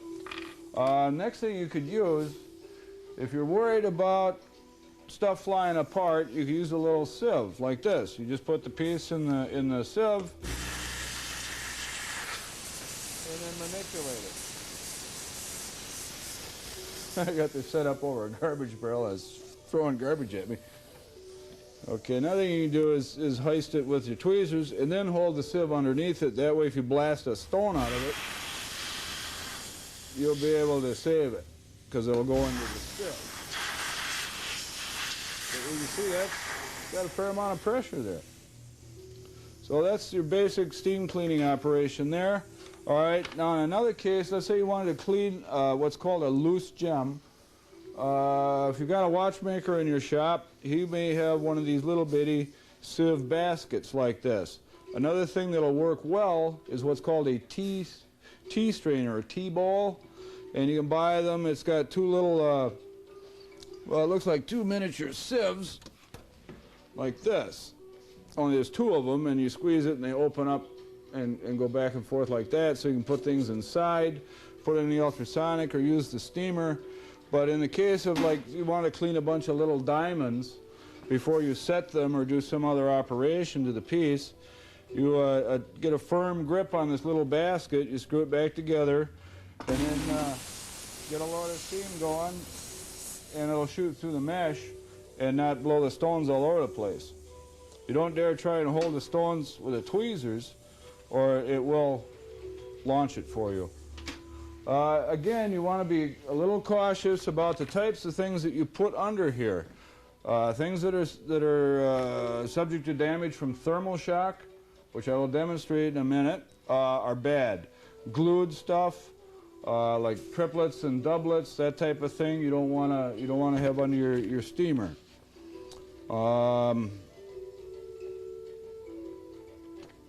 So that's about all I can really tell you about the steamer. They're a very handy gadget. They're fast. You know, for a complimentary cleaning, these are a little faster than the ultrasonic. Now, I'm going to show you the ultrasonic over here, and you'll see how there's different ways to use that as well. Typical ultrasonic. Oh, here's another method. Can you see this stuff here? All right, this is just a piece of mesh. Looks like a part of a nylon stack. It's just basically mosquito net, and if you don't have a T-ball, you just kind of wrap your stuff up in there in a little wad and then hold it with a tweezers or put a rubber band around it, and then you can steam it, and if anything flies out, it'll stay inside the bag that you've created. Also, it comes in handy at the ultrasonic. Now I'm going to tip this forward a little bit. I don't know, can you see the solution in there? This is nice, brand new, fresh, clean solution. While I'm doing some of this, Barbara, could you go get some polishing dirt on a piece for me? And then we'll show how to clean it. Okay, here's your typical ring. Customer wants to have it fixed or soldered or repaired or what have you, size perhaps. Now you've already checked this stuff out and done a little troubleshooting in terms of what may or may not fall out, if it's real and so forth. At that point, you are free to clean it. All right, because this saves the guys in the back room a lot of time. Just put it on a hook or a piece of wire and suspend it in the cleaner. Do not let it rest on the bottom of the cleaner because it'll abrade the sound waves. The way an ultrasonic cleaner works is an effect called cavitation. All right, you have sound waves, ultrasonic sound traveling through your solution. When they hit the solid object, they make a little tiny bubble. And what that does is it blows the dirt off. or it forces the dirt off the surface.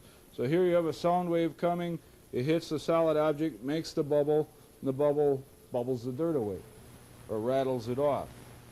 But if you lay something in the bottom of the tanks are stainless, and a lot of times there's going to be a lot of dirt and crud in there, and as you use it, it'll rattle around and it'll grind the two metals together, and it's a bad thing. So anyway, you pull it out now, and what we do at our shop, we have this set up next to a sink. Then you rinse it. Okay, you shake it off a little bit, and then I keep a compressed air gun next to the so you can blow it dry. Thank you. And now it's all nice and shiny. Now here's a piece. This is something for the back room, guys. Can you focus in on this a little bit? Can you get a close-up? Right here is a bunch of polishing dirt. All right, this will now be symbolic of the accumulated crud and goo that accumulates on people's jewelry in normal daily wear. Does that show up? Alrighty. It's right along this end. Now, I'm going to dunk it in the cleaner. I think I'll use the tweezers here.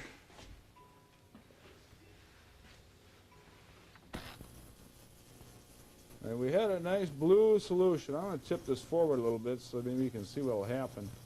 As we dunk it in there, a little black cloud just came off of it. That's the dirt. Now if you're having trouble, like your solution is real dirty and you haven't changed it in a while, what you can do is you get yourself a bottle of ammonia, which you can pick up at a hardware store, and all you do is just put a little glug of ammonia in the cleaner, and that'll rejuvenate it for a brief period. It smells terrible, but it'll speed up the process. All right, now we've cleaned it. We'll rinse it, and we will dry it. Now, there are a number of ways to dry things if you don't happen to have compressed air. If you do have compressed air, use little short bursts. Keeps the compressor from running all the time. If you don't have compressed air, you can use a paper towel or Kleenex to blot it dry, or you can get some hard sawdust, like from hardwood, maple, boxwood, something to that effect. Put it in a little can, you shake it up, and that gets rid of all the moisture, and it comes out fairly free of water spots. Another technique is after you've done it, rinsed it, and blotted a little bit, dip it in some alcohol, shake it off, and that'll help it dry without water spots. But if you can focus on this now, I'll try and hold it very still. You can see the black stuff is all gone. All right, now other than making the product or the customer's piece a little more visually appealing, another reason you're cleaning stuff is so you can see better. You can't see through the dirt, and sometimes the dirt is all that's holding things together. With the example of stones where all the prongs are missing, you put it in the cleaner, the prongs fall out, or the prongs are already gone, but the stone falls out. At that point, then you consider using a little basket. For things that won't fit on the hook, you hang it in a little basket like this. And it also keeps things from dragging on the bottom. You can use the tweezers and you sit there and very patiently hold it. Or you can use the sieve like this, set it in there so it doesn't submerge totally or get lost. And on occasion, you may have to dissolve glue or something. Now this has acetone in this little jar. Always label your jars with things if you're going to put chemicals and stuff and leave them laying around so people know what's in it. Because if it's fresh, it's clear, you don't know. Somebody might think it's water, take a slug of it, and be sorry about it. But you put the jar in there, and you want to be careful that your jar doesn't totally submerge, because the water and the solution will mix with your acetone, make a big mess. But if you have like somebody who tried to fix their ring and they got glue all over it, you got to get the glue off. So you use a jar and something that's sealed and is buoyant enough that it won't float and contaminate your cleaning solution. All right, then there's a little bitty screen container like I showed you before for cleaning loose gems, small tiny parts, findings, what have you, that they're too small to be manipulated easily or hung on hooks, so use that. All right, so we discussed steam cleaning, we've discussed ultrasonic cleaning, and there is a brief list of stones that you should not put in an ultrasonic or use a steam cleaner on. And without getting into a lot of gemology terms, basically you don't want to clean foil backs or plated objects in a ultrasonic. Usually the solution will contaminate the metal, or it'll separate the foil backs from their mirror. Doublets, triplets, things that are put together with glue, heat-sensitive stuff. Emeralds are not a good idea to put it in ultrasonic. Some emeralds, or most emeralds, in fact, are treated, they're oiled at some point, and this ultrasonic might dissolve the oil out of it and lighten the color of the stone, or reveal cracks that were filled with oil. Recently there's been a nightmare case where some poor jeweler sold somebody a big emerald and disclosed the fact that it had been treated, and then a crack showed up in it. Somebody had done some other work on it, and the poor guy's getting stiffed for hundreds of thousands of dollars. We don't want to see this happen to you, because that would be a bad thing. All right, opals, don't steam clean them. If they're not crazed, in fairly good shape, you can ultrasonic them a little. But best policy is, when in doubt, use a little elbow grease. All right, if you use any sort of an acidic solution in your ultrasonic cleaner, do not put pearls in there. Pearls are basically calcium carbonate, and if you drop them in acid, they'll just fizz up like an Alka-Seltzer tablet, and pretty soon you'll have nothing left but a hole where the pearl was. So if you're in doubt as to what something is, just hold your piece over the solution and take an old toothbrush, not the one that you're currently using, because it will taste bad afterwards, and just poke away and work at the underside of the piece. That's where most of the crud collects. And as I mentioned earlier, you'll find holes, usually relief holes, behind most decent quality gemstones that are properly set. All right, they're not to let light through, is the common wives' tale, but it is for maintenance. One is to relieve the metal so that the point of the stone will not break when you try and set it, but the other is so that you can clean the darn things, because the stuff will work in there. And unless they're perfectly and hermetically sealed, stuff will get behind them, and then they'll look terrible down the road. So we've scrubbed this off manually, and it doesn't look too bad, even though this particular one is a piece of junk. But you work until you get the holes, get the crud out of the holes behind the stones, and it will do wonders for the appearance of the piece. Now, when you hand it to the guys in the back room, they will be very grateful, and you will be their friend, because you have cleaned this work now. It's ready to work on. They don't have to fool around for a half an hour getting it ready to put a torch to it or what have you. But it has to be cleaned before it's worked on. Oh, what's in the solution, somebody just asked me. Basically, this is soap and water and solvents, and like I said, you can give it a little jolt with ammonia. All right, you can use other chemicals, volatile chemicals I suggest you keep in a closed container while you're using them in an ultrasonic, like acetone, acids, things like that. Be advised, do not put acetone or other solvents into plastic cups, because they will eat the cup and you will have no container left. Use glass.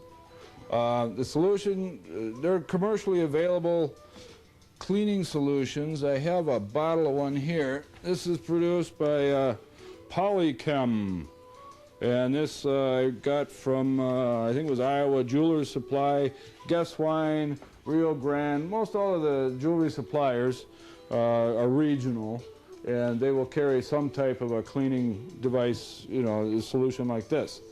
But basic dish soap, water, and ammonia will work. You need something to cut grease, reduce surface tension, and act as an astringent, a cleanser. Do not use abrasives in your cleaner. Like, don't dump a bunch of Comet cleanser in there, because it'll abrade things, and you don't want that to happen. All right, so we've discussed how to use the cleaner. No, let's see, I was just at the point of, I lost it. Where you're talking about that, the best people are going to love you. Oh, yeah. Hopefully they will edit out my immediately previous remarks. Yeah, the bench people will love you if you give them clean work, because it saves them a lot of time. And when they get the piece, it has to be clean before they can work on it.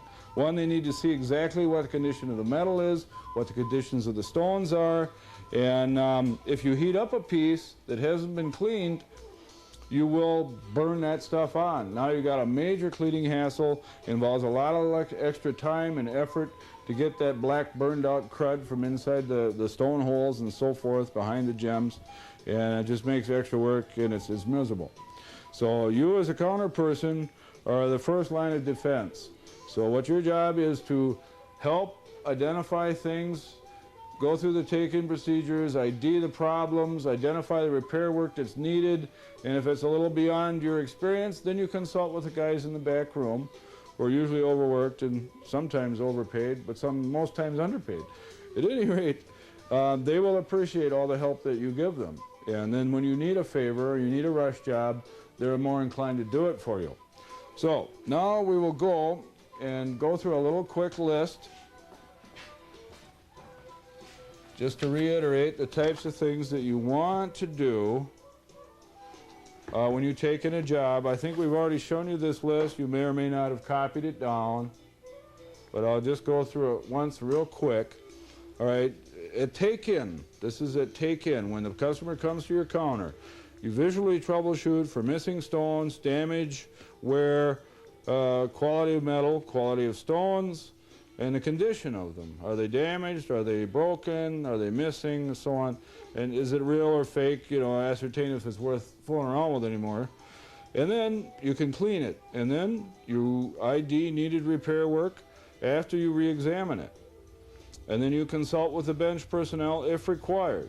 Then you go to the job envelope with notes, log in the work, and then deliver it to the guy that's got to order parts or do the work on it.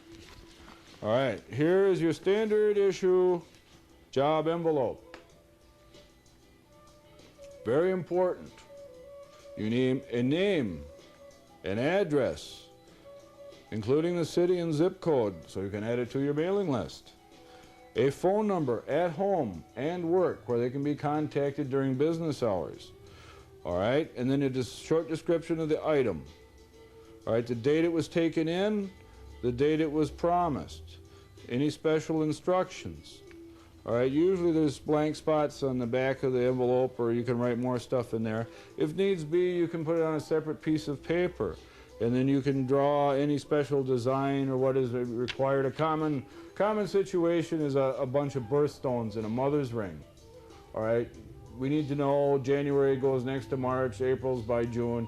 So you can just draw a bunch of little circles in the configuration they're set in the ring, and then mark which stones are which so the guys know where to set the stones. Okay, so name, address, phone number, all your basic information. All right, then you need to estimate the price. Usually you will have a price list to consult. If it's going to be a ring sizing job, you need to know how to do a ring sizing. Now, what I need now is a volunteer from my audience. You can come over here, and we will show you how to properly size a person's finger. Because a lot of people are vain. They don't want their fingers to be dented by a ring or some such thing. Now, as a rule, you have narrow ring sizes and you have wide ring sizes. Here's a wide ring, and if we're talking about a ring, one thing you want to ascertain first is what size is it. So you use a ring stick. Now, as you see, I've slid the ring on this tapered stick. All right, here's size 8. Down here is part of size 7, and it's between 8 and 7, so it's a 7.5. Now, when you're taking a ring size, measuring on a mandrel, which this is, if it was steel, it would be called a mandrel. This is just plastic. But you always read the high side, the one that's closest to the large end of the taper, because the stick is tapered. If you look closely, there's a gap here between the ring and the mandrel, or the stick. And at this end, it's fairly close. Now, if there are stones in there, you'll notice that this is flat here. You can see a gap. And then on the back side, there's a flat spot. All right? Now, other than a handy place to put the strip with the sizes on it, you take advantage of those flat places. If you have a ring that comes in where the stone sticks out, let's say this is the ring. Some stones will be set so that part of them stick out inside the ring mandrel, or inside the inside diameter of the ring. And when you put it on a ring mandrel, especially a steel mandrel, you want to take care to use a grooved one. You want to show him a grooved one versus a solid one. Okay, this is a grooved ring mandrel. And you can see how there's a groove. It does not fill up the entire inside diameter of the ring. All right, if the stone was sticking out, this groove would provide clearance. All right, if you use the other side, a solid mandrel, look at that, fills right up, fills the whole hole up. Now it's going to do one of two things to the gem if it protrudes into the inside diameter of the ring itself. One, it'll pop it out, or two, it will chip the bottom of the stone, especially if you're going to pound it round and you bash on it. Now you will have a problem with broken stones.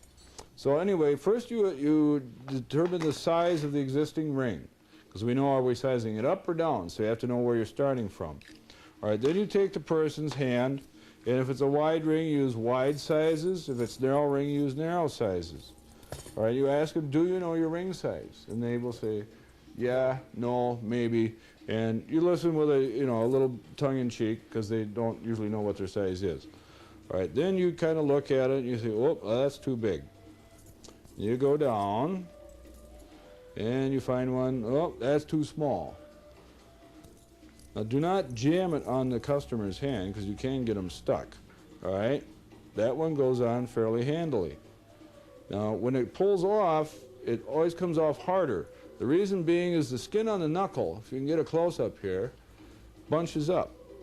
See, when you're coming this way, the skin slack is just coming from the tip of the finger. And when you're trying to get one off, you're pulling the skin all the way up to your eyebrows. So what you can do is just pull the skin through the ring a little bit and wiggle it, and it comes off nicely.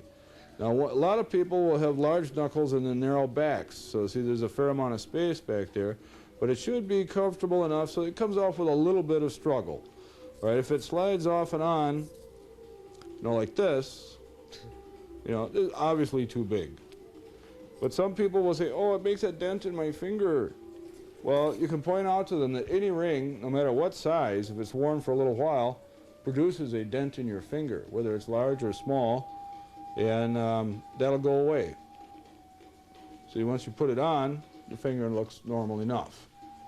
So use a little judgment in negotiating the size with your customer, and then determine, is it a wide band or is it a narrow band? There's usually about a half a size difference. Okay, now a lot of times you'll have a guy comes in, he wants to buy a surprise piece for his girlfriend, and he doesn't have a clue what ring size she is. All right, you have to involve a little subterfuge. You say, go home, take a ring out of her box, jam it on your finger, take a pen and mark it, as far as it'll go, mark the edge of where the ring was on your finger, and then, closest to your knuckles, closest to your hand on this side of the ring. Make a little mark, and then bring me your finger. Hopefully still attached. And then I can measure, up to that mark, and then we can get an idea. Now, if that doesn't work, you ask them, well, how tall is she? What size shoe has she got? And, it'll give you some idea of what size the woman is. If she says, well, she's 5'2" and she weighs 350 pounds, chances are she's going to take a size 12. All right, if she's 5'2" and she weighs 120 pounds, she'll be a normal size, like 5, 6, somewhere in there, 7. All right, so now you've ascertained what size you need the piece to be, and you haven't done any damage. The name of the game here is just like in the medical profession. They have the Hippocratic Oath, and it starts, or at some point in the oath, one of the key lines is cause no harm, or do no damage, and we're into the same thing. So we are now filling out the job envelope, and occasionally there will be some information that you need to take care of. I need a mounted diamond or a mounted stone of any kind, and we're going to use what's called a leverage gauge here. And this will also save the guys in the back room some time. We got one here. We got one here. This is fine. All right, and we're going to show you how to calculate the weight of a mounted stone. Now you may need to order a new set of prongs for a diamond or some other thing where the size of the stone is critical. And they may ask you, what size is the stone? Well, without pulling the stone out, putting it on a scale, there's no way to tell. Now this one happens to be oval, but we'll just pretend it's round. All right, you take your leverage gauge and you measure the diameter of the stone. Okay? You do that in 3 places. All right, then you take these little jaws here and you measure the depth of the stone.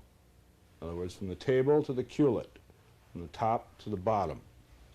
All right, now you measure your diameter in 3 places. And you add those 3 together, the numbers that you get, and this will be in millimeters, this is metric again. And then you divide by 3 and you take the average. This is your average diameter. Now not everything is as round as it looks, so that's why you have to measure 3 times. All right, then what you do is you might want to write this down. I'll write it down for you. But you take your average diameter squared times the depth times 0.0061. And this will give you within plus or minus 1 point the weight of a mounted diamond. Close enough for ballpark estimates. Let me just grab a piece of paper here and we'll write down the formula. Okay, you got your average diameter, that squared. All right, and that times the depth.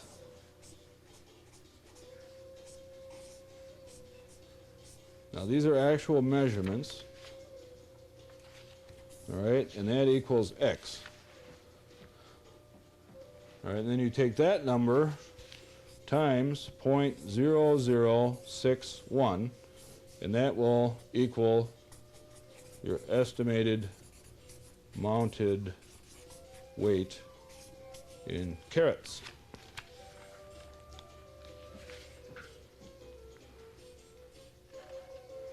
So you take the average diameter and you measure 3 times.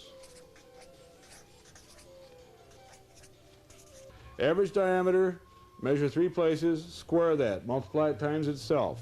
All right, then you measure from the top to the cullet, and that's your depth. So you multiply your average diameter squared times the depth. That'll give you a number, you know, in this line here. Then you multiply that times 0.0061. And this will give you the estimated mounted weight in carats of your subject diamond. Now this will not work for sapphires and rubies and so forth, but usually we're not too concerned with the weight of them as much as you're going to run into diamond estimates more than you will the other. There are formulas and stuff to do that with, but that's best left to the gemologist. All right, so now you know how to use a little leverage gauge. These, by the way, these things are kind of fragile. Now if you don't have a leverage gauge, this is about $200-300 unit here. Then you can use a calipers. All right, this is a vernier calipers, and you just measure, you know, using the jaws to measure the diameter. You know, if it's round, you measure it this way. There's something round. Okay, you just take your topic item or subject item, and you get it so it stays in the jaws, so you don't have to hold it with your fingers. All right, that's your diameter, and you measure that, you know, 1, 2, 3 places. All right, then you measure the depth from top to bottom like that, and then you can read this. Now, I'm not going to spend a lot of time telling you how to use one of these, other than that I've just shown you the manipulations. But to read the little gauge on here, talk to the guys in the back room. They'll show you how to use one. and it'd be easier than stopping for another microscope shot to use the calipers. So you've got your estimates, and you've got your materials identified. You've got the instructions on the job envelope. You have notes, diagrams, and if there is any special problems with the piece, you make sure the customer is aware of it and that it's notated on the job envelope. And if it's a real touchy situation where it's a valuable item, you might be doing a $10 job on a $50,000 item. You have the customer initial, the take-in sheet or something to that effect. Protect your boss's retirement money. Okay, then you decide, you know, the due date, and if there's some question as to how long it'll take, you know, ask the guys in the back room what the workload's like, so forth. All right, and that's about it for troubleshooting at the sales counter.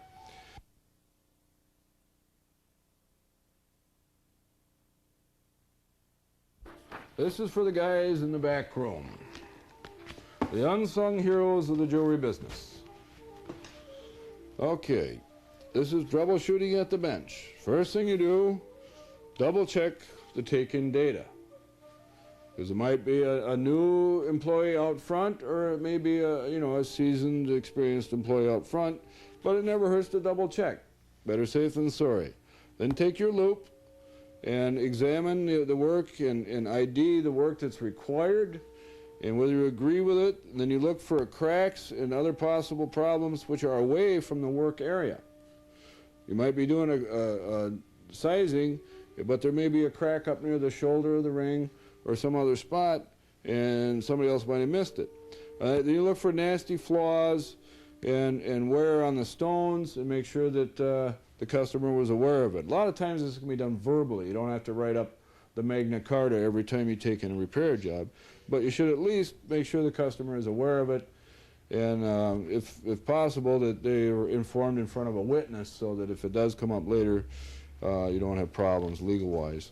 All right, then you look for sizing seams and assembly joints that are near your work and may or may not be affected by any torch work or whatever you have to do. All right, then you look for pits and porosity in cast work, and then you look for solder pits on previous seams and assembly points. Then you look out for lead solder. All right, you look for thin and worn spots on the body of the metal work. The type and quality of the gems.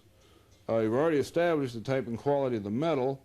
And then you look for problems that might be a factor involved with cleaning the piece or pickling it. For example, you can't throw a pearl in the pickle. You can't put a torch on an opal. And if it's calling for a retip, now you have to remove and replace the stone. Now, as the people in front are taking these things in, and the more experienced they become, they will learn to charge for all these various operations. Because if you're going to replace the stone and remove and replace the stone is extra work. You might only take a few seconds to retip the piece or repair a prong, but you've got to charge for taking the stone out and putting it back in, and any problems that may be involved with that. So you, as the jeweler at the bench, you want to go through all this stuff and make sure that there's no pitfalls in your path before you, which are going to cause you extra work or extra problems or expensive mistakes in replacing broken or damaged items. Now what I'm going to do is we're going to go back to the microscope, and I'm going to show you some close-ups of some of these pitfalls to avoid, what to look for, and what to do about some of these things. All right, first thing I want to demonstrate is a piece with cracks here. This is a typical commercial mounting.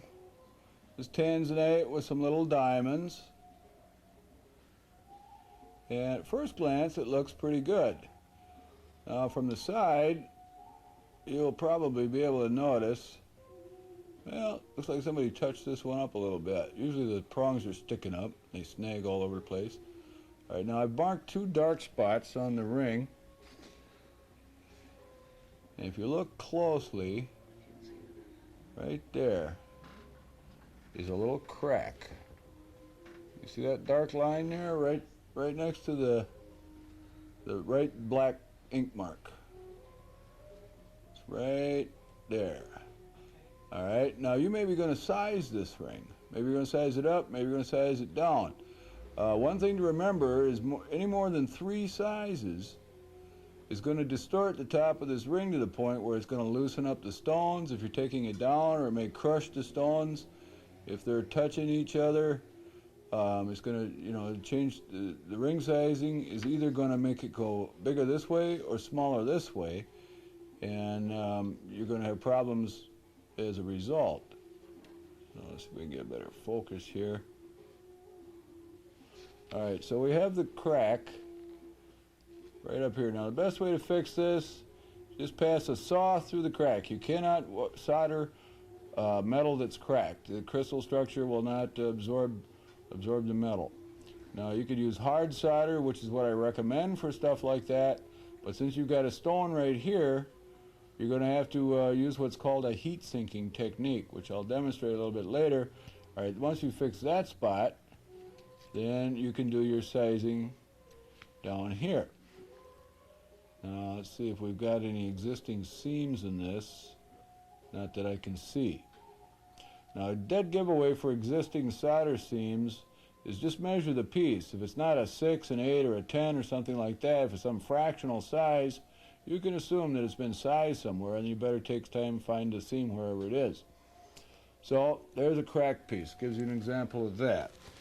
Next I'd like to discuss a little bit flaws and wear in stones. Let's see. Well, here's an obvious piece here. We've got this opal, and you can see it's cracked. And if you look down below here, you can hand this back to the gal out front or whoever took it in and say, no, no, no, we don't do this because this isn't even real. This is gold plate. But for the moment, we'll assume that this is gold and these are diamonds. And you can see there's a crack in the stone, and you look on the job envelope and see, well, do we need to replace this stone? Is this what I'm supposed to do to it? And if not, you know, inform the customer before you start work. Here's an existing solder seam. You can see the line. Does that show up? There's 2 solder seams. Yeah, and there's another one right here. This piece was enlarged. Can you see the difference in the color there? See how it's a little bit darker here? Now the way you do that is you just heat this part of the shank up with your torch, and it'll start to tarnish a little bit, and you'll be able to pick out the solder as different colors. See, this is basically a one-piece casting.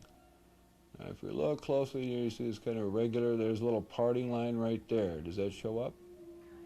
Kinda. Well, you see the irregular surface on the inside edges of these pieces where I'm pointing? It's kind of ragged. All right, if this was made directly out of gold wire, it would not exhibit that.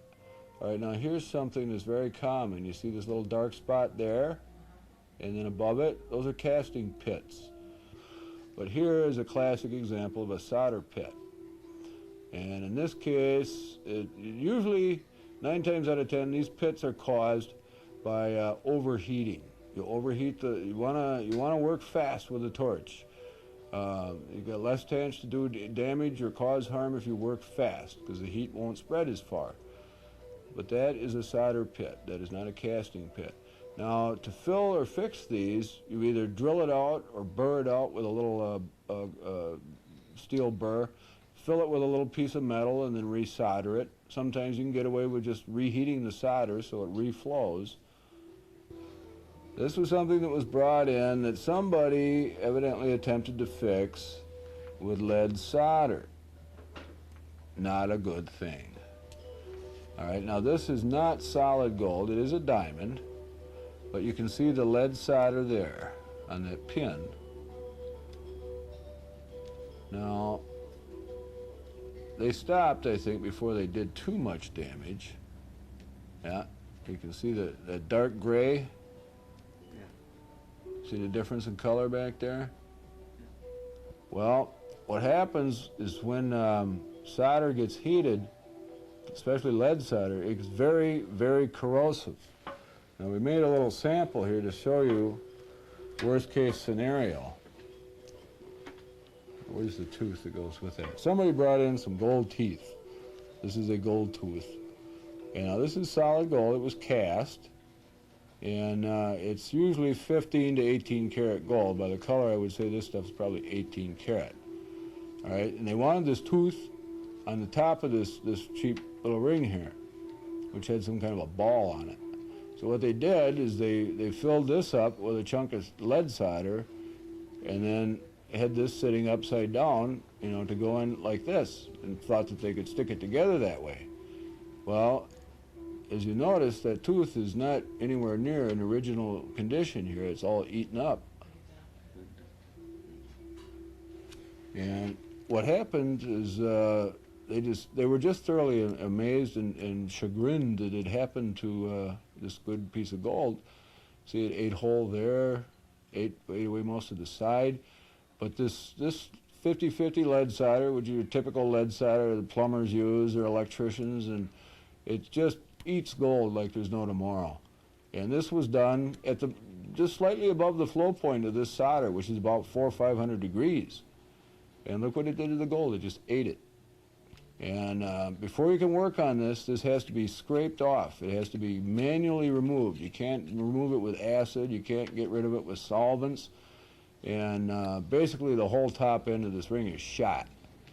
But you see all this dark stuff here. What is that? You know, it's like turned purple over here.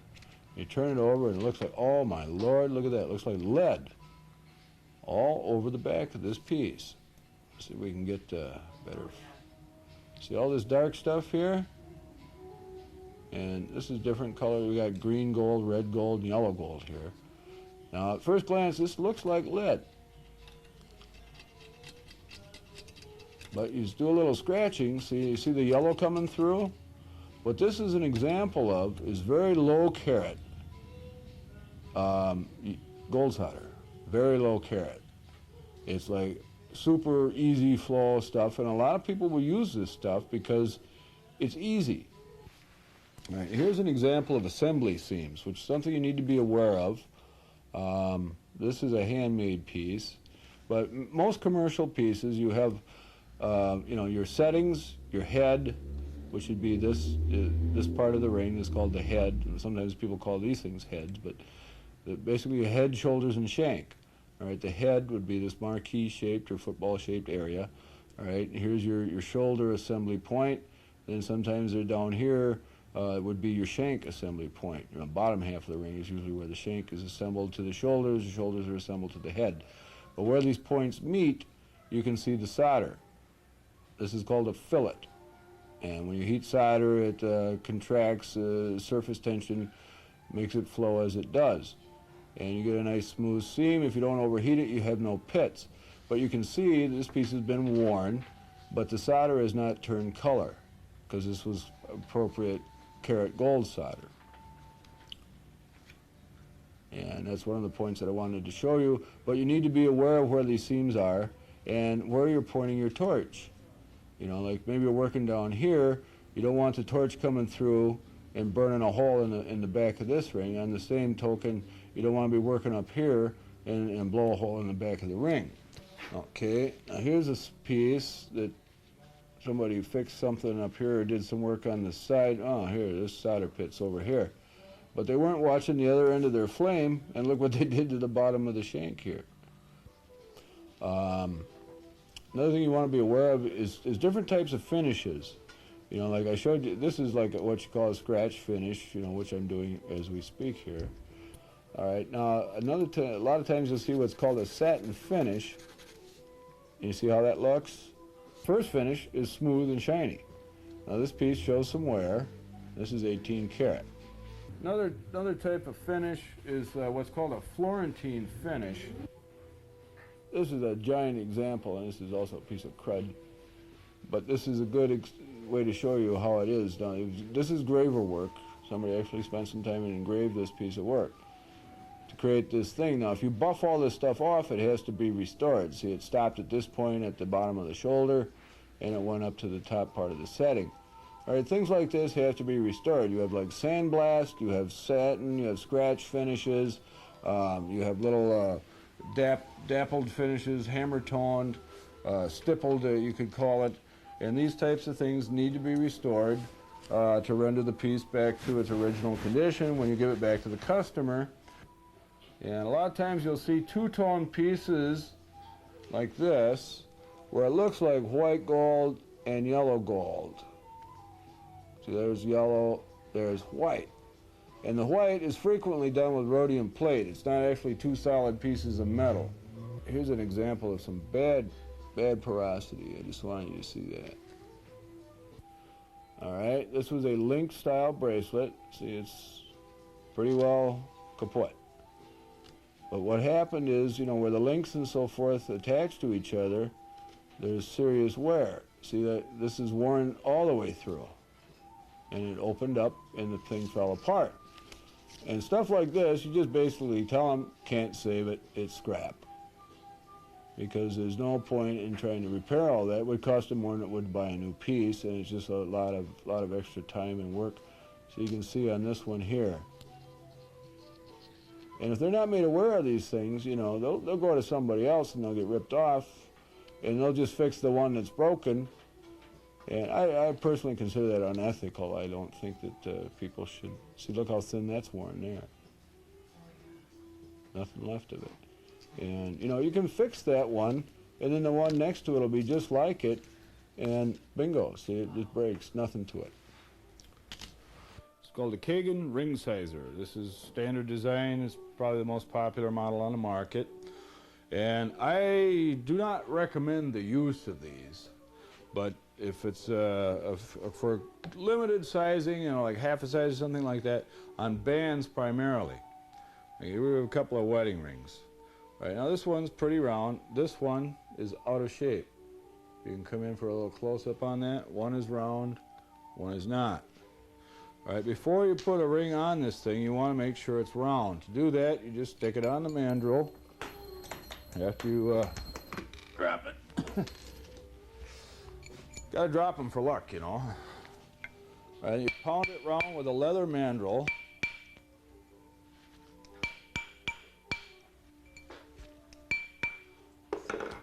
All right, now what we have here is basically a size 8.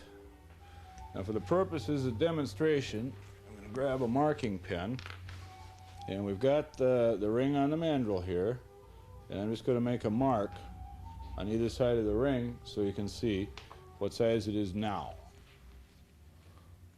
Okay, and we're going to put this on the machine. Now the way this works, you pull this handle up, and it runs a plunger out into these straps here. You see these little grooves? These are all separate pieces of metal. Okay. Do not go by the numbers on this thing. It's not accurate. So we put it on, and then we stretch it up a little bit. Okay. And then we bring it down again. I guess, oh, this one works. You push down on the handle and it pushes the thing out. Okay, push it down a little bit, and then you slide the ring up. Do you see it move there? All right, so now we'll put it back on the mandrel, and see, it is now been enlarged about a quarter size. See, there's the bottom of the mark. There's where it was right there, and now it's moved up a little bit. Now you have to be a little cautious with these things. Okay, it shows an 8 on here, because you can easily break one. You can do a lot of harm with these machines. They're only good for a limited amount of sizing work. All right, see now there, it's almost to a 8.5. Here's the half line there, there's the ring. So we're going to take it up to an 8.5. We're not quite there yet. Okay, that might have done it. You want to be careful, yeah, now it's an 8.5. All right. Now we're going to attempt to take it up to a 9.5. And you will see one of the pitfalls of this machine. Okay. Now we haven't annealed this ring or done anything that we should have done.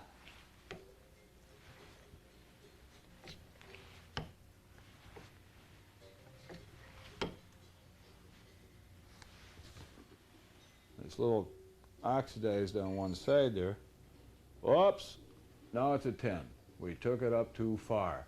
Now we have to cut and solder it and reduce the size again. But just to show you what can happen, you see the shape of this ring now? I'm going to hold something light behind it. It's not round anymore. It's got a bunch of flat spots in it from each of these bars as they expand. Now let's see just what we can do here to trash this poor ring. Oh, there we go. See what happened? We now have more work. Now if we were to put this under the microscope, you would see that the whole surface of the ring now is kind of grainy, and there's a bunch of weird stretch marks and stuff on the inside of the ring. Now if this was brand new, well, somebody would be very unhappy. So be aware that you can do harm with these things. Now you can size down. Now as I said, you know, fractional sizes you can do with this. I don't know if you can get a close-up here. I'll take this out. What we have here is this round gadget, and at the bottom here there is a plunger which moves up and down. Okay? And then each of these little circular parts here is tapered. And what we do is we find one that the ring fits in a little bit. Okay? Then we put this thing back in here, and we put this under the plunger. Can you get a close-up of the ring there? Okay. And that's not the right one because the plunger isn't even hitting it yet. Well, maybe it is the right one. We just need to adjust the plunger. Yeah, you screw that down a little bit. Okay, now it's hitting the ring. Okay, now as we bring the handle up, the plunger comes down. Okay, so we squeeze it up, and we'll pull it out, and we shall see what happened to the ring. Well, it curled this side of the ring in a little bit, left some work marks on it, but let's look on the mandrel. That side is now like 6 3/4, and the other side is a 7. See, there's the one side that we haven't done yet, and there it's now a 1/4 size smaller. Now again, with a little care, you can use these to size rings down just a small amount. So we'll take that and we'll do the other side now. And you kind of pay attention to, did you go at 9 or 12 o'clock, 3 o'clock, 9 o'clock, where did you stop the handle? Okay, 6 3/4. Oh, need a little bit more.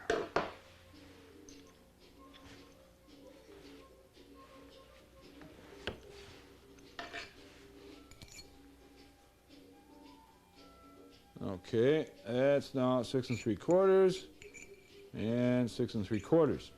Now, you have to remember to turn the ring back and forth, just like you do when you're stretching something on the mandrel. You can go up a little ways, and then you turn the ring over and work the other side, because your work action is only on the large side of the mandrel. The small end is not in full contact with the ring, so you're not getting any action. So we've used this. All right, now the next little gadget that we can use is called a Rathbun ring stretcher. And, well, I'm going to show you something that you can do that's really disastrous with this, all right? We're going to put this in here, and if you really work at it, you can turn a ring inside out. I don't recommend it, but you can do it. So what I'm going to do is push all the way down. Okay, and we'll move it to the next smaller hole. And we'll have to jack the plunger up a little bit here. Okay, we'll stick it in there. And we go down again. And we'll jack the plunger down. And we'll go down again. All right, now, if you can get a shot of this ring, can you see what's happened to that ring now? It is severely distorted. All right, I'm going to show you how to use a Rathbun ring stretcher now. Where'd my damaged ring go? Now you can see we took this perfectly good gold, I should point out, wedding ring, and turned it into a funnel. And to demonstrate the difference, All right, the tapered end is now a size 5.5. So when you're using that Kagan ring sizer, make sure you switch the rings around. Yeah, because it's so small, see, the big end won't even register on the mandrel. So we're going to use a leather mallet on the smooth part of the steel mandrel. Don't hit on the part with the numbers and stuff, because there's little grooves and it'll leave marks on the inside of the ring.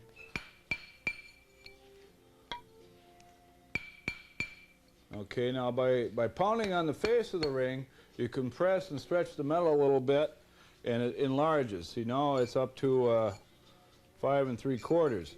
Now to stretch a ring, you hit the edge of it like this.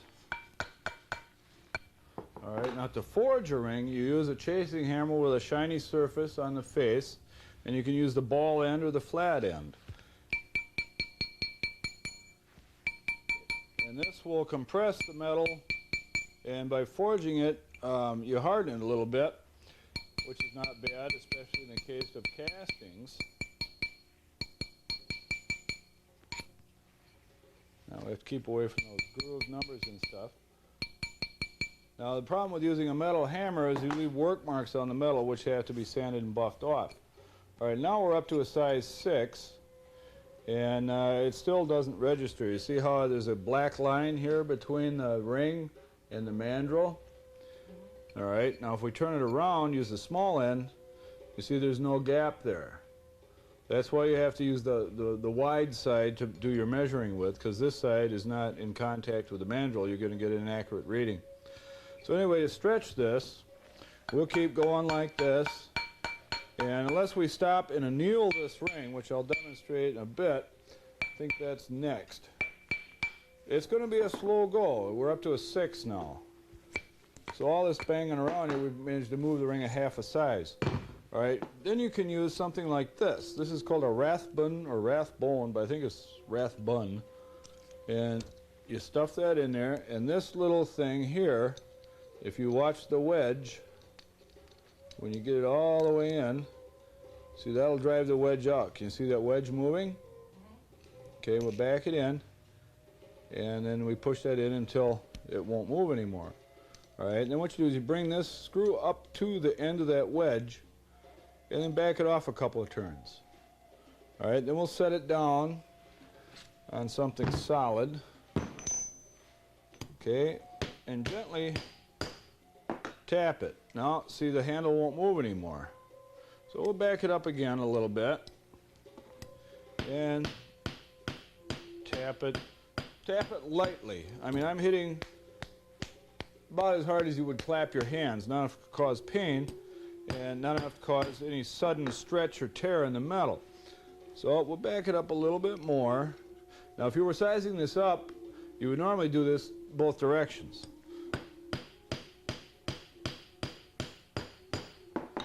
Okay, now we'll use this.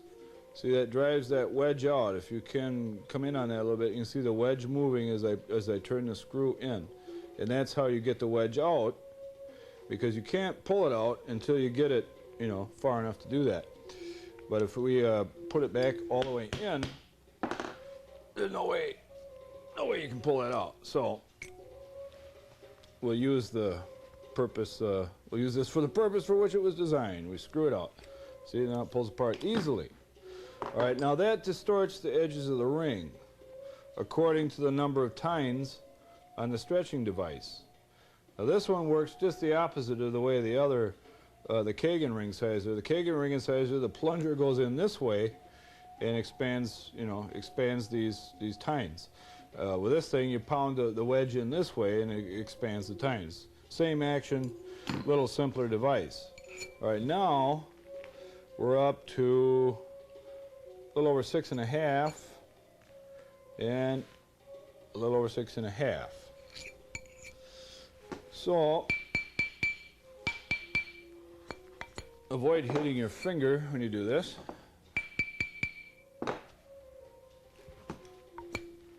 Now you see how I hold my finger underneath, otherwise that ring would have shot across the room. So we'll check it both ways. We got 6 3/4 and we got 6 3/4. So we've salvaged this ring. Now we got some filing, sanding, and finishing and so forth to do. And that'll take care of the damage we did with the stretcher. Now if you want to do a hammered finish, you can use the flat side. Now some people like this look. On a wide ring it would be pretty. On a narrow ring you would use the ball end. And I'll just do a little section here. Well, it does the same thing as the large version, except they're just smaller dents. And some people like that. It's an attractive finish. It's called a hammer tone. All right, now we're going to just show you a little brief demonstration regarding the use of a torch. Now, you can use natural gas and oxygen. You can use propane and oxygen. You can use acetylene and oxygen. We use acetylene and oxygen here, and we also use propane and oxygen. We first have a soldering pad. This is something called silkwire. And it's some kind of a silicate or silicone or something, I don't know, magic name. And this was purchased from the Swiss company. And you get a lot of crud built up on the surface. If you're going to do a flat assembly, I recommend you take a file and smooth out the surface. And let's see, the first thing I wanted to do here is demonstrate annealing. Can you see that gap open and close? That's spring tension. This indicates work hardening, which we did because we stretched it on the ring mandrel. And we want to be able to bend this back together at some point so that you know, we can weld it shut. So we're going to anneal this ring. Just lay it on a fireproof surface. Don't do this on your Chippendale furniture. All right, and we're going to dribble a little fire coat on here, which protects the ring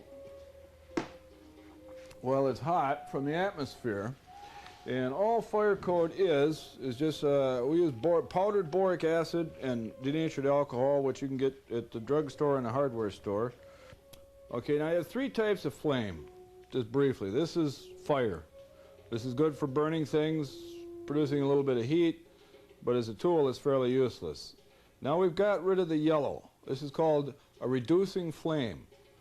This essentially is, theoretically, is perfect combustion, using all the gases. All right? That's an oxidizing flame. See the tight blue cone there? All right, that is an excess of oxygen, and it's much hotter, but it will burn your metal if you're not careful, so you work fast. But for annealing, all right, we'll just light off the piece.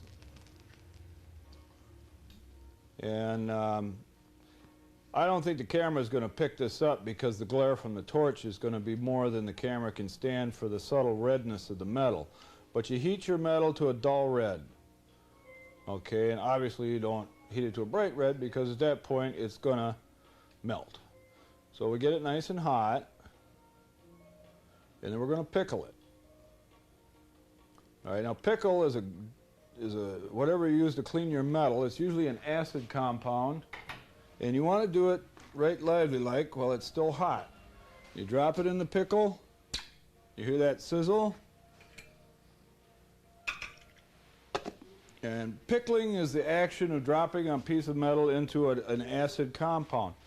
So that's how you anneal a piece. See, now you pull it apart and it stays pulled apart. All right, we push it back in, it stays in. We bend it side to side, it stays side to side. Gold's wonderful stuff. It's very malleable. And you can restore that malleability by annealing. We're going to do a solder joint. All right, now as I said, we broke this, deliberately. And you cannot solder the metal as is. So what we're going to do is take a file, just flat on both sides. These two surfaces are parallel. All right, we're going to stick it in there. And this is called equaling. Equaling file, parallel on both edges. You can use a smaller one, like a needle file, that type of size. All right, now we've got a flat surface and it butts up pretty well. Now to bend a ring, other than using your fingers, I recommend you use what I call as a bow tongs. These were originated for use by watchmakers to close that little loop at the top of the watch. Well, watch what you can do with it here. You just put the ring in there and you squeeze a little bit. You got to use a little prudence, and that'll close up your joint very handily. You can also take a piece of flat wire and bend it round. So we get our joint held up like that, or closed up, and we take some solder. Now we have 3 kinds of solder here. Yeah, this was empty, but that's soft solder. All right, then we have medium, and then we have hard. And the melting point between this one and this one is several hundred degrees. In any case, the melting point between this and that is a couple of hundred degrees. You work it too close, and you're going to have a problem. Now, I'm going to show you an example of hit-and-run soldering. And as I said perhaps earlier, the best way to solder is fast. You use the heat to your advantage. You want to heat the piece for as short a period as possible because the heat will spread. And it'll cause damage. So I'm going to show you a little trick here that'll demonstrate the migration of heat in a piece while you're working on it. Now, I just cut a little solder chip here. I don't even see it, but what we're going to do is we'll spread that joint a little bit and then stick the solder piece right in there. And this is what's called a butt joint, because the 2 ends just butt together. So we've got our solder in there. And I like to leave a little bit extra sticking out on all 4 sides. Can you get a close-up on that, or is it too small? You can see there's a little bit of solder sticking out here, here, and here. And it's flush on the top, or on the inside, rather. Okay, it doesn't stick out on the inside, because that'll have a tendency to flow that direction. Solder will follow the heat from your torch. So there's a 3rd hand. I'm going to just set this up like so you can see what's going to happen here. Now, here's our solder joint here. You got left side, right side. Obviously, heat both sides evenly so that you can do a hit and run on this. You want it to happen fast. And normally you would work with a 3rd hand like this, or some kind of cross-locking tweezers and so forth. And I put a little bit of fire coat on there. And I'm going to put some flux on. It's a bifluoride flux, and it works really well. It doesn't burn away, and you don't have to apply it so many times to get a good coating. And what I like to do is I'll apply my solder or my flux first, and then the fire coat, and then we light that. Okay, fire coat dries out, and then so does the flux. Now, here's the part of the demonstration which I think you'll find interesting. I didn't let that heat spread too much yet. I'm going to hold this in my fingers. And we got a little dish of water or something here. Yeah. This is an especially useful technique if you have to do some welding on a ring which has a delicate heat-sensitive stone in it, like opal, turquoise, chip inlay, or something. You hold the part that's the most susceptible to damage, and then you hold it in your fingers, all right? And you work the other end with a torch. And you get right in there, and you make it happen fast. And then you put it in the water before your fingers start smoking. And if your fingers get too hot, you know it's getting hot enough to cause damage to the stone, so you just quick dunk it in the water before your stone gets so hot you'll have a problem with thermal shock, which I'm also going to demonstrate. I'll do that right now. All right, let's say you got a piece of junk jewelry and it's got this great big beautiful stone in it. And you assume that it's a good stone or something because you're a lazy jeweler and you didn't bother to check it all. Well, anybody with half a wit can see that it's got a mirror on the back side and a little more cursory example. Well, look at that. How many gemstones do we know that catch fire and burn? Well, there's only one. It's called plastic. And we can see we've made a really good mess of that. Not a good thing. So that's why you check for the quality and nature of your gem materials and so forth before you do any work on them. Now I got plastic melted all over my tweezers. Okay. Now I'm going to show you what happens with glass. Okay, here we have a glass stone. It's yellow. It's supposed to be topaz. Can you see that? It shows up okay. Now we're going to hold the glass stone in the tweezers. And I don't recommend you do this because sometimes glass will blow up. So what you do is we're going to just fan our torch over it and heat it gradually. Because if I put it right on, the chances are it might blow up. We don't want to do that because I appreciate having my vision intact. All right, but we're getting it hot now. You see, I'm just going around in circles and just kind of narrowing it down. And it's good and hot. Now watch what happens. Can you see what's going on inside the water there?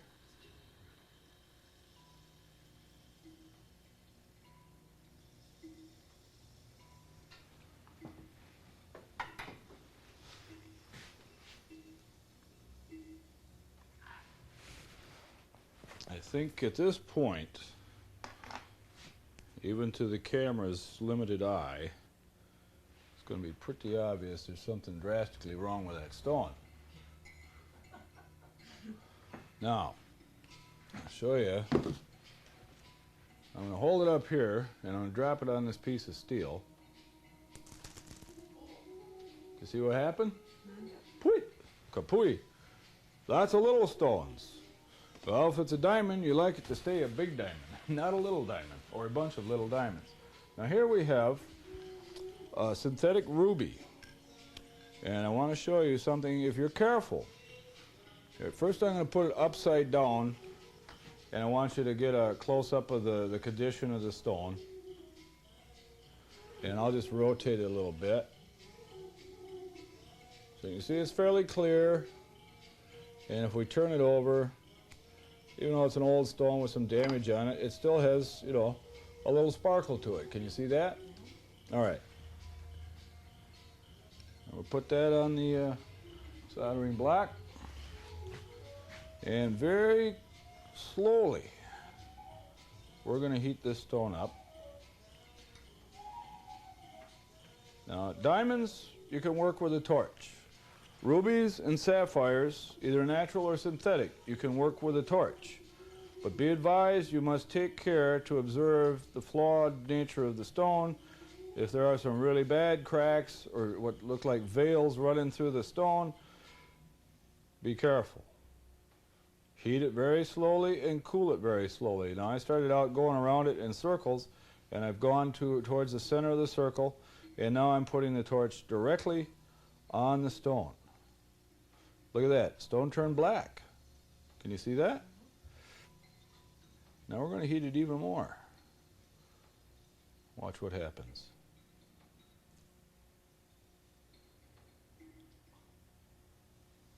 That stone's getting really hot. Now if that was a piece of glass, what do you think would happen? It would melt just like the plastic. Matter of fact, just for the benefit of our audience. Okay, now I'm cooling that very slowly. I'm keeping the torch on. You can see it's glowing orange hot now. Now at this point, you don't even want to breathe on it. Okay, now you start enlarging your circle and watch the color of that stone. You want to heat it slowly and you cool it slowly. Now, just for a brief second.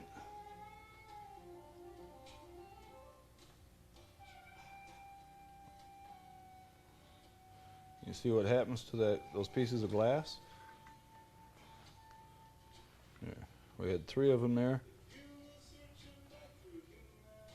See?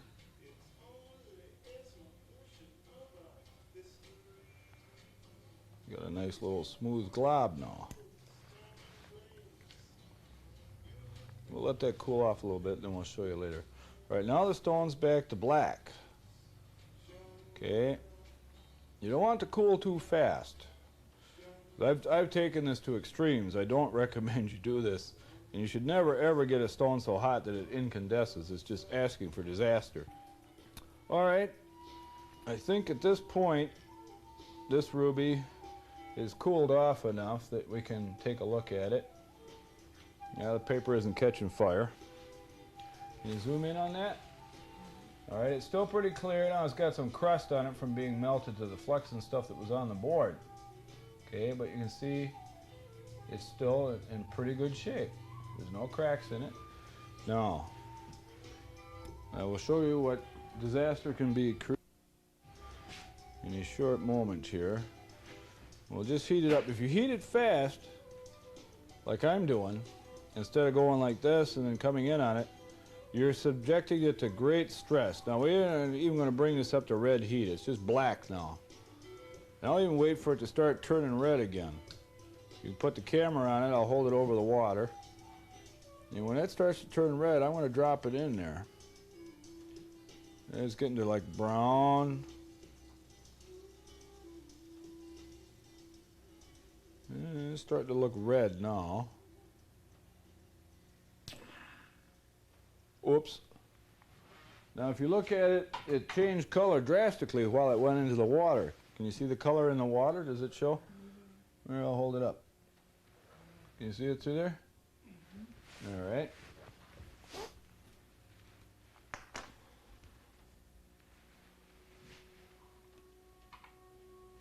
Whoops, doesn't look so good anymore. Kind of opaque. We'll tip it over. See, it's full of cracks.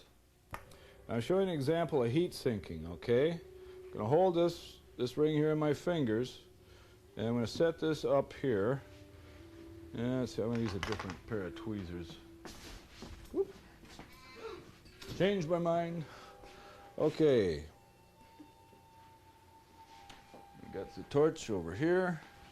Now I'm going to dip this part with the lead on it down in the water. And then what I'm going to do, without breaking the jar, I hope, is I'm going to heat the top of the ring until it melts.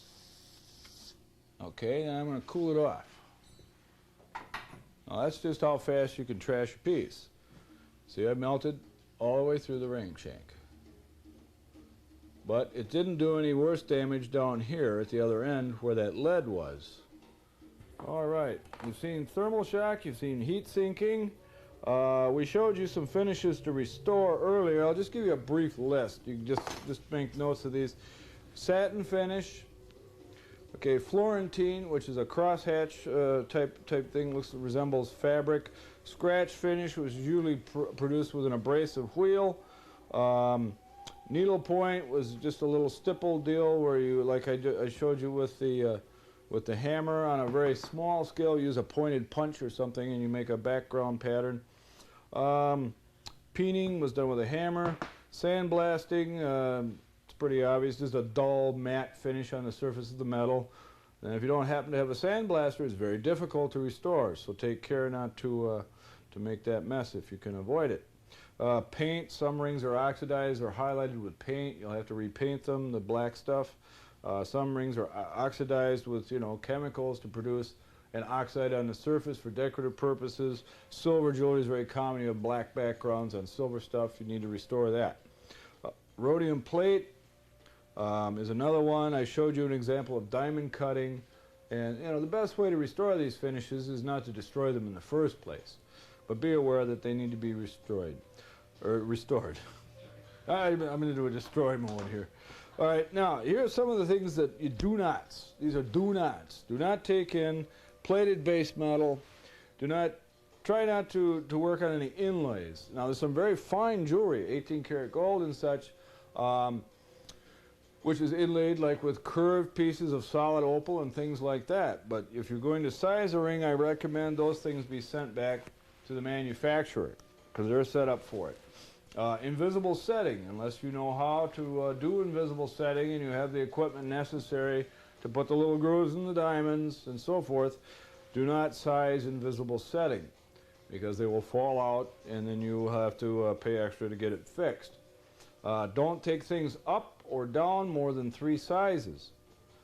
Don't work on enamel if you can avoid it.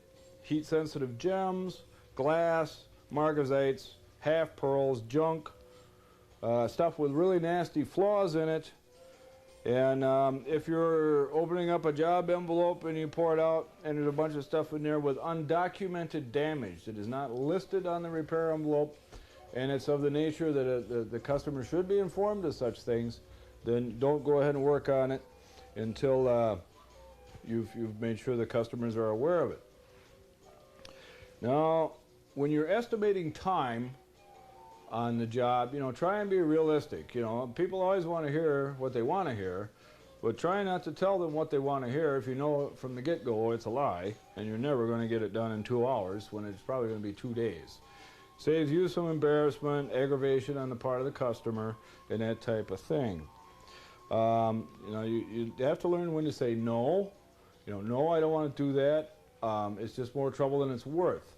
I know it's an antique ring. It has 47 opals and half pearls, and yes, the prongs all need to be redone. That's 250 prongs. I'd have to charge you $600, and you hope they walk away at that point, but they might not. So at that point, you say, nope, no can do, no will do, because there are liability factors. Because you explain to them that once you take the job in, you're responsible for it. You busted, you bought it. Somebody's got to pay. And you may only be doing a $10 job, but it might be a $20,000 piece. You bust it, somebody's got to pay. So this ends our session. I hope you've accumulated enough information here to improve your prospects in the business and your career. May you have much success, and may you have no problems. I bid you good day. We're done. And nothing happened. In a matter of seconds, we heated that up and it ate through a piece of 18-karat gold.